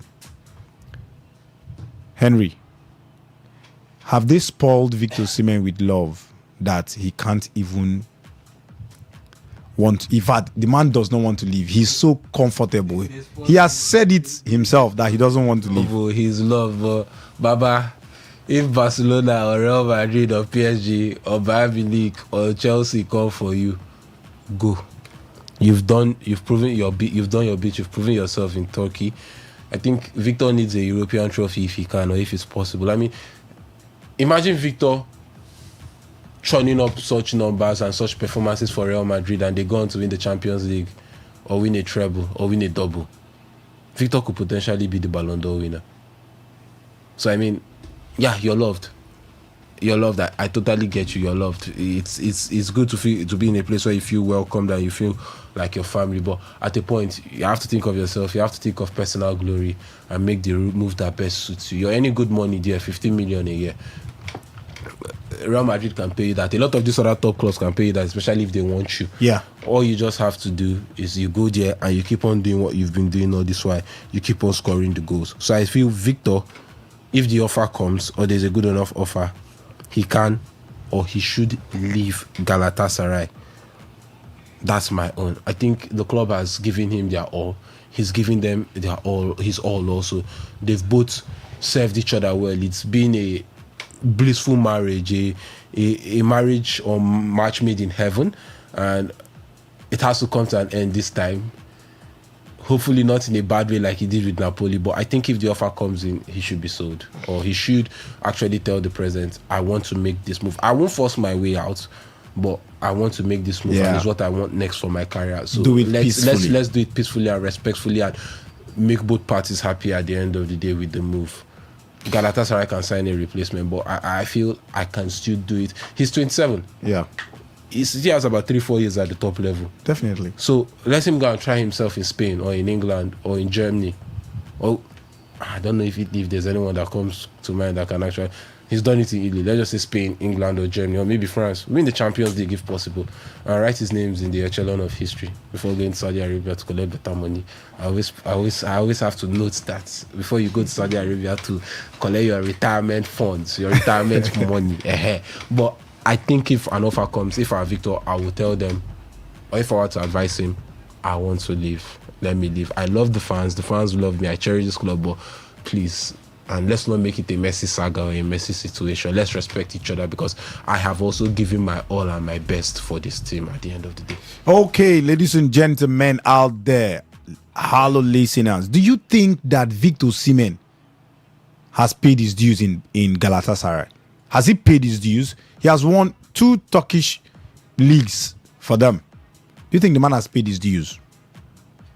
Send your thoughts to 0701 933 9962. Victor Israel, if Victor Osimhen meets the president and say, I want to leave, they say no, and he decides to force his way, do you think the man or the fans who stand behind him to say, yes, it's time for him to move, he has paid his dues, or will he be a villain in the eyes of the fans? One thing with football fans is that football fans are they have that short memory. 1 minute they love you, another time they turn against you, and they might not turn against you for long, but they could come out to talk about you. And for Victor Osimhen, I think he should do what is best for him, because it's his career, not the career of the Galatasaray fans. It's his career and not the career of the Galatasaray team or even the president. If Victor Osimhen finishes his career, ends his career, and you look at his CV, you can only find the Scudetto, the Turkish league titles, no Champions League titles, no EPL titles, no La Liga titles. Yeah. We will be here to say that Victor Osimhen's career did not really live up to expectations. It did not live up to the, because when you ask all his talent, he didn't play in one big club in Europe, and the fact that the Super Eagles haven't also been the World Cup. The World Cup ticket has not been there. How will he end his career knowing fully well that he won the CAF award and he didn't step his foot in the World Cup? He didn't win any serious major trophy with any of the big guns. When he come, just as Henry said, if he goes to Real Madrid and wins these titles, there is a chance he might not win the Ballon d'Or, but there is a chance he might come very close to it. Very close. And what joy it will give to fans. Even the Galatasaray fans will understand that, yes, our own. Because even if he goes to Real Madrid, you could say that, oh, this was once a player in this team. He's a legend of the club, and he could be there. Let's say maybe in the top 3, in the top 5. Yeah. But if he stays at Galatasaray because of the love, then we might get to see a case where his CV just ends there in the Turkish league. Even him, I believe the way Victor Osimhen plays, you see a player that wants more challenges. He wants to try a new challenge. He wants to explore. He went to the Bundesliga and it wasn't a bed of roses. And he went to the Ligue 1. We know how it was there. And he also went to the Serie A. He made it there. Went to the Turkish league. We all know how every Nigerian wanted him to go to their club. John Obi Mikel trying to put the man up there for Chelsea to see the man. We know how even Manchester United fans wanted him, Arsenal fans all wanted him. That is to show that, yes, this man has got the potential, he has got the talent to succeed at any club. But if at the end all these clubs come for the man and at the end he still didn't go to any of them, he ends his career in the Turkish league, then some of us will look at it as a failed career. Yeah. Because when we are talking about Yakubu Ayegbeni doing it in the Premier League, becoming one of the top scorers when it comes to African players, we won't call at some point Real Madrid linked him and he refused to go. So that's it. But when we are talking about the Premier League, we'll talk about Yakubu Ayegbeni. Maybe when we want to talk about world football, who conquered world football, we won't remember Yakubu because his club did not play in the Champions League as at that time. But this is where the likes of Mo Salah, Sadio Mane has an edge over most of the African players. JJ Okocha might have had the best skills when you talk about an outfield player, but who will remember a player that played for Bolton? Who will remember a player that never won a CAF best player award? So it depends on the club you are going to. The clubs you go to, does expose you. If Virgil van Dijk stayed put at Southampton and decided not to leave, believe me, no one will know. No one will want to put Van Dijk in the same sentence as the likes of Nemanja Vidic and Rio Ferdinand, John Terry, and the rest. He will only be looked at as a small team player. So the clubs you go to will determine the kind of success you attain in future. So I feel for Victor Osimhen, if he wants to leave the club, which I know I might not be the man, but I strongly feel that the man will want to leave the club because he wants to try that challenge. He wants to play those UCL nights, those Champions League nights. He wants to get it, and he wants to be in a title race, not a league where he feels like even without Victor Osimhen, believe me, Galatasaray will still win the league. So, but imagine him in a Chelsea team, and they are in a 4-horse race for the EPL title. It will gladden his heart because he knows that yes, at some point he did complete football. Imagine him going on to win the Premier League or going to win the La Liga and win the Champions League. He will know that yes, he completed football. Even if he doesn't leave for Saudi, maybe when he gets to 33, 34, 35, he will know that yes, he already made it. So for Victor Osimhen, I think you should overlook what the fans will say. Because if you want to please fans, where you want to go to, there are fans there that will also love you. If Salah had refused to leave Roma, maybe because the fans there love him, then he won't get the love he's getting at Liverpool. So if Osimhen does not leave Galatasaray, then he might not get to meet maybe the fans of Chelsea that will love him, or maybe the fans of Real Madrid that will adore him. So the man just needs to leave the club and go to a good club. Don't leave from fry pan to fire. Not a case where he leaves the Turkish league and maybe decides to just go to the Bundesliga and play for maybe Borussia Dortmund. He needs to go to a top team because he's part of that A-class players. When we are talking about Erling Haaland, we also need to be talking about Victor Osimhen. That is the impact he also brings to the team. Well, Benjamin, Hull City might be back in the Premier League. I think they got relegated in 2016-17. That was the last time we saw them in the Premier League. 2016-17. Well, they could be back. Oliver McBurney.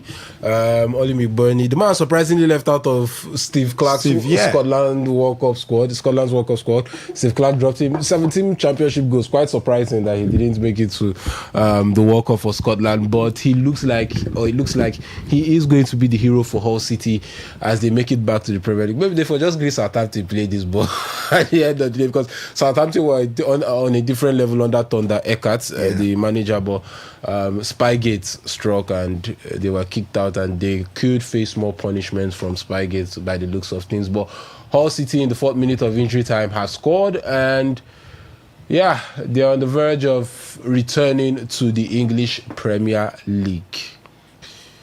Okay, guys, we talked about Victor Osimhen. Do you think the man should leave Galatasaray? He has paid his dues. He has done enough for the club. Yeah, the fans love him, and the man loves the fans. But at this point in time, do you think Victor Osimhen should leave?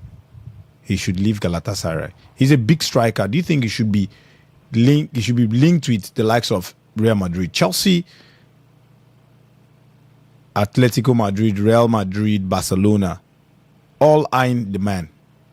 Do you think he should leave Galatasaray at this point, or he should remain with the Turkish giant and hopefully, maybe something good to come out? Maybe, who knows, they might win the Champions League. Or the man should leave. 0701-933-9962. That's the WhatsApp and SMS portal. For the phone lines, 0810-9510-951. Flamingos, they are 2-0 up in the first half against Guinea in their World Cup qualifiers, on the 17 World Cup qualifiers against Guinea. 2-0 it is. Hello. Good evening. Hello. Your name and your name and your location. Okay. From Abba, Michael from Abba. Michael from Abba. Go on with your thoughts there. Yeah, I think she may move on and look for more competition, because seeing him, he is still on his A game, and he's ready for any competition from any league in the especially the top league in the 5 top team in the world now. So staying in Turkey now, it's like he's just trying to stagnate himself, and maybe who knows when injury comes now, the same fans that are adoring him now will now start calling for his head. So he better move right now when the ovation is still loud. That is my candid opinion. Okay, thank you there for your contribution, Michael from Abba. Hello, good evening. Good evening. Today's Sports Live, your name and your location. My name is Williams from Rubus. Williams, go on with your contribution. Okay, talking about Osimhen, I think the guy should leave Galatasaray and look for a bigger team to play for, the likes of Real Madrid or Manchester United, because he has done enough for the team. So let him come to a more, how would I say, a more known league, so that people will see his performance and let him play more games there.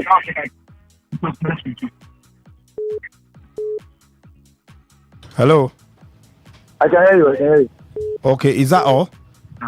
Yeah. Thank you. Okay, thank you out there for dropping by. Okay, phone line stay open 0810-9510-951. Hello, good evening. Hello? Hello, good evening. Please turn down the volume on the radio set. Good evening. My name is Osas. Osas, good evening. Osas from Rumodumaya. Osas from Rumodumaya. Go on with your contribution there. All right. I want to start from Calvin Bassey. Okay, go on. Calvin Bassey currently is the best center back we have in Africa now. Either you like it or not, take it. Currently, if you want to talk about the full backs we have in Africa now, you cannot rule out Calvin Bassey. I believe you. So he has paid his due to play in top flight football in Inter Milan, likes of Inter Milan, Manchester United, Man City. Now there is a gap in Man City right now. John Stone is leaving, and the certain back in Manchester United, they are injury-prone defenders. So I think his agent need to work, because that guy is in his prime. Then concerning Victor Osimhen, I think the agent of our Nigerian footballers are not really doing much to expose our players to the world. We are seeing them now in Atletico Madrid. Actually, Griezmann is leaving. In Barcelona, what's his name? Lewandowski is leaving. Yes, so I think if you talk to me, I will prefer him going to Barcelona, because he has chance to lift trophy in Barcelona than to go to Atletico Madrid. Okay. I get it. Yes, as it stands now. So I will prefer him going to Barcelona, where he is sure of at least a trophy in a season. Okay, is that all? Hello. Oh, we lost him there. Hello, good evening. Good evening, Osas. How are you? This is Benjamin, not Osas. Okay, Benjamin. I greet you. Good evening to you. Your name and your location? Good evening. Ugochukwu, I'm in Port Harcourt here. Ugochukwu from Port Harcourt. Please go on with your contribution. Yes, Osimhen, I listened to the managers, to the club president's interview. My brother, if the right money comes from either Barcelona, although Barcelona, we know how to fight their players from milling them out because of the monetary aspect that is involved. Before you pull Osimhen out from Galatasaray, you know that the Galatasaray really removed the shame that Napoli wanted to, bestow on him. So he's passing with them. He should make it amicable, because they really came through for him when he needed, to showcase the world what he can do, because people tagged him all sorts of names, arrogant and whatever. But today he's proving his worth, even being injured, wearing masks and also wearing arm fist. So if Madrid comes, as we are getting the feelers that Mourinho might be going there, then he can go, or he will also go to PSG. These are some of the world-class clubs that we know now. But because of the money, I would have loved him to go to Barcelona. But I don't know if Barcelona plays that game that Victor plays. I don't know how he will fit in Barcelona style. But aggression, you can see it in Madrid. You can also see it most times in PSG. But for me, if the right offer comes, the club selling him is not the problem, unless the money is not right.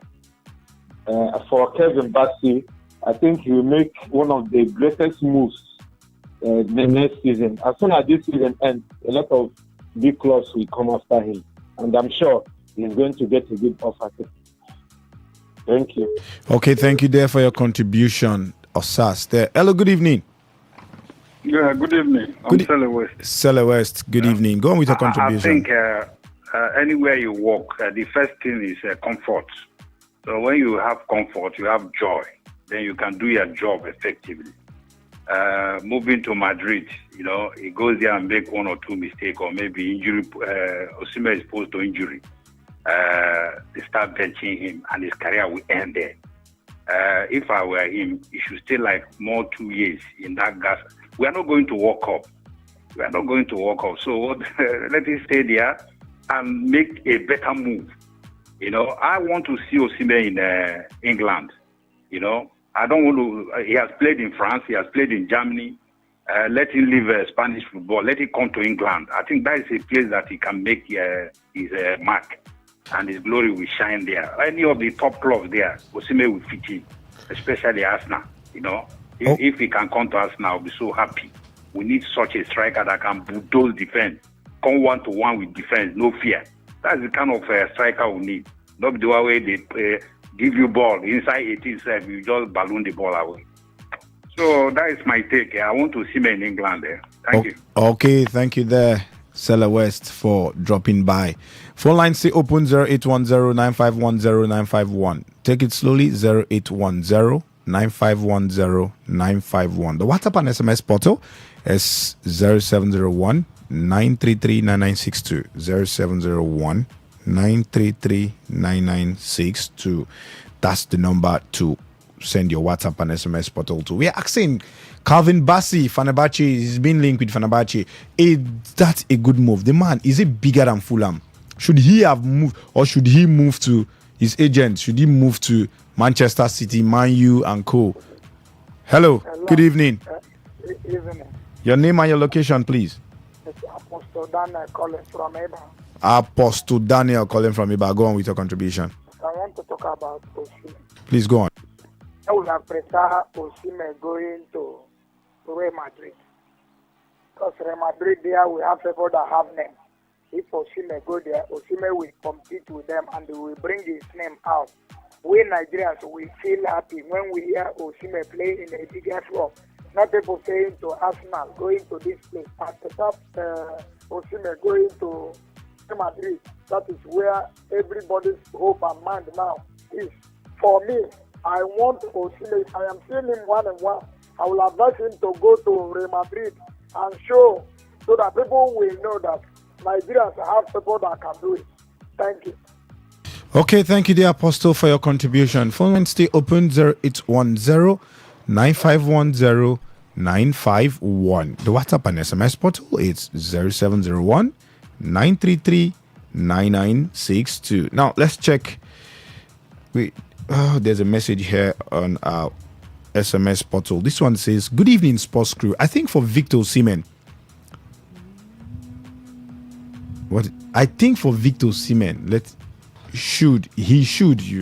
you wanted to write, I suppose. He should not be blinded by a love that would be short-lived. A player of his caliber should have won the Champions League or should be competing for the Ballon d'Or, not to settle with merely good side like Galatasaray. For the sake of his career, let him move to a top side to attain a higher level of success. Victor, go and explore more and do more exploit. My name is Pere, a journalist, sending it from Port Harcourt, Rukboku. That's where you're texting from. This one says, my brothers, there's money in Nigeria for them to have a standby jet to fly the trophy wherever the champions of the MPFL will emerge from. But politicians with their corruption will not allow them. I wish Rivers United well, from Ima Dan in Uyo AKS. Thank you, Ima, for sending that. Hello, good evening. Yeah.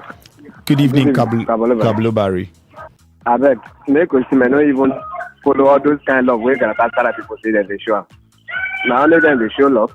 You think another person go get love. Me, I want make him come out from Galatasaray. Without Madrid, any big club make him go because he go do well. Osimhen na person wey be say any club wey enter, he go do well. Thank you. Okay, thank you there, Kablobari, for stopping by. Phone line is still open, 0810-9510-951. The WhatsApp and SMS portal is there for your taking, 0701-933-9962. Okay, still on the WhatsApp the SMS portal. This one says, "Ona, good evening. No, everyone is entitled to their opinion. Arsenal and thinking everyone doesn't like them or against them. Forgetting City is hated because of Pep Guardiola coming in and their smart spending. Well, the award is deserved, but I think Raya deserved it more. Take a Raya out and Arsenal loses the league. He also marshaled his defense very well. Take a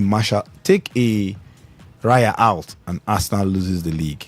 Well, he didn't say where you're texting from. This one say, Yao Pedro did not make it to the World Cup, not because he's poor, but because Ancelotti doesn't want to have issues with the Brazilian fans with their Neymar issues. That's what we have there for our WhatsApp, our SMS portal. Now let's go to our WhatsApp portal. Let's see if we have anything there. This one says, I really don't understand your question. If Calvin Bassey should go to Manchester City, Man U, Chelsea and Liverpool, please, does the player go to where he is not wanted? None of the clubs we mentioned is on the run for Calvin Bassey. Inter Milan being named as wanting him is just a rumor on the periphery for now. Whenever Inter Milan or any other club you mention show a concrete desire for him with a serious bid, he should move without any hesitation. But until then, there is no should he go. Chinedu from Rukboku.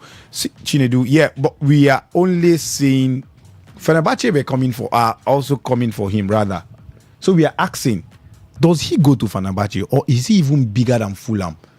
Should his agent be thinking of big clubs like Man U, Chelsea, and all that? So we are not forcing Calvin Bassey to these clubs.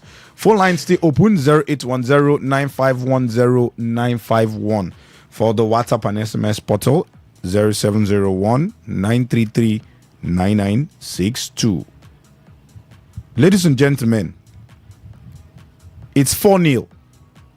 The Flamingos are whitewashing, bait-washing, sleep-washing the Guineans. Not Ghanaians, Guineans. Not Guineans. 4-0 it is. 4-0. Harmony. Again, Harmony Chidi with a hat trick. She's back. She's on fire. I watched her interview when she said Rashidat Ajibade is her role model. Yeah, just the first half. Just the first half, 4-0. Which means second half might be 8. Hello, good evening. Good evening. Please speak on Hull City. I think they've been promoted. Yeah, we've talked about that. Hull City being promoted to the English Premier League. Similogo Ajayi, the Nigerian international. Yes, he is coming to the Premier League. Okay, thank you. And I'm watching the Nigerian Flamingos online. Hey, thank you there for keeping your eyes on that one. Nigerian Flamingos. 4-0 first half. Henry. Probably maybe add 1 or 2 goals in the second half. They might not add again, but I think the job has been done and dusted. They are through to the next round. Inter Milan in a dead rubber game are losing 2-1 to Bologna. And yeah,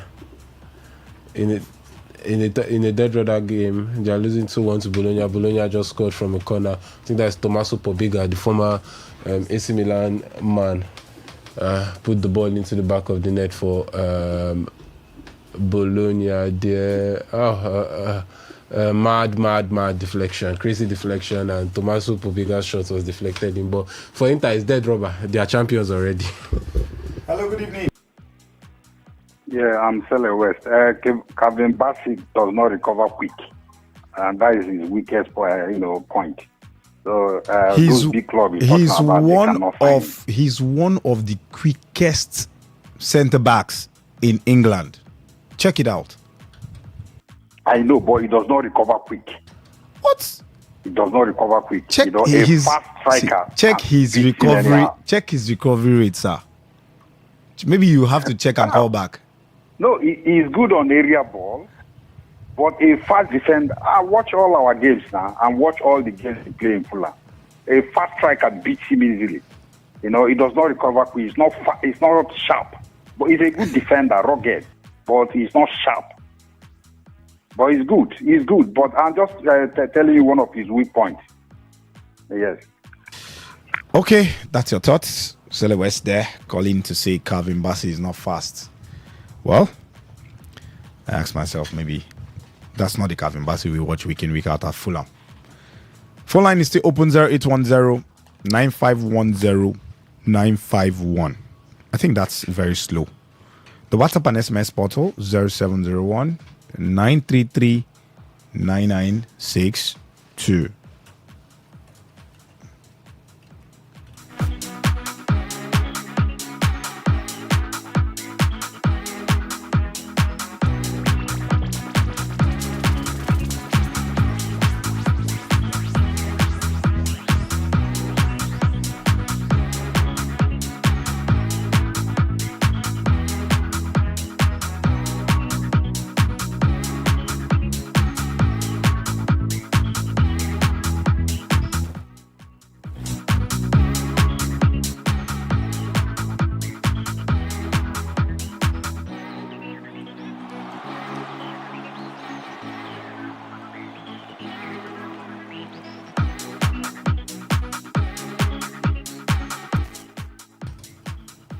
Okay, Flamingos, like we said, beating their Guinean counterpart, the Guinean on the 17 or Guinea on the 17. 4-0 it is in the first half. That game is done and dusted. More goals, hopefully, in the second half, so that when they get to Nigeria here at the Remo Stars International Stadium in Ikenne there, maybe we should be looking at that game as a formality. Well, phone line is still open, 0810-9510-951. For the WhatsApp and SMS portal, 0701-933-9962. We will be having a live appearance very soon. So keep your calls coming in, 0810-9510-951. That's the number to call. For the WhatsApp and SMS portal, 0701-933-9962. We told you that Hull City, Similogo Ajayi, the Nigerian international defender, is back to the Premier League next season. Hull City beats Middlesbrough 1-0 to come back to secure promotion to the English Premier League next season. So keep your calls coming in, 0810-9510-951. Something is funny. Someone is flashing us. Wonderful. WhatsApp and SMS portal 0701-933-9962.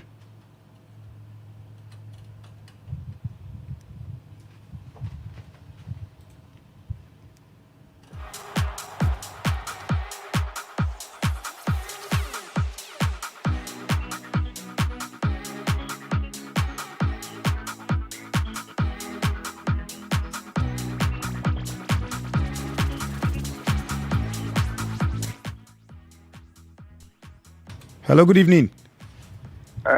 Since you understand me, Benja, I didn't mean retrieving back. I mean, if you take him one-on-one, okay, and beat him. Yeah, that's what I mean. Not recovering from if he's overlapping, coming back. No, that's not what I mean. What I mean is that if you take him one-on-one and beat him, the total of recovery sharply, he lacks it so much. He lacks it. So watch him very well. Just go through all his matches. He played. If like tough striker like Haaland and other sharp strikers, like coming from the flank, if the outside left man has gone to overlap and there is only him and the two defensive midfielders, when he beats him, the total recovery, to recover, is not sharp. That's what I mean. But he's a good defender. Total recovery. Immediately they beat you. Some defender, when he beat them, there are ways they can rush and take the ball from you. Okay, but before you recover, the deed has been done. Some of the goals they scored through his wing is just that weak aspect of him. But he's a good defender. All right, thank you so much there for your thoughts. Ladies and gentlemen, that's where we get to draw the curtains on today's edition of the Today's Sports Live, the Marathon edition. Join us tomorrow from 1 o'clock until 6 p.m. Top of the hour. We'll be here. Meanwhile, Runa is standing by. Thank you for staying with us.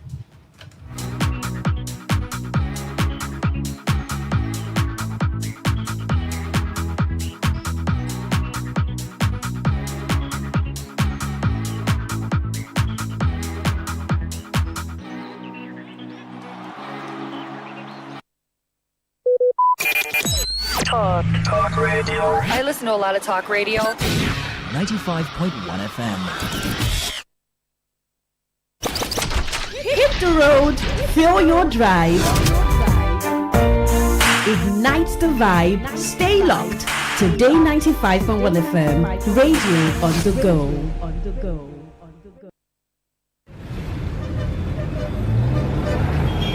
Live from the Garden City of Port Harcourt, Nigeria. This is Today 95.1 FM. All right, here in the studio, I'm with Chidi Billions, and he's here to talk about your automated income.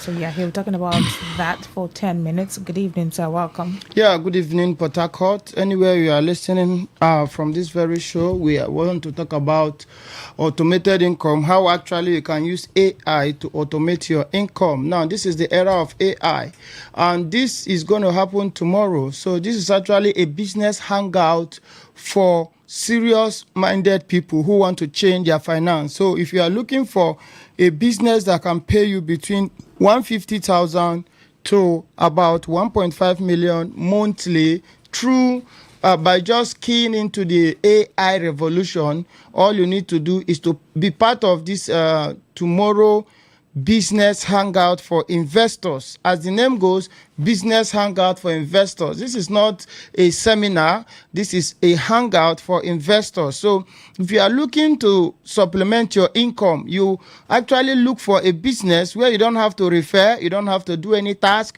that is transparent, and you don't have to be afraid whether it's going to crash tomorrow. This is actually the era of AI. So this is a legitimate, tested, trusted platform that has helped people generate passive income month after month consistently, and this is done through leveraging on AI. Now, you know that most of the job we can do, AI do is perfectly more professional than we are. Yeah. So tomorrow, 2 p.m., Delosia Hotel, East West Road, 2 p.m., Delosia Hotel, East West Road by Rumudara, we're going to be doing a business hangout for investors, for people who want to have a system that pays them when they sleep. Now, for you to be making money while you sleep, you need to have a system that works without your presence. Now, any business that you must be the one to do it before it pays you can hardly make you to be wealthy. And that is why even the Bible says, by strength shall no man prevail. So if you want to be part of this AI revolution, all you have to do is to text your name AI if you are sure you are going to be available for this hangout. It's for only serious-minded individual. Now, somebody may want to ask, do I need to refer? No, you don't have to refer. You don't have to do any task. You don't have to log in. This is actually, you key into the AI revolution and you allow the AI to make money for you Monday to Sunday, January to December non-stop. All you have to do is to be taking your profit every day as it drops. So like I said, you can make as high as 150,000 to 1.5 million in a month, Do you need to register? Depending your capital. Yes, you need to register. Of course, you need to register, and that is why I say for only serious-minded people who has what it takes to build a business. Now, the good thing here is that it's not as expensive as running a physical business where you have to rent a shop, you have to buy goods and put inside. No, you start with a minimum amount from $50, $100, $500. The money you come in with determines the money you are going to be making every single day. It works 24/7. It does not sleep because it is a program AI. So I want you to know that AI is now where we are. AI is now in the future. AI is today. So all you have to do to be part of this is to text your name and put AI. When you text your name, you put AI reserve. That means we are reserving a seat for you for the AI business hangout for investors. And the numbers to send your name to, if you know you'll be available for tomorrow 2 p.m. business hangout, we are not wasting much time, is actually for serious-minded individual, is 070 35 93 44 20. That is 070 35 93 4420. I'll take that again. If you know you want to be part of this business hangout for investors that is happening tomorrow, we just finished one some days back. All you need to do is to text your name, write AI and reserve to 070 35 93 4420. That is 070 35 93 4420. Like I said, you don't have to refer anybody, you don't have to do any task, and also you don't have to. This is a very transparent opportunity. You are not afraid whether you wake up tomorrow they tell you the site is not opening. No, this is a very long-term business. So if you are interested in long-term, you are tired of being afraid whether the business will close tomorrow or not, you want to build wealth organically, naturally, and grow your wealth forever. When I mean forever, True Freedom has given you that platform where you kind of grow your money through this AI revolution. Remember, this is the time that AI is hot. So tomorrow is free. The gate fee is free. We are not charging a dime. And it's something that anybody can learn how to install. Your aim of attending is for us to show you how it has helped people generate income every single day, because your bills does not have mercy on you. Inflations are coming up every day. Things are going higher. Transportation is increasing. The only way you can fight it is to have multiple sources of income. Know it that this business is not free. We are sharing it for you free of charge. So like I said, you can start with minimum of $50 to $1 million depending your package. Now, whether you are starting with $50, whether you are starting with $100, whether you are starting with $1,000, you don't need to do any work. So whether you get Android phone, you don't get Android phone, so long as you can afford $50, your income counts for you automatically, because you don't need to log in any day, you don't need to do anything. All you need to do, imagine waking up every day and taking your profit that your AI has generated. Now, this is not about a Ponzi. This is not about get rich quick scheme. If you are looking for money doubling scheme, this is not it. This is for people who want to build wealth on long-term basis. So I'm only here to invite you to this business hangout for investors.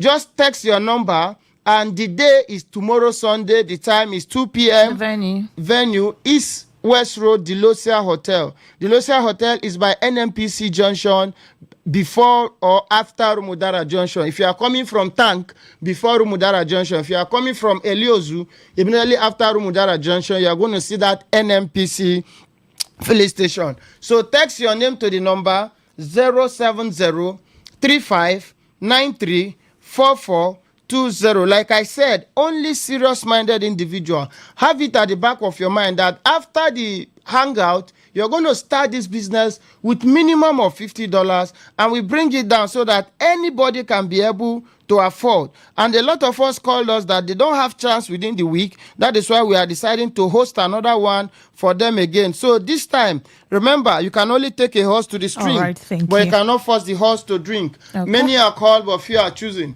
And I also want you to know that success is by choice, not by force. All right. Thank you so much, Chidi Billion.